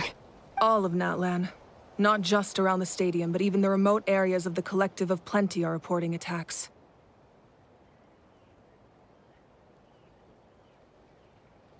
Could this also be some kind of omen? If things continue like this, then... We won't last much longer, I know. What we're seeing now is the desperation of the Abyss. It knows we're only 1 hero short. I don't have the strength to fight it right now. This is its best opportunity and its final chance. You're saying we just have to hold out for as long as we can? It'll be a long fight. Our current focus needs to be on protecting civilians and conserving manpower.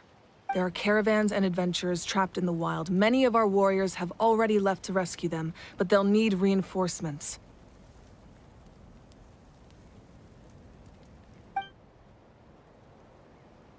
All right. Shilonen, Kachina. Head to the camp near the Children of Echoes. Lali, you're needed in the Masters of the Nightwind. As an important figure in the plan, Auroron will stay here. Your tribe is too far from the stadium. Understood. I'll leave right away. I prepared a hot air balloon to take you where you're needed. Messengers from the Scions of the Canopy are traveling all around Natlan. Update them once you've completed your mission, and they'll compile the information into a battle report. As I receive intel from the various regions, I'll plan your next move. All right, no time to lose. Let's go!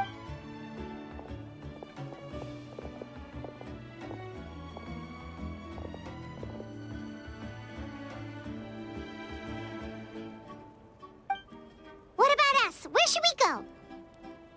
I received word that a small team escorting civilians back to the stadium was attacked. They won't be able to hold out for long. Can I leave them to you? Thank you. The hot air balloon is over there.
I will...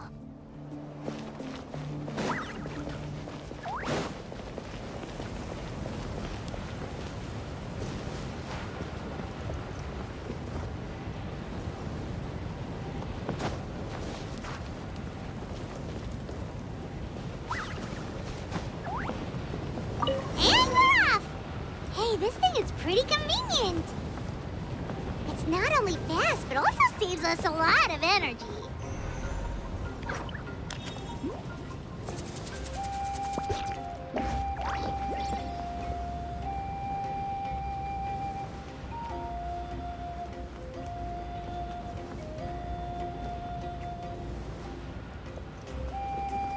Whoa, there are warriors fighting everywhere. Seems like chaos in the making. Good thing for those battle reports.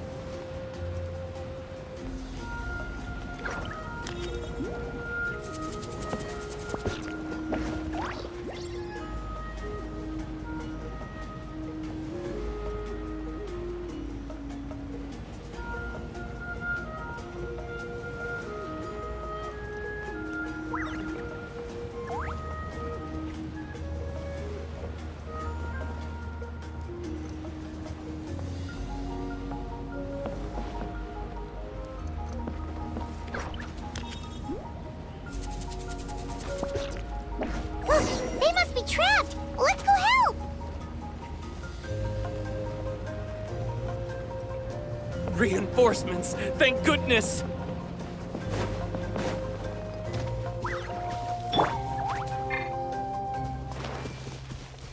I see everything. Strike above! Illusion shattered! Real life.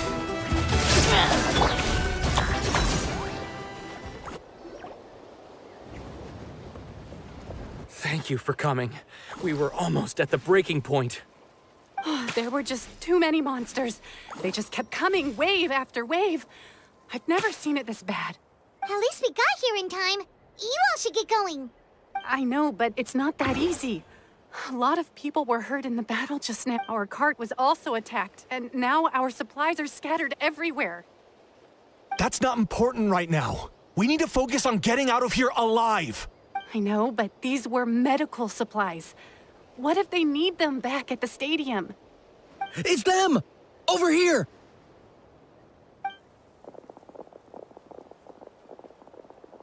We came to help, but looks like you don't need it. Nice job making it through. Now we can head straight to the next location. What other areas need help? Here, take a look at the latest battle report. Messengers from the Scions of the Canopy are traveling all around Natland to pass along the latest intel. If you see a messenger from the Scions of the Canopy, feel free to ask them about the latest battle situation. Thanks! Now where should we go next? Seems like you can hold your own in a fight, so let's split up. Choose where you want to go and we'll take the rest. Still looks like they could use some help here, though. These supplies are really important. It's all right. Don't delay your rescue efforts on our account. But if we stay here too long, the monsters might come back. What do you think, Traveler? Should we stay and help? Paimon will do whatever you decide.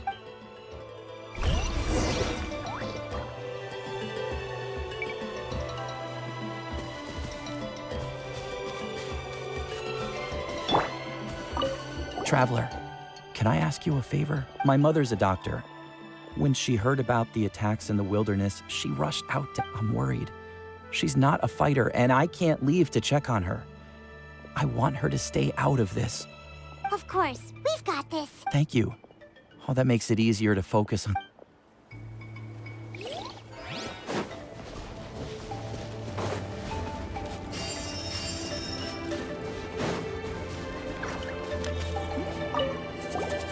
Do you get... normal? You mean I'm not being the coward? Not at all. You're here, aren't you? Ready to fight even despite your fear. That's... Oh, yeah.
Kenichi just ran past.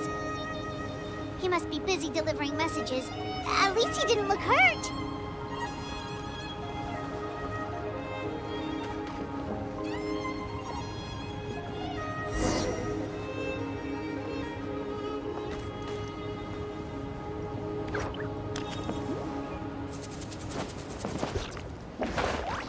This is it! Looks like a battle is in progress. Let's go help them! How much longer are these things gonna keep coming? We're reaching the breaking point!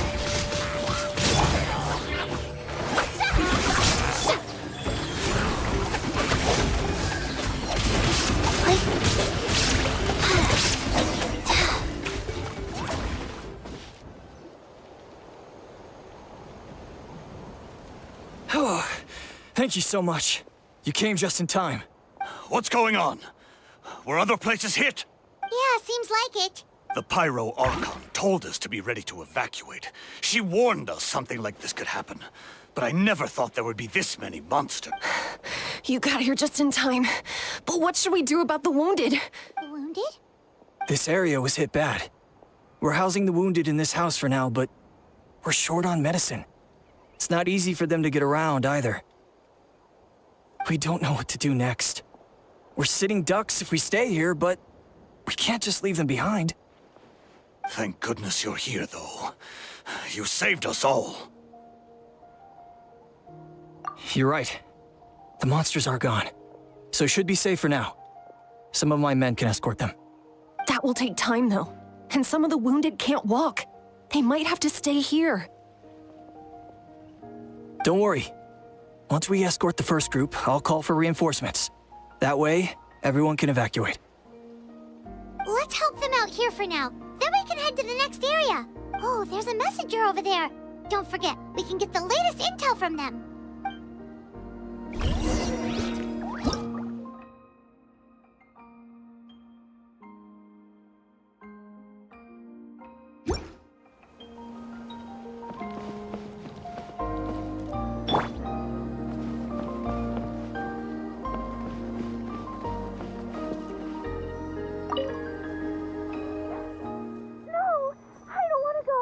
Mommy can't go with you, my dear. She's hurt. Still, it's going to be okay. No! I won't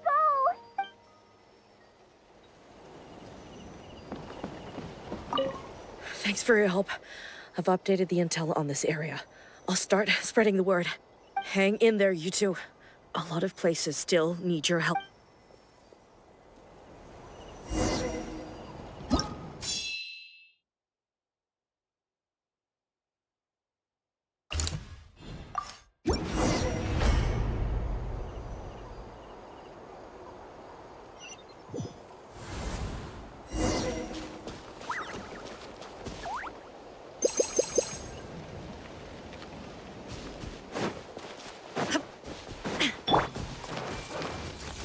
I see everything.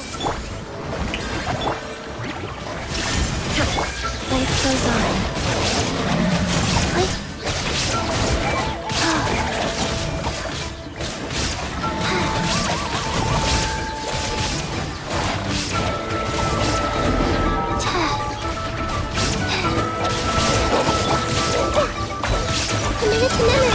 Illusion shattered! Yoo-hoo!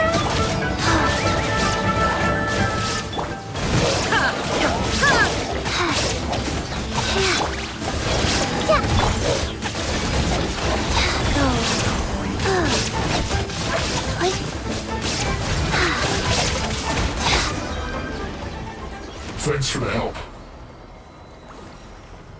Yes, per his order, we're now under the Pyro Archon's command. Not everyone understood his decision, but our Lord's orders take precedence over all. We're alive because of them. They saved us.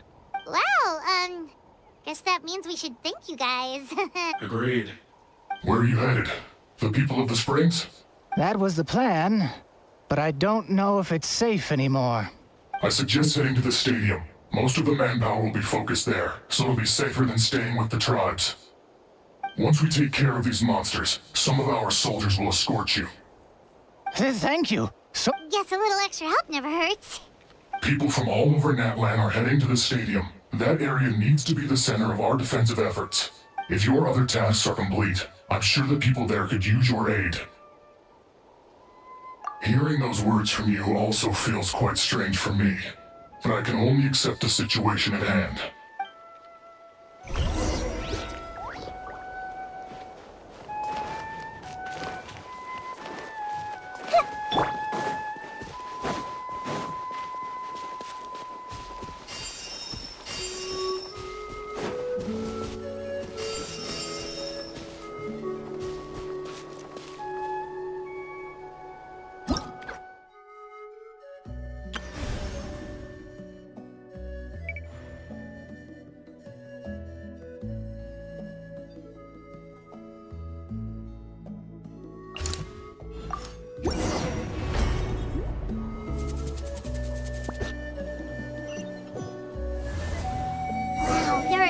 People here? Looks like it really is getting too dangerous for people to stay out in the wild. I guess that means the situation isn't getting any better. Well, we'll just have to keep fighting.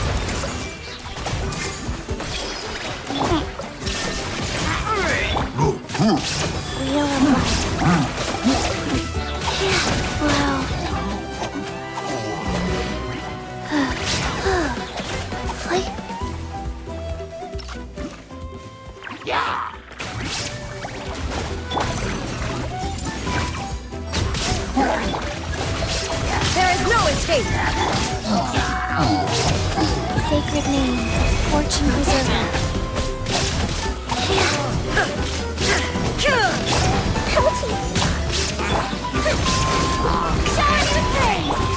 Life goes on.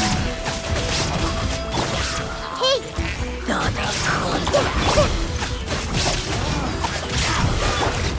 Now you shall perish! Share my knowledge! How dare you! Let my name echo in song! Illusion shattered! Committed to memory!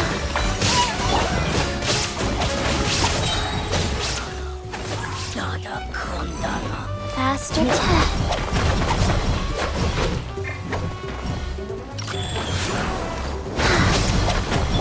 This way through the river.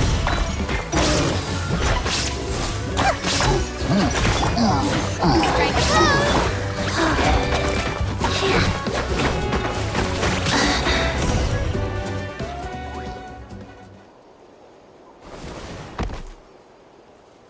Oh, Kenichi, you're back!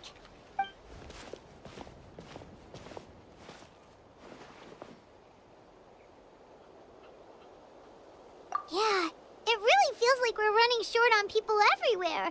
It's so dangerous out there. Just when we think everything's under control, another thing... Not that Paimon's complaining, it's just... What if things get even worse?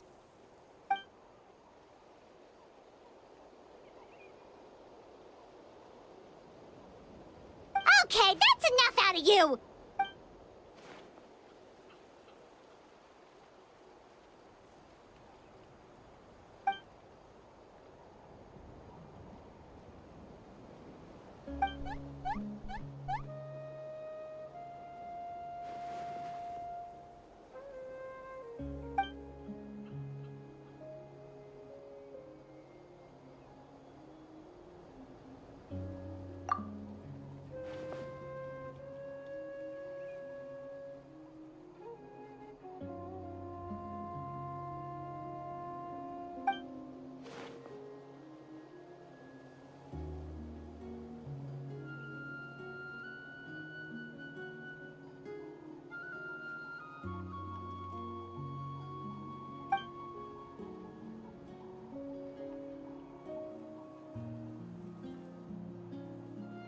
Yeah, she always seems so confident. Plus, she told us you can only become the Archon by proving your strength.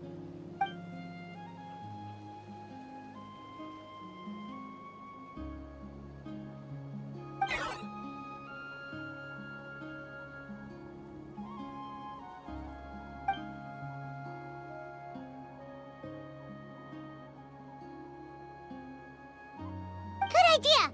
Maybe we can see if the people around here need anything in the meantime. Looks like we're on the same... There are a lot of people in here. Could they all be refugees?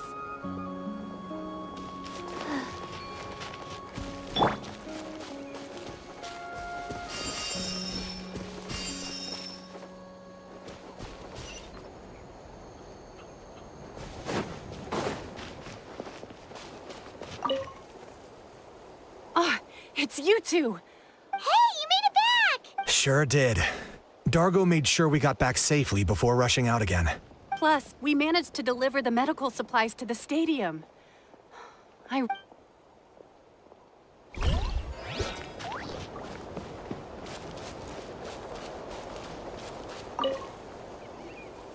managed to accept my fear, but I still want to ask you one last thing. If I die...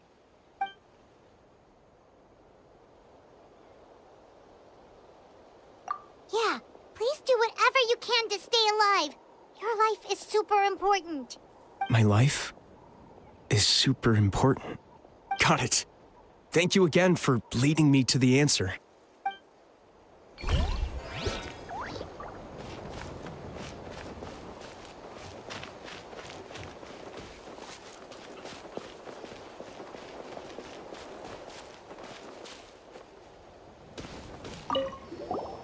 Want to get some rest, Traveler? We have to head out again in a bit.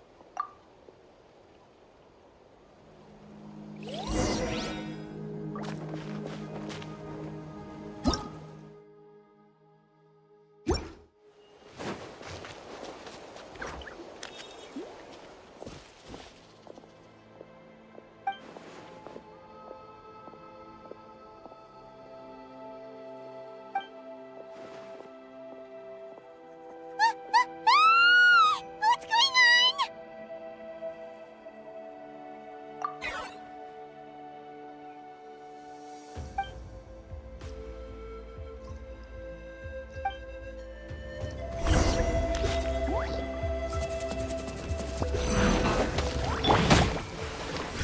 Everyone hold hands.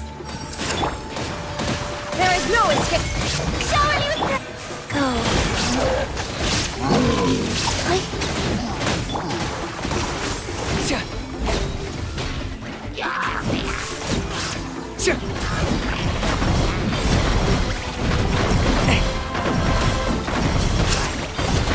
Target acquired.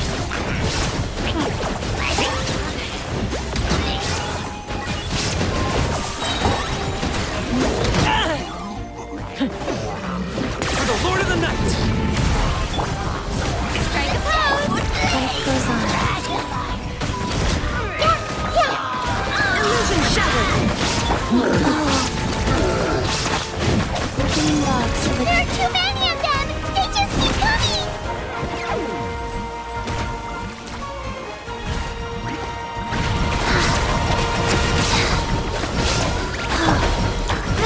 Grow. Committed to memory. There is no escape! Wheel of life. Shower me with praise.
I got him cornered!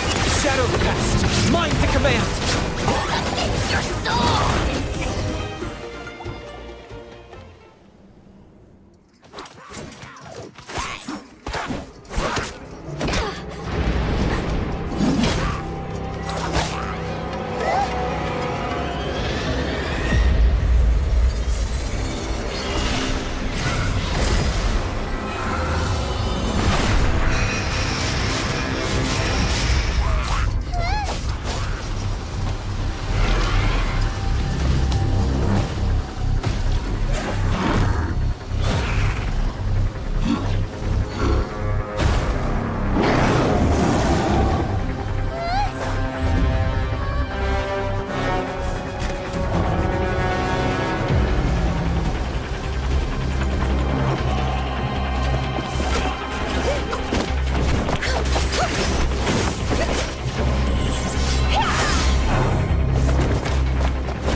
situation is grave.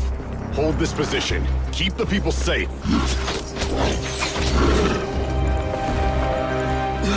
Chaos and emptiness. So that's the abyss.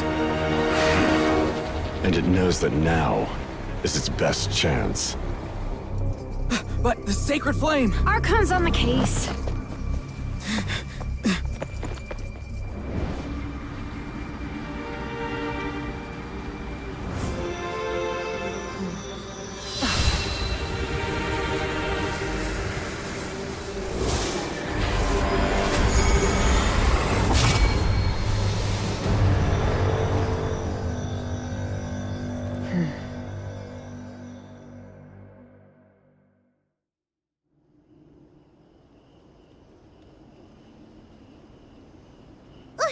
What was that?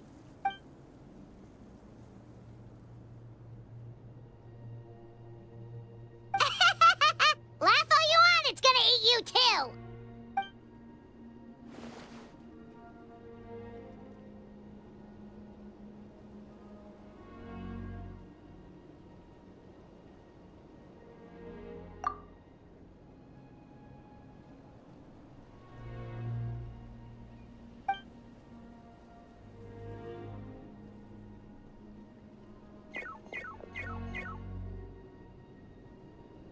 The fact that Deadpan Kaniche is this nervous just goes to show how serious this really is.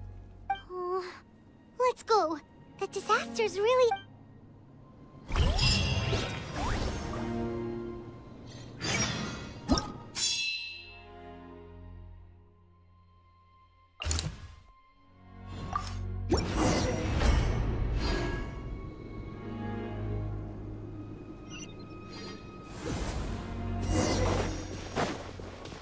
Whoa!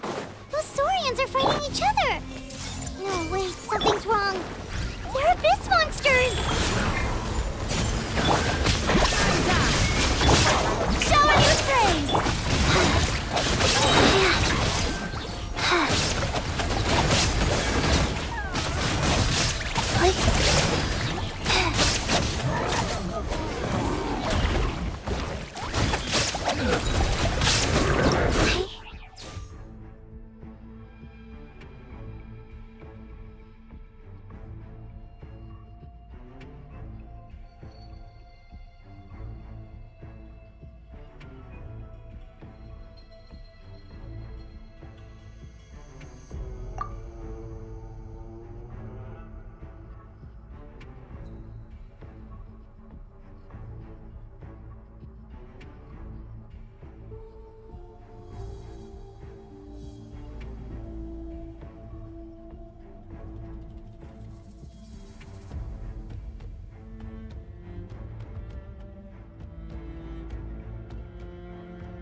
There is no escape!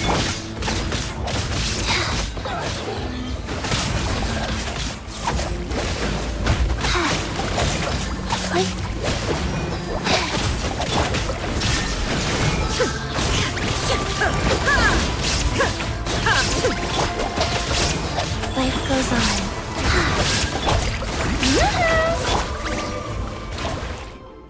Over here! Come on, quick! Hey, wake up! And you, wake... They're all dead. Oh no!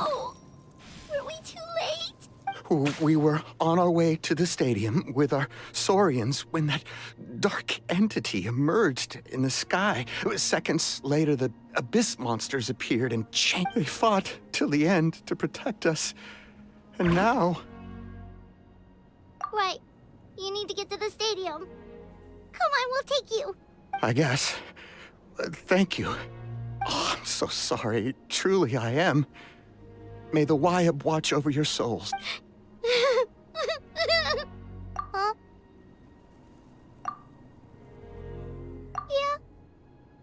I'm on nose, it's just... But anyway, right now, Let's focus on getting them to the stadium. With any luck, there'll be an update waiting for us there. If not, we'll just have to play things by ear.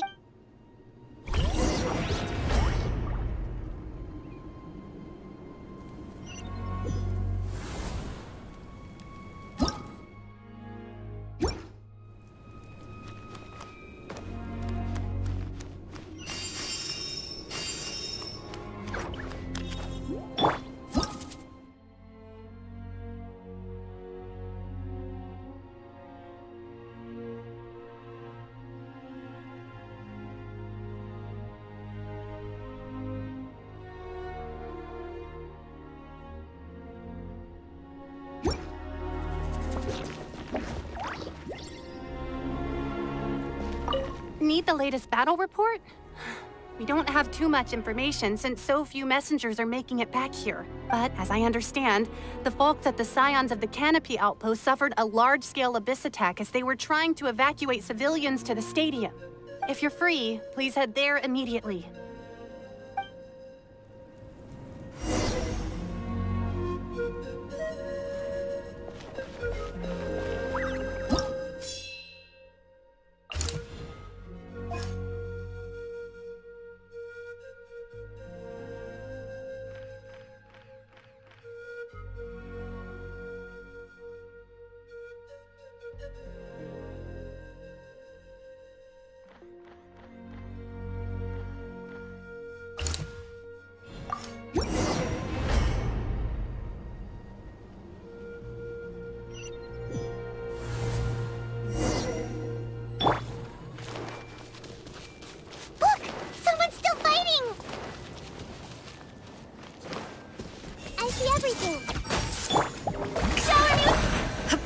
Illusion shattered!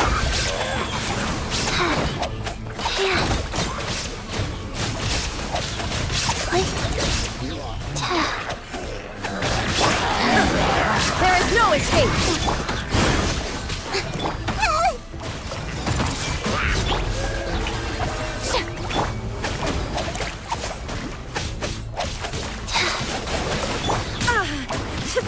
Torn to oblivion!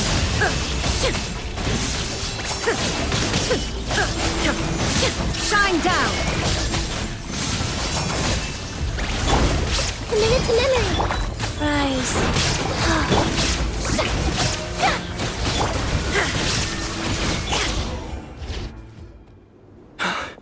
It's you. You came. After you left, some of them started evacuating the civilians, while the rest stayed behind to keep guard, but we're done for now. The Abyss will attack again any minute. And then I'll be a dead man too. Hang in there. We'll think of something. There's gotta be a way out of this. Like what? None of the civilians have any combat experience. There are old people, children, wounded. The monsters are gone for now, right? Get back inside. It's too dangerous out here. I know it's dangerous. That's why I came out. Same. Huh?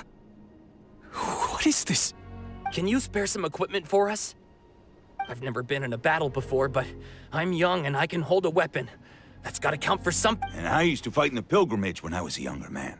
Admittedly, I never made it very far. But if you hand me a spear, I think the old muscle memory will kick in. There are others willing to join us as well. I persuaded them to fight. We can't let the blood spilled by our warrior brethren be in vain. We can't watch on as our heroes lose heart. And we can't let them fight alone.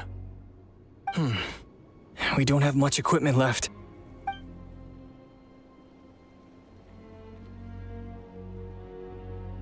Okay, take these. With a few extra fighters, we should just about be able to hold our own. It'll be a slow advance, but that's... Everyone who's fighting, be prepared to follow my orders to the letter. Yes, sir! Got it. Take our hot air balloon. You can use it to get to the stadium. No need. You'll have other people to save. We're taking up arms so that you can focus on more important things. You're the heroes, after all. Okay, well, try going that way. That's the route we came from, and there weren't too many monsters. Thank you, both. You've been a huge help. I am devastated by the deaths of my brothers in arms. But if their sacrifice means anything... We're not going down without a fight. Thanks. We will. Now, go. There are other...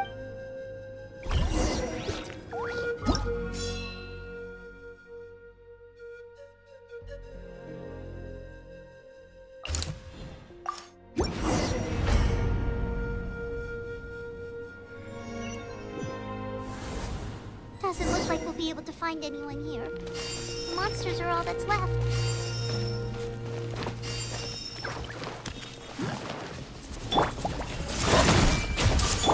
There is no escape! Strike a pose!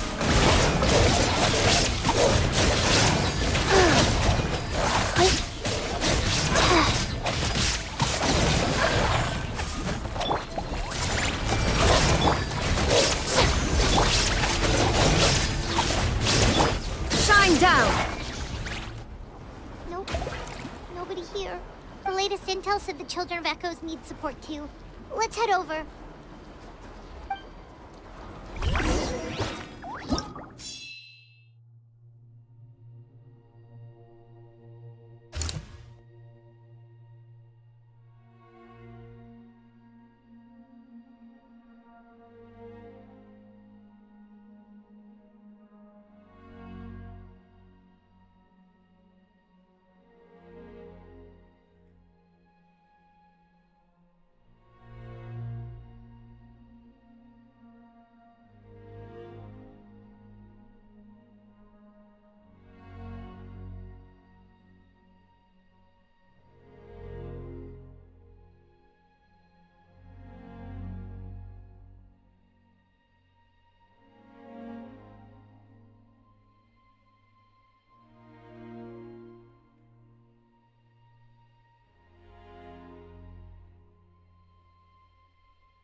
These warriors are struggling! Quick, let's help them!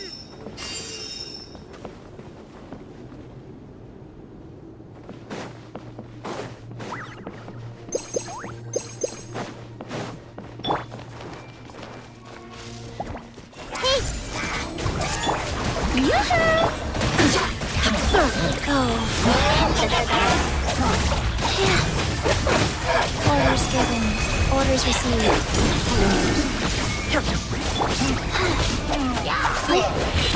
Wow, I didn't feel that.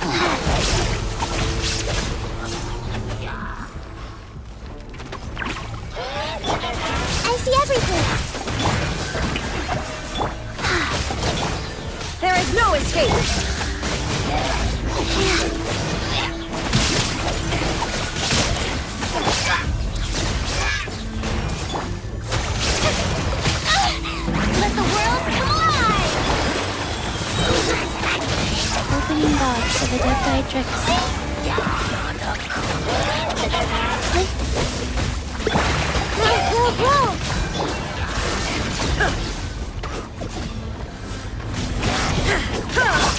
Minute to memory. Yeah. Shower me with praise. Now you shall perish!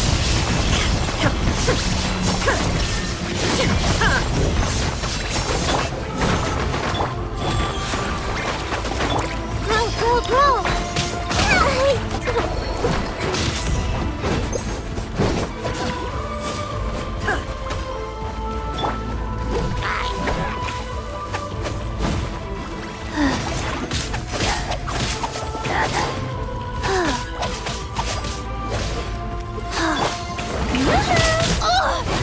Illusion shattered!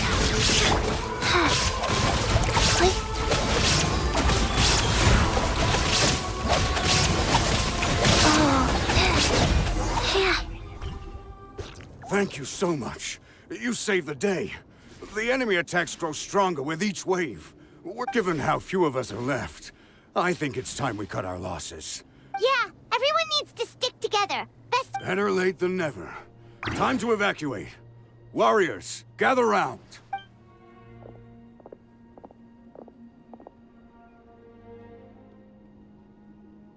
For anyone who still wants to fight on the front lines, the Children of Echo's front is the closest to here. Anyone who wants to leave will likely also see action as they evacuate, but will be afforded safety at the stadium. Those are the options. We're abandoning this base, and you're free to stay with the group. With our limited numbers, I can't promise that we'll be of any real assistance to the Children of Echo's war effort, even if we do join them. Now then, anyone who wishes to keep fighting, show me how serious you are.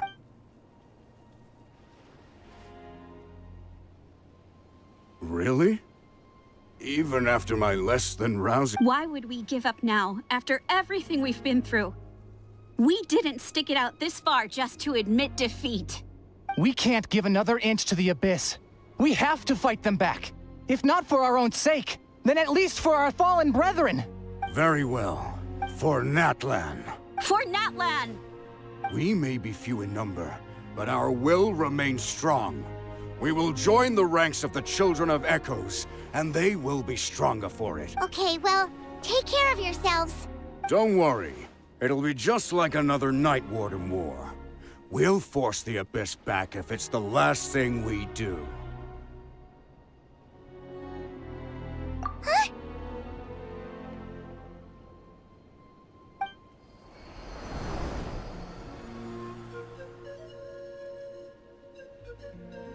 Shoot! That creepy Abyss thing is raining down a dangerous-looking substance again! That's over towards people of the Springs territory. From what I've heard, their defenses have been substantially weakened by the Abyss invasion. Then let's head over and check on them!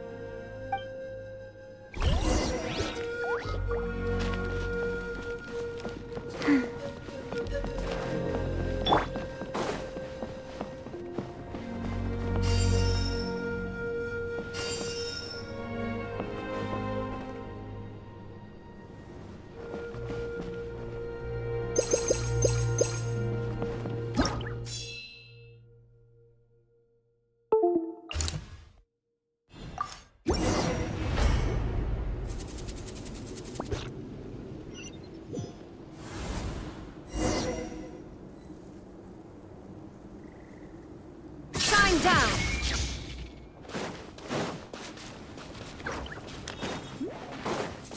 What the?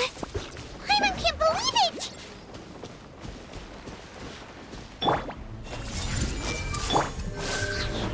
Shower me with grit! Life goes on. It's too darn strong, our attacks are useless! Oh, why isn't anything working? At this rate, the Abyss is just gonna keep sending more and more monsters! The next wave will be here soon! We need to get out of here! Let's check the area for survivors and hurry!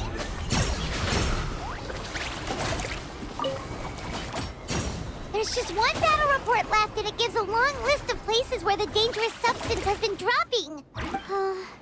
This is the first report we've had in ages, which means the messenger's job has become all but impossible. But there's nothing we can do about that. Our priority is to get to the next affected zone. Even if we don't find any survivors, maybe that strange substance over there won't be as rock solid as here.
Too many monsters!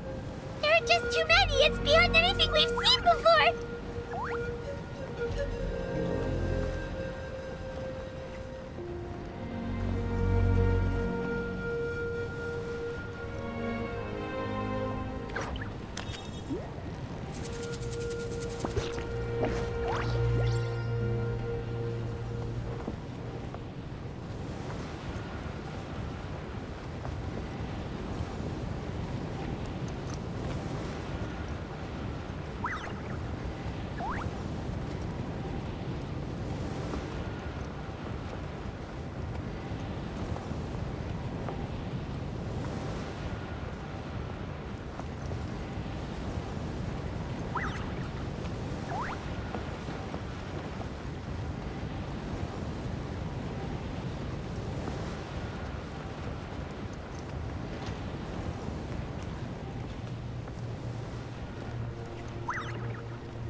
This war is getting too much for my mind to take.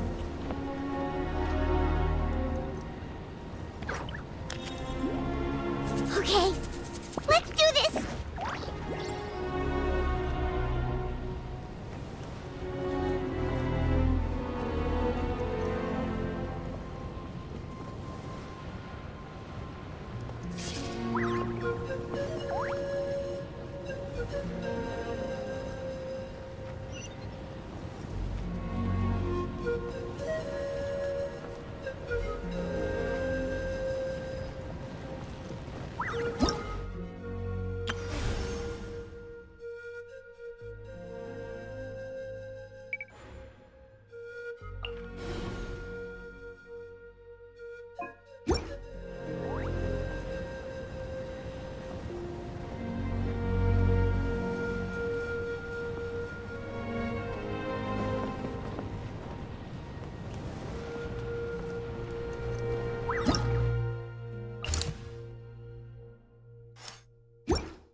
goodness, those people are still standing!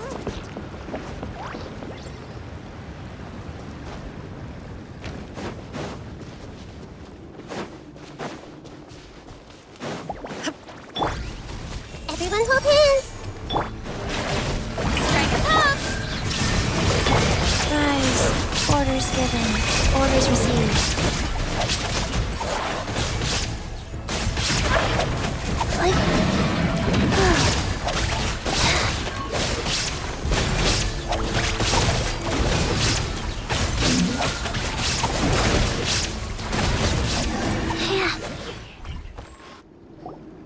Move out! You've got to get out of here!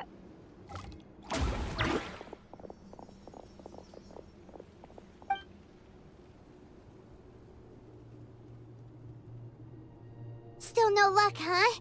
What on earth are these things? How are they invulnerable to attack? Yeah, at least with regular abyssal pylons, anyone with a vision can destroy them. But this thing, no one's seen anything like it before. It's like a part of that sky demon's body or something.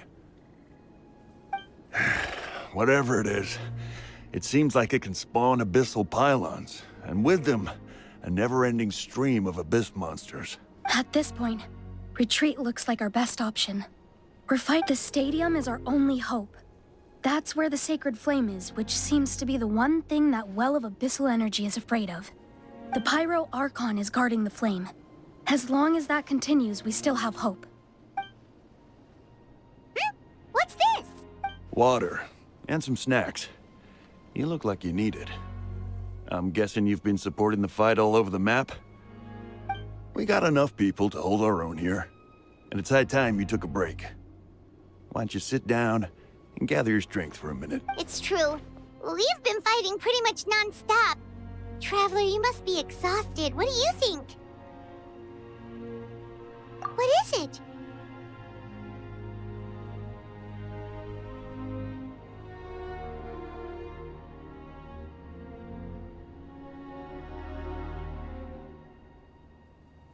Oh, you're right.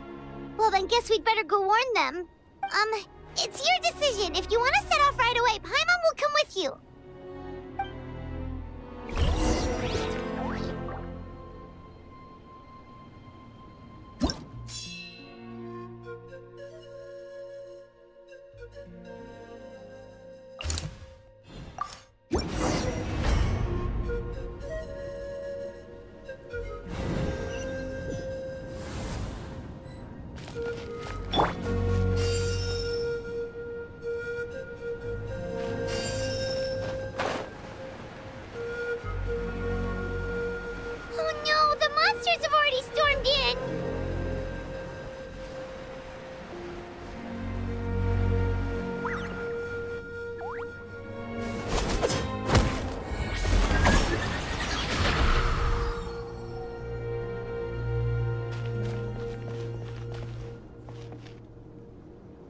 It's you guys.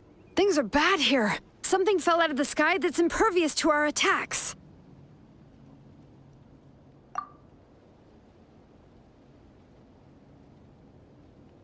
It's a good thing you did, otherwise we might not have made it in time. Kachina, he and I can deal with the remaining monsters and abyssal pylons. You should go catch up with the rest of the group before your parents start worrying about you. Stay safe, Kachina. Come on, let's get this done.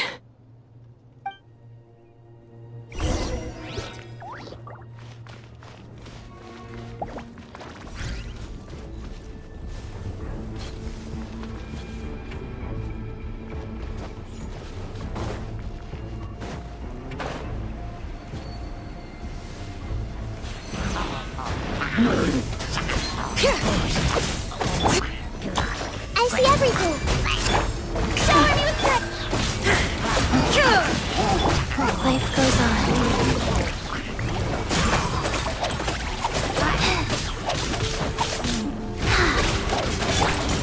Inazuma shines eternal. Illusion shattered. Grow.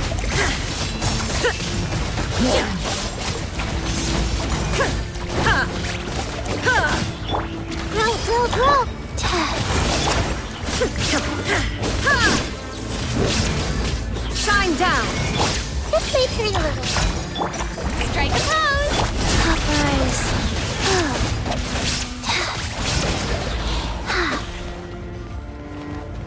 Faster? Okay, fast.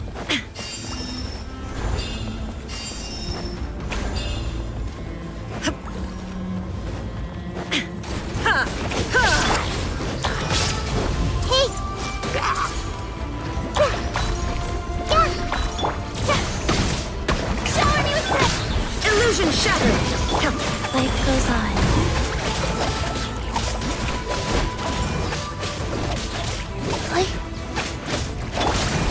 Now you shall perish!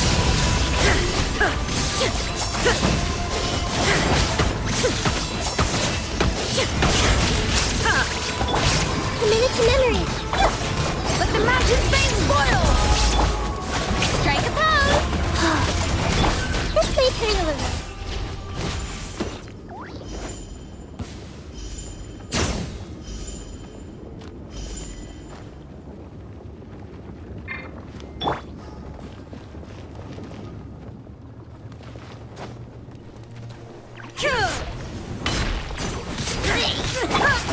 Everyone hold hands!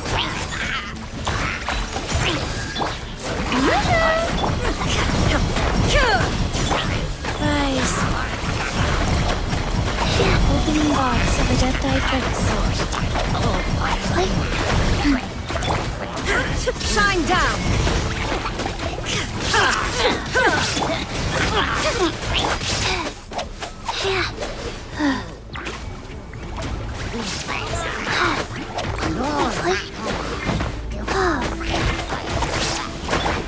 Strike a pose! Wheel of life.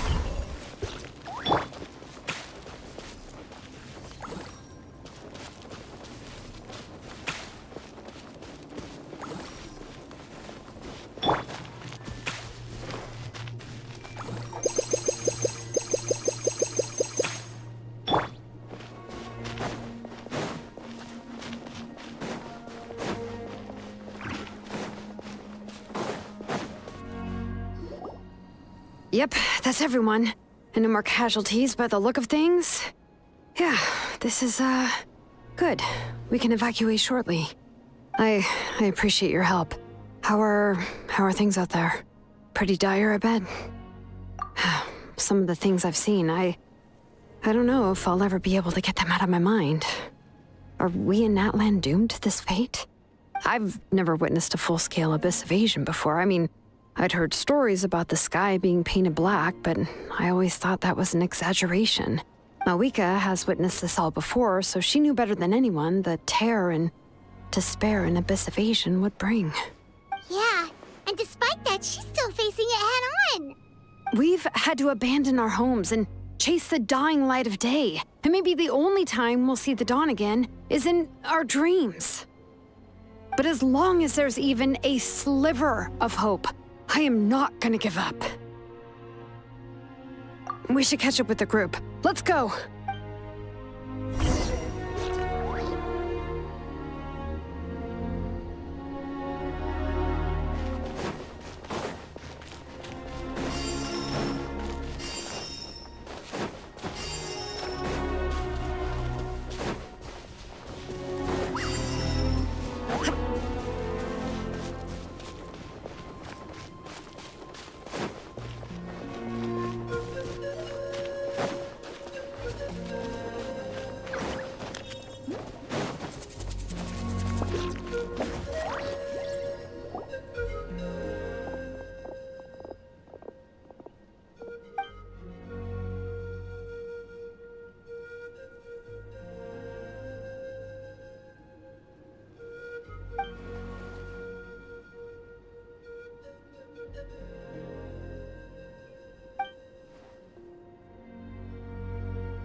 What?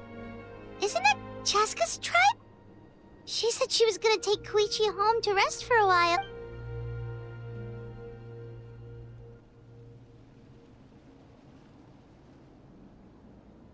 But how, right? Everyone's struggling just to defend themselves. There is no spare manpower. At this rate, it won't be long before even the stadium is indefensible. And with everyone congregating at the stadium, the Abyss forces will start converging there, too. Then there'll be a battle on a scale much larger than anything we've seen so far. On the bright side, at least my old injuries aren't playing up at the moment. Means I can actually join in with the fighting. The crux of the issue is that the heart of the Abyss itself has joined the invasion. That's a power we just can't match. I have every faith in the courage of our people.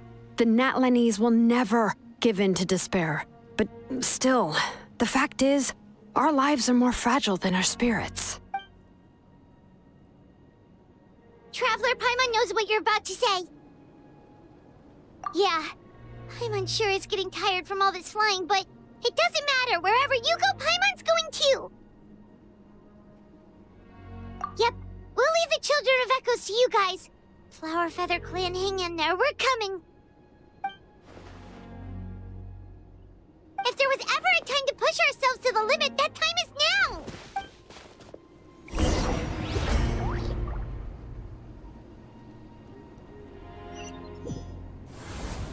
Wait! Over there! It's Cheska and Koichi! Traveler! Over here! Hurry!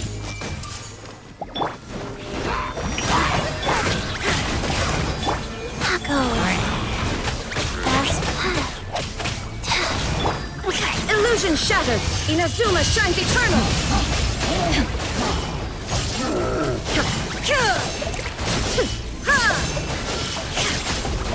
Shine down! Ow!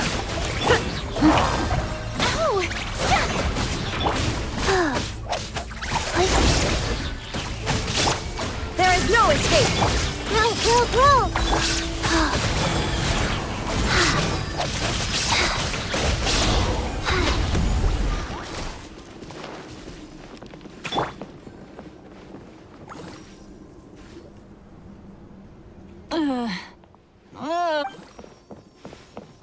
What happened to her? She's covered in abyssal energy!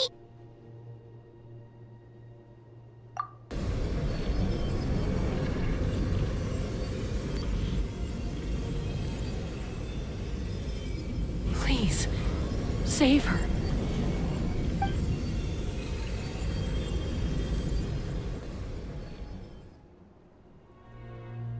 How's that, Koichi? Any better now? Koichi! Chaska, I used to think Mom and Dad were crazy for adopting you. I was the younger sibling, but I always felt like it was my job to help Mom and Dad take care of you. I thought I could set you free from the abyssal energy you struggled with. I guess I was pretty full of myself, huh? Thinking I could fix you when... Hush, Koichi. Put those thoughts right out of your mind. We'll be at the stadium in no time, okay? The abyssal contamination is gone now. Just rest, and you'll get better. I was always nagging you to slow down. Stop rushing headlong into things. I just didn't want anything to happen to you, or to anyone else because of you. I worried about you so much. But now, I realize I never really understood what it's like for you. The fact that you survived an abyssal contamination was a miracle. The fact that we became family was another miracle. But with me worrying about you all the time, it feels like... No, absolutely not. Nothing could be further from the truth. Do you hear me? All you ever did was love me. Same goes for Mom and Dad. I've always known that. And I feel terrible because it might take me some time, but I'll find a way to make it work. I'm so sorry, Koichi. It's okay, Chaska. No need to apologize. You didn't do anything wrong.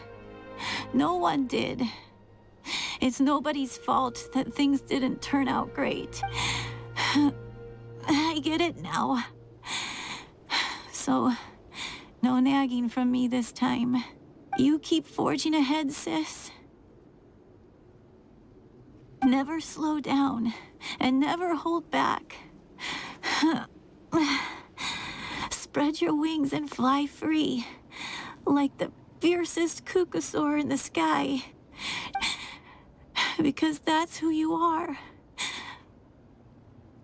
And that's the sister I'm proud of.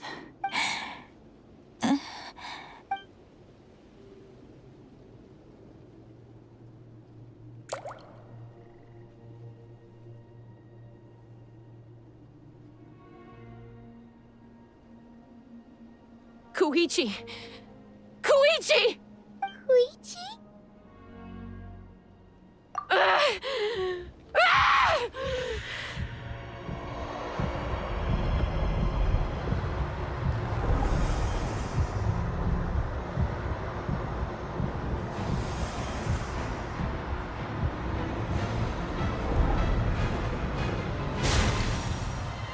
Chaska?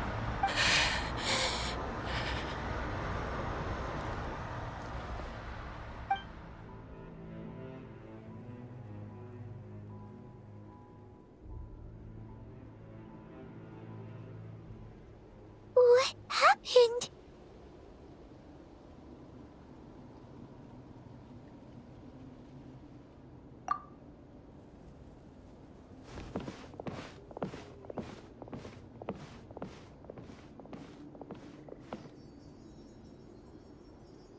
What was that just now?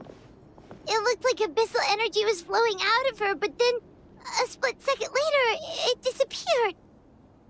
Koichi did say that Chaska needs to let off steam now and then, or she'll end up losing herself. But this time she wrestled back control. If only we were faster! Dealing with abyssal contamination is a piece of cake for you. We could have gotten to her earlier, then you could have treated her before... Wait. What's happening to Chaska? How unfair life can be. She's had the odds stacked against her from the very beginning, and each step forward has been an agonizing one. But her journey goes on, and one question looms large in her mind. If she could rise above the layers of pain and ascend over the dark clouds of her mind, what then would she... Maybe the glorious light of the sun, or maybe a dark, empty void. There is only one way to find out. She needs to spread her wings and soar to new heights. That my life's suffering shall be my epitaph. To remember the pain I endured, and finally transcended.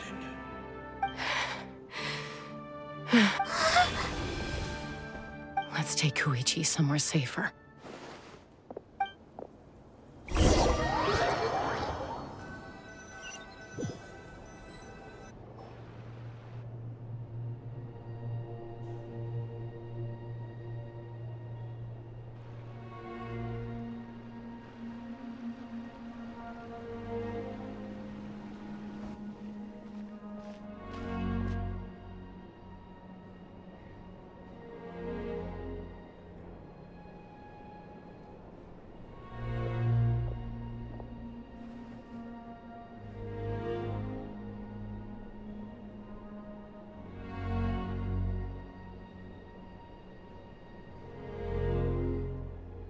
Please, take care of Koichi for me.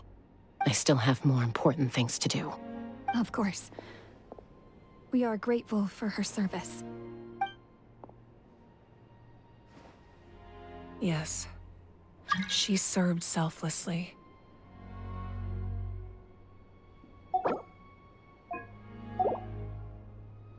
I'm sorry, Chaska.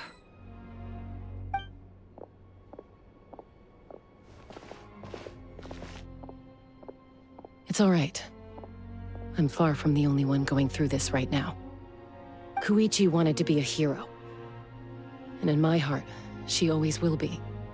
If we want to honor what she stood for, not to mention her sacrifice, Archon, we need to hurry.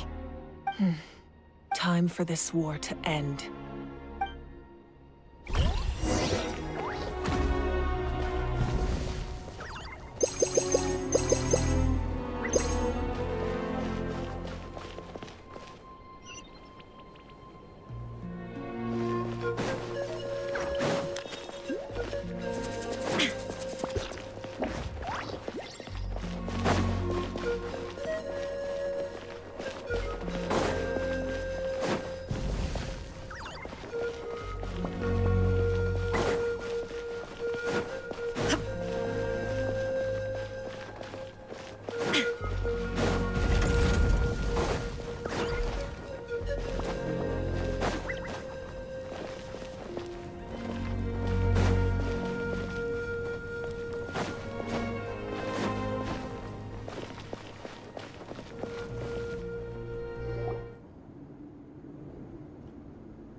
Everyone, are you ready? A bitter war lies ahead. Our victory begins in each of your minds. So ignite the spirit of victory for me. May no further lives be lost, and no one else made to suffer the loss of their loved ones. As long as blood still runs through your veins, even the tiniest spark of steel against stone can ignite a flame.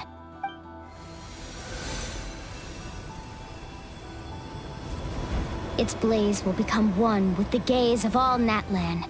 Even amid everlasting darkness, our bonds remain eternal.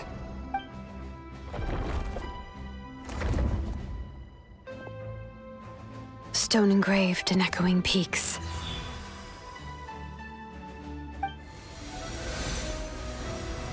Converge, disperse, in ashes be reborn.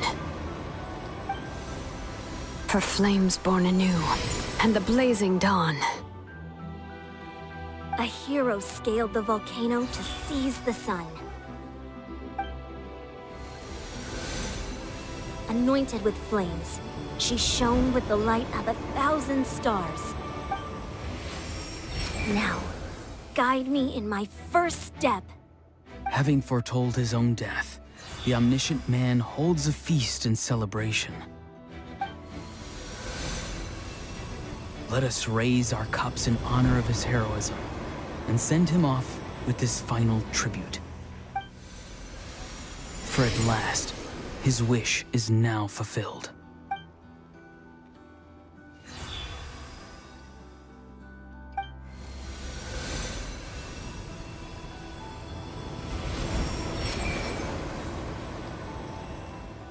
My life's suffering shall be my epitaph. To remember the pain I endured, and finally, transcend it. Heroes of the ages! Our moment has finally come!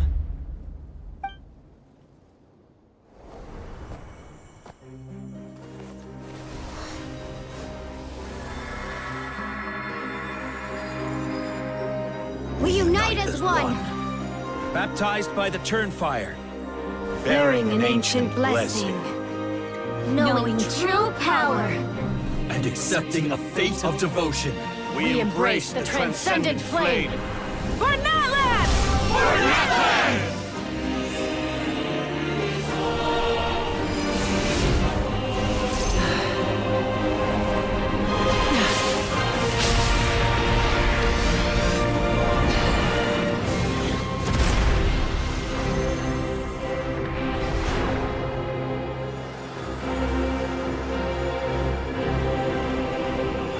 In the name of the Pyro Archon Halloran, I declare the Night Wars underway!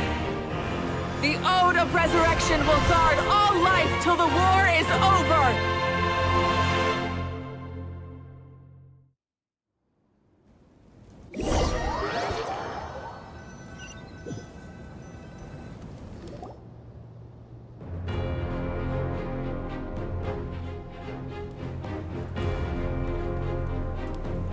That is an outright scary level of power. So, from now on, all warriors will be able to resurrect themselves using the sacred flame. That's right. No more casualties. It's time to wipe the enemy off the... And to reclaim our lost territory. We'll come with you. Paimon, Traveler. I'm so grateful you got to us when you did. You gave Koichi the chance to say those words to me before the end. If I'd lost control out there in the wild, this counterattack might never have been possible. Probably best not to think about that. More importantly, how are you feeling now? And Not really. But now's not the time to deal with it. In the spirit of VUCA, I have to rise above it. The conflict and suffering in me are there to test my character. My struggle will make me stronger. And make me the person Koichi believed I can be. all right, let's go show the Abyss what human beings are made of. They'll be sorry they messed with Natlan after...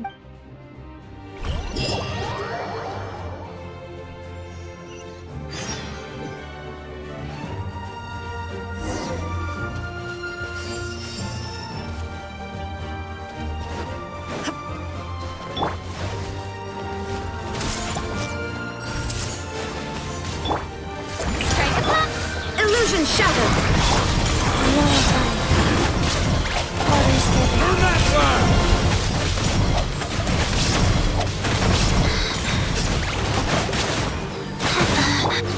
Now you shall perish!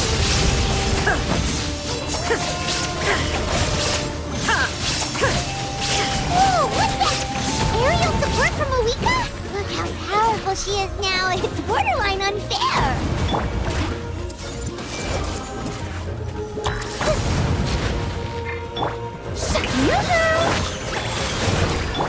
There is no escape!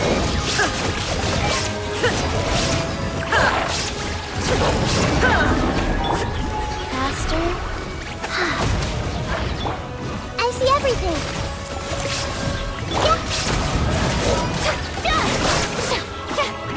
Strike a pose!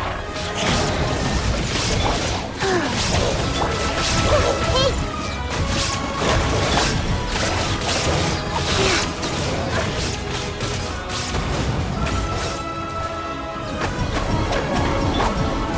Everyone hold hands! Shine down! Torn to oblivion! Guys, sacred name, fortune preserver. This way, Hurley. Use my power to destroy the Abyss tumors. Got it! Thanks for the backup! No escape!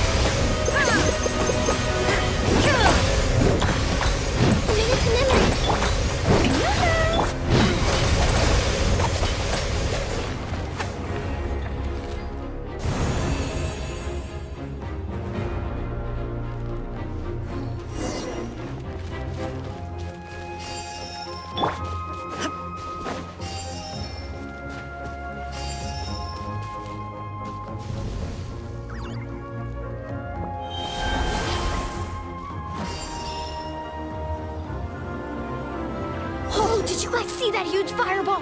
It exploded right above my head. Sorry, Mulan. I'll adjust my aim. No, you're good, Archon.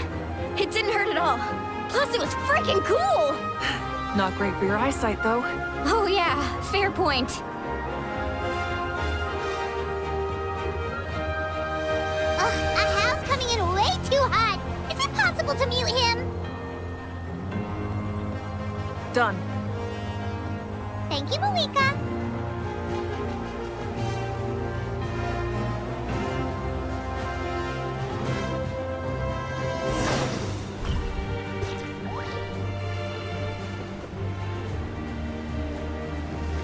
Backup has arrived. All right, give him hell. Vengeance for Koichi. Insolent!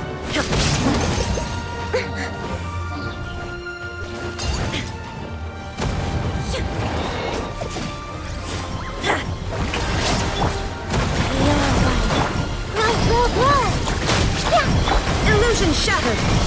Ha! Now you shall perish! The enemy ranks are thinning. Time to double down. Use the Pyro Archon's power and show no mercy.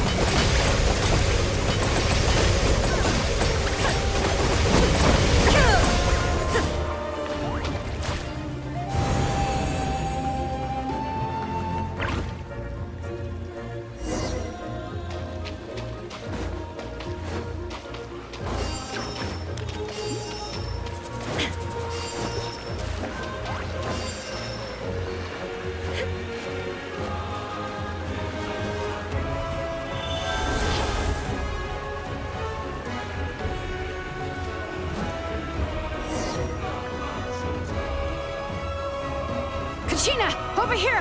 I'll send you up, it'll be quicker!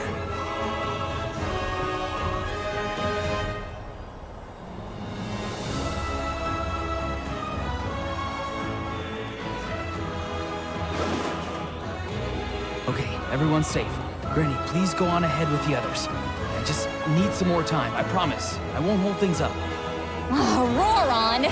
Leave the vegetables and aphids behind, you dimwit! It's too dangerous.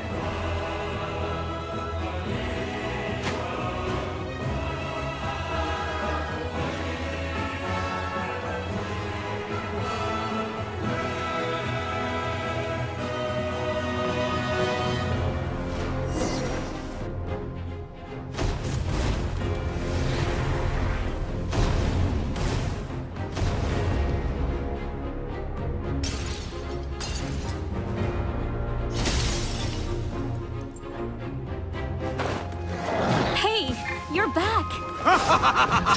That sacred flame has got me pretty fired up! I'm ready to put the whole army of monsters! Everyone! Justice now off the table! So charge! Let's give them everything we've got!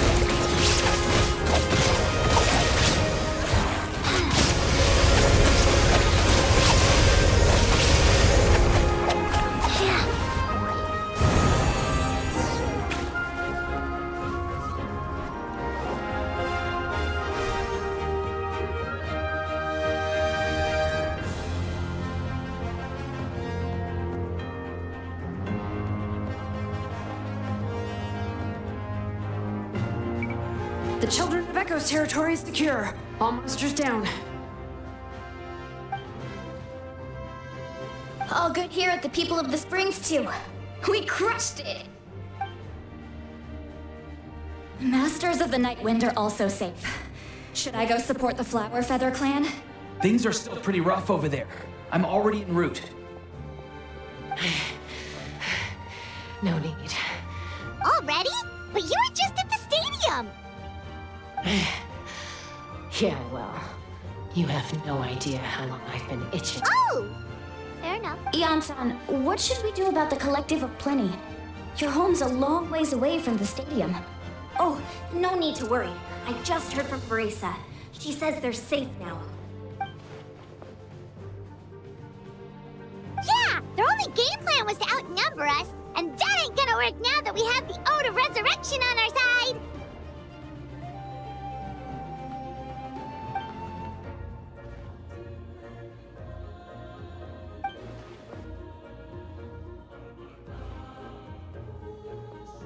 We ain't gonna let them get away with that. Friends, let's gather at the stadium. More abyss tumors have descended, all near the stadium. Let's split up and take them out. Oh, we need someone to guard the main entrance.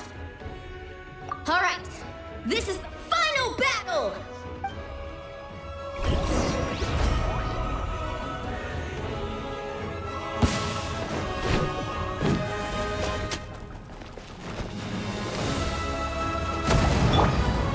Everyone hold hands! Illusion shattered!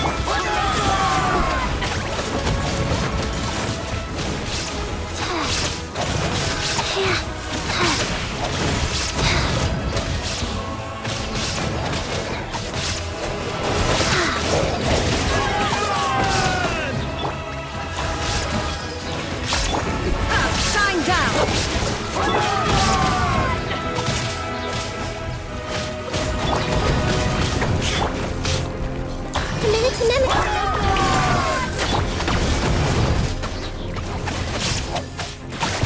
box of adept tricks.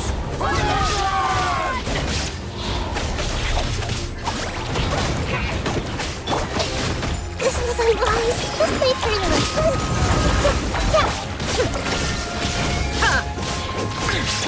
Surprise.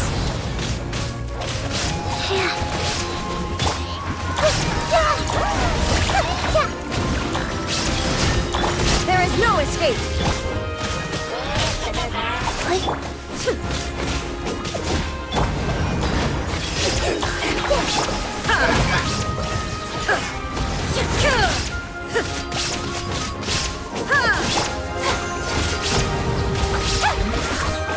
Shower me with praise! Life goes on.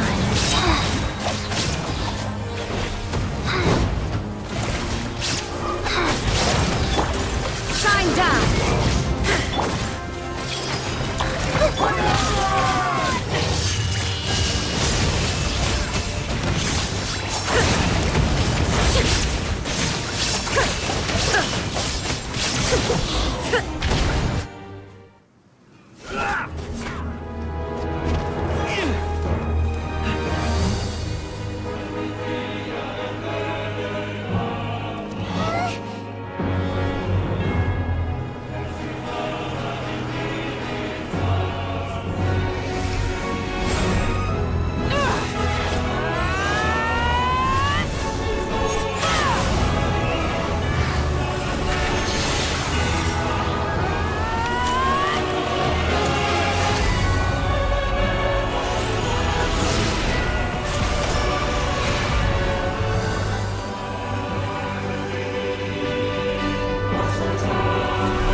Everyone, we are gathered here to celebrate a glorious victory. It is a victory forged by each and every one of us, and we should all be proud of what we have accomplished. We emerge victorious from another crisis to declare, our beloved Natlan is saved! Woo! All right! I must caution that this war is not yet over. We have not destroyed our enemy, merely driven them further into the depths of the Night Kingdom. But the Abyss underestimated Natlan's forces, and they have suffered a devastating defeat. It will be a long time before they are able to pose a threat to us again. After making some preparations, I will launch my final counterattack. I shall strike them in their lair and wipe them out for good. Oh, man. Wait, Archon, are you saying you're going alone? Yes. The abyssal energy there is too strong. Contact with it would be instantly lethal to anyone else. I'm sure you're all still fired up, and you must be eager to take the fight home to the enemy. But I must ask you to temper your ambitions. I will return victorious, for all of us. It's kind of a shame that we can't join him with a final showdown. Please, look at the bigger picture. Thanks to every one of you, we have already secured an enormous victory. Tonight, we should celebrate to our heart's content. I guess if our lives are no longer at risk, things can basically go back to normal, right? That's good enough for me. Beats having monsters everywhere. When the time comes, I will gather everyone here again. Now, let us also remember those who gave their lives fighting for our nation. Once the last dregs of the Abyss are wiped out, I intend to give them the grand funeral they deserve. An ancient name could never record the many who we lost. But no hero of Natlan should be forgotten. If I may, let's have a moment of silence for the fallen.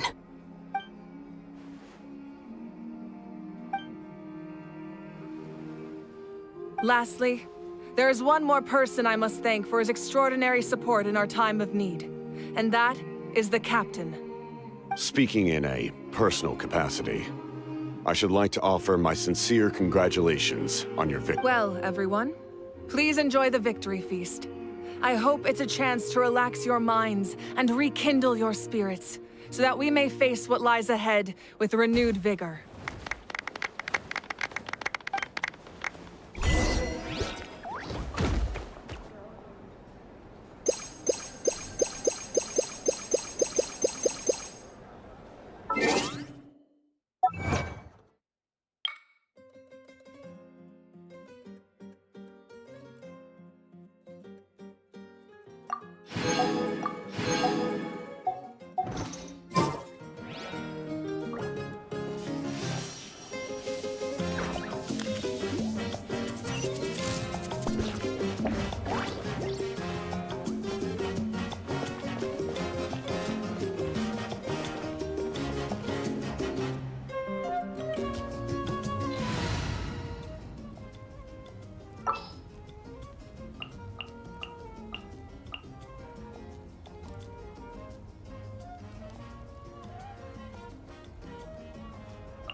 This will be a productive part.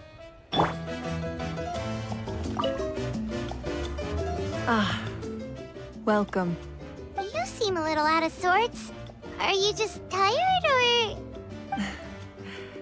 I guess I am. You know, when I was up there in the sky, I just... If only I'd been quicker. Maybe... I'm sorry. Now is not the time for that. Fruit juice, right? Make it a large? True. My 500-year plan has almost come to fruition. Just one, namely my final battle against the Abyss. But battle is second nature to me, so I'm not feeling a huge amount of pressure. It was so awesome. The way you exploded that thing in the sky with one almighty punch! Are you always gonna have that kind of power from now on? Oh, that was the Divine Throne unleashing my full potential. And it was only temporary. I can't wield that power for any length of time. My body wouldn't be able to handle it. Likewise, the amplified power of the Ode of Resurrection was also temporary. From now on, it's back to ancient name-bearers only. Correct. We dealt the Abyss a critical blow. So for the time being, it's too weak to sustain regular invasions. I hope the people will be able to enjoy this period of peace.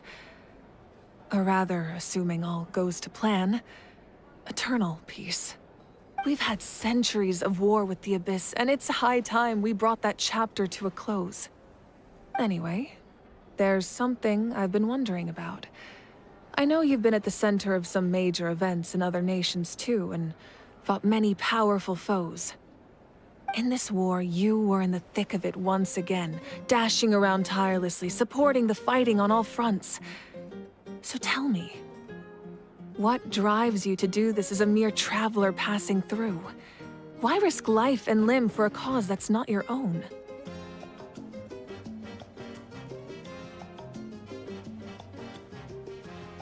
A clear conscience. Great answer. That's how life should be lived. What I'm really trying to say is, I would love for you, with your extraordinary talent and your sense of justice, to join me in this final step. You and I together, finally putting an end to the ever-looming threat of the Abyss. But I also don't want to take advantage of your good nature and readiness to help others.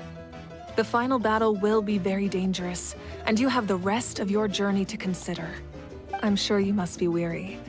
Sleep well tonight. Let's talk again tomorrow in the speaker's chamber. I'll give you more details on the final battle, and then I hope to hear your verdict.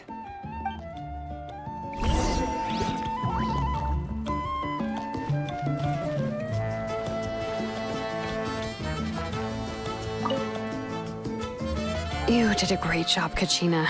Oh, you're much more confident now. Seems like winning the pilgrimage gave you a real boost.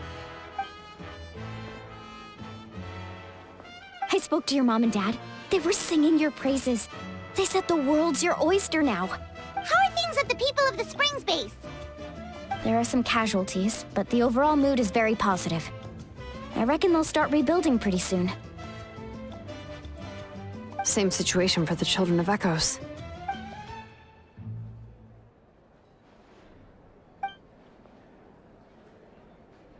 Oh, that's a great idea. Let's do it together. Let's hope that their sacrifice marks the beginning of a new age for Natlan.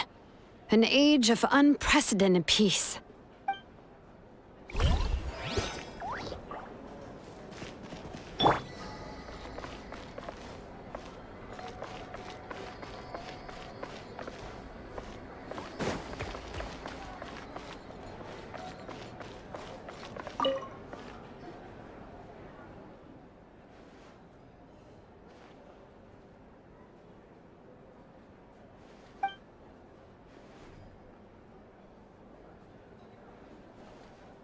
Unless you want to get punched in the face. What is it with you, Ahau? Why are you so incapable of being nice?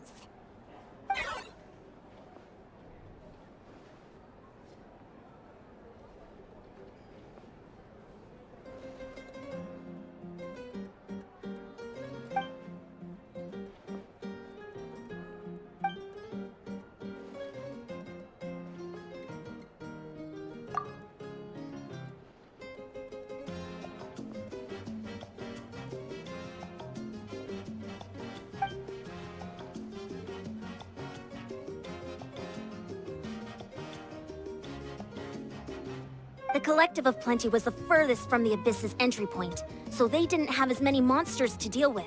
From what I hear, they got off relatively unscathed. But it might have been a different story if Chaska hadn't gotten there when she did. That's good to hear. All's well that ends well.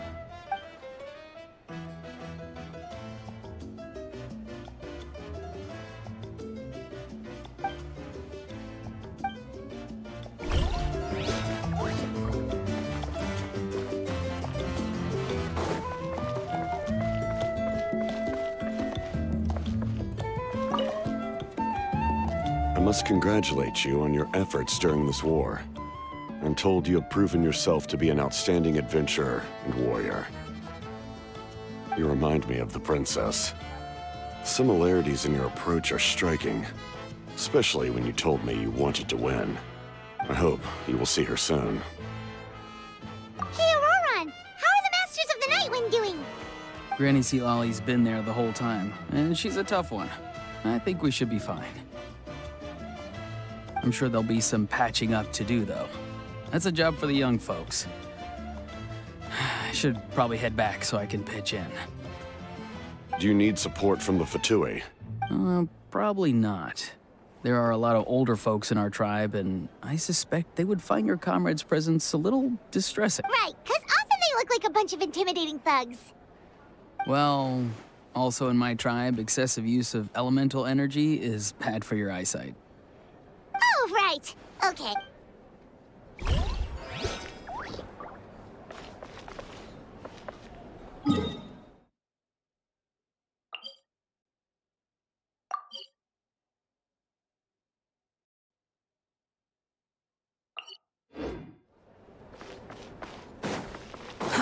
Too slow.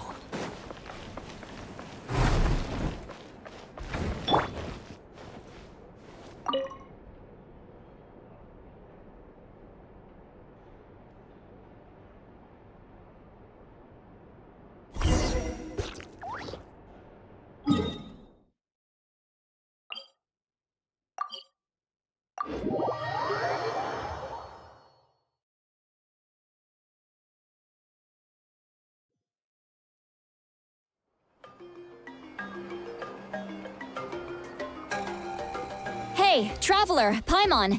There you are. I've been— Oh, hey, Sweet Lolly! What's up? Listen up. I have something really important to tell you. What? Are you serious?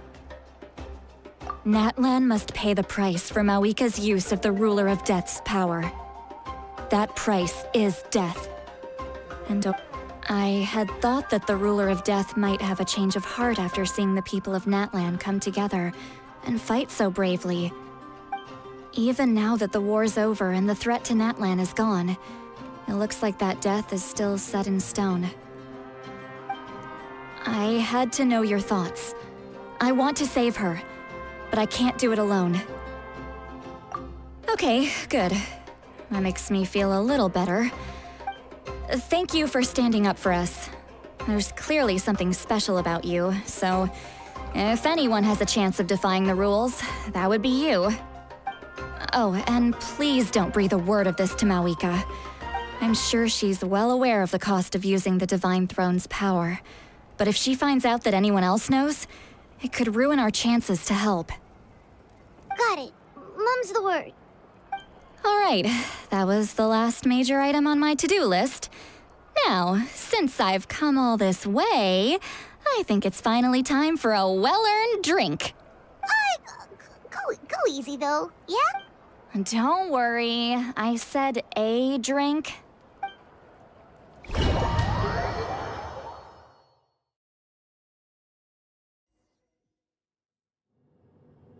All right, you little munchkin. If you keep pestering me, I'm gonna have to get serious.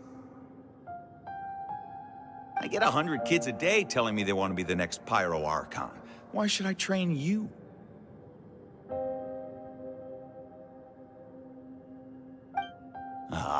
Nagging isn't gonna accomplish anything. No one can predict the future, and unless you have some exceptional jaw-dropping talent I'm unaware of,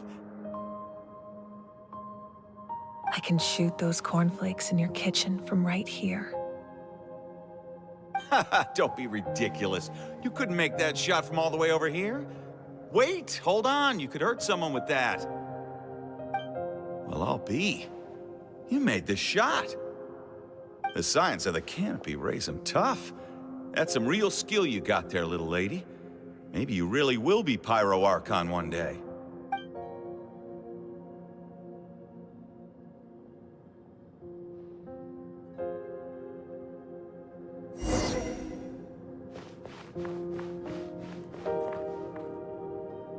See this? I'm the first one of us to get an ancient name. And it's not just any ancient name, but Mollypo. If you ask me nicely, there's still time to join my team for the pilgrimage, you know. No need to scowl. You lost and I won, it's no big deal. You want me to be happy for you when your turn comes, right? So I'll get my own ancient name soon enough. And it'll be an even better one than yours. Oh, really? Well, good luck with that. What ancient name could beat Mollypo in our tribe? Unless... surely you don't mean Kiangozi?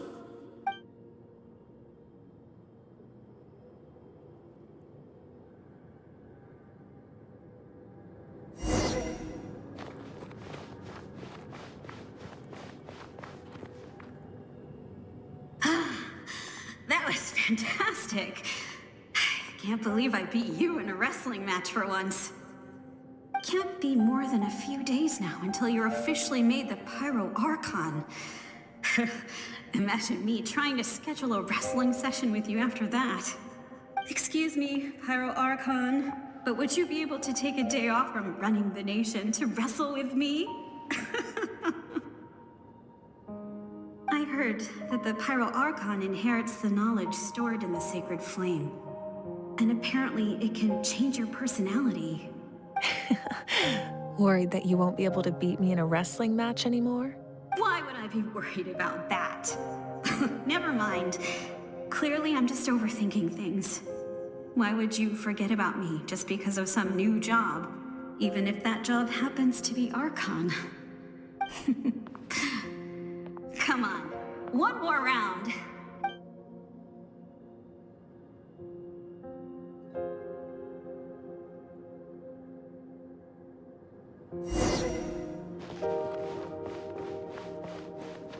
After the darkness will come the dawn.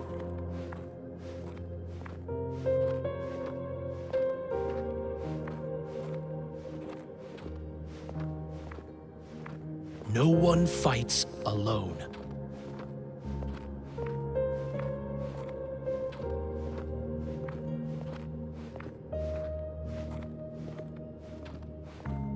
For Natlan!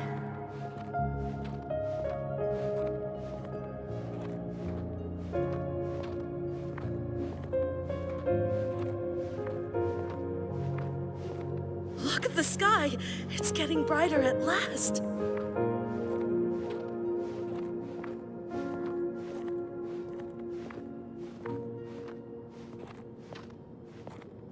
We walk the righteous path, and the Pyro Archon will guide us.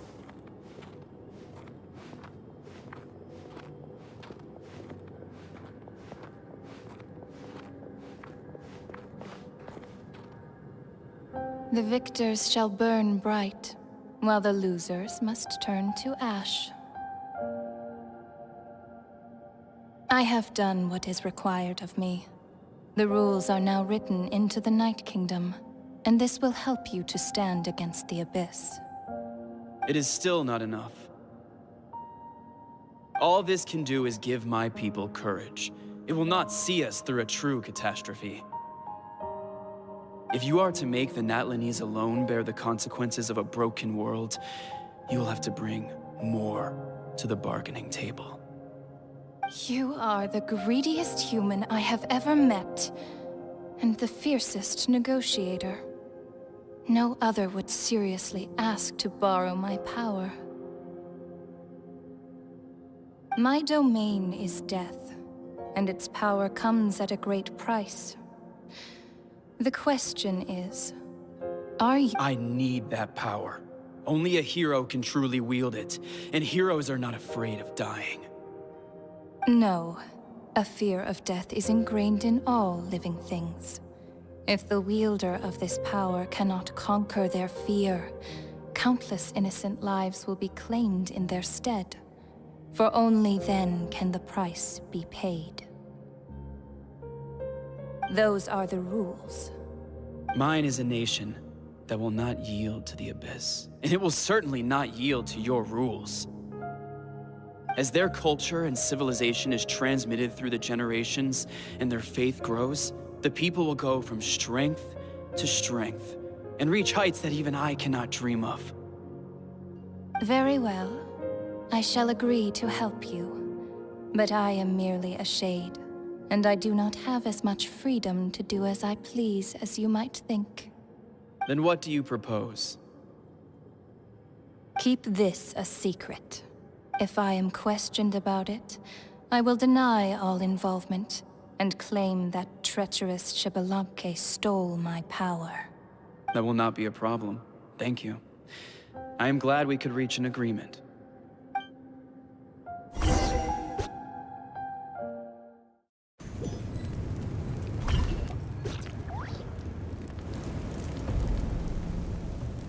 Come in. As you know, I've asked you to come here to discuss the task of wiping out the Abyss. Oh, but first, any progress on the ancient name?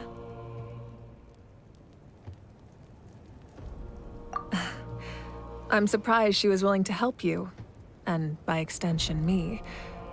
Wait, hold on! Wasn't the whole point of the ancient names for winning that huge battle? Why would the Travelers still need one by this point? That's right. The Abyss has retreated to the depths of the Night Kingdom, a place that has long since been corrupted by abyssal energy. If we don't finish them off and restore the ley lines, the threat they pose to Natlan will remain. The battle we fought yesterday, we may one day have to fight again. This is the fate Natlan has always been resigned to. For thousands of years, we have struggled on the brink of a looming darkness and never known true peace. But this time, I want to break the cycle, and free us from this fate for good. With the sacred flame, I can protect myself from the abyssal corruption, but beyond that, you are the only other person who can resist it. If your ancient name can't be forged, I will go alone. But if it can, I'd really love your help.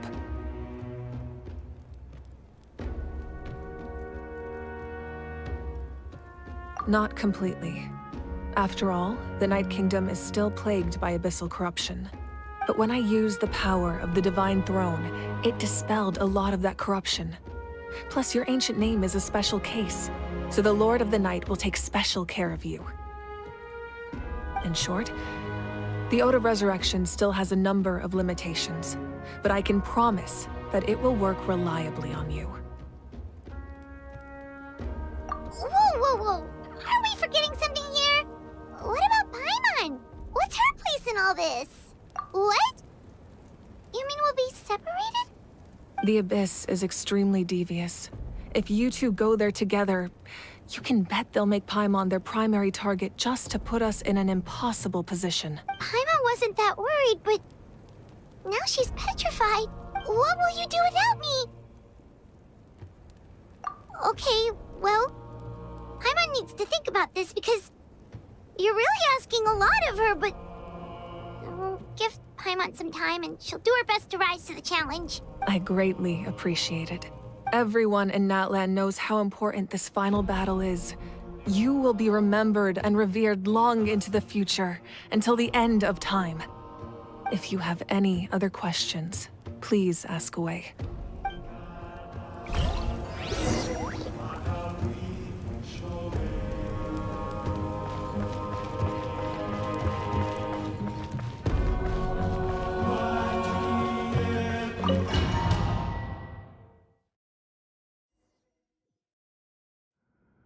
The Outlander with deep ties to this land returns.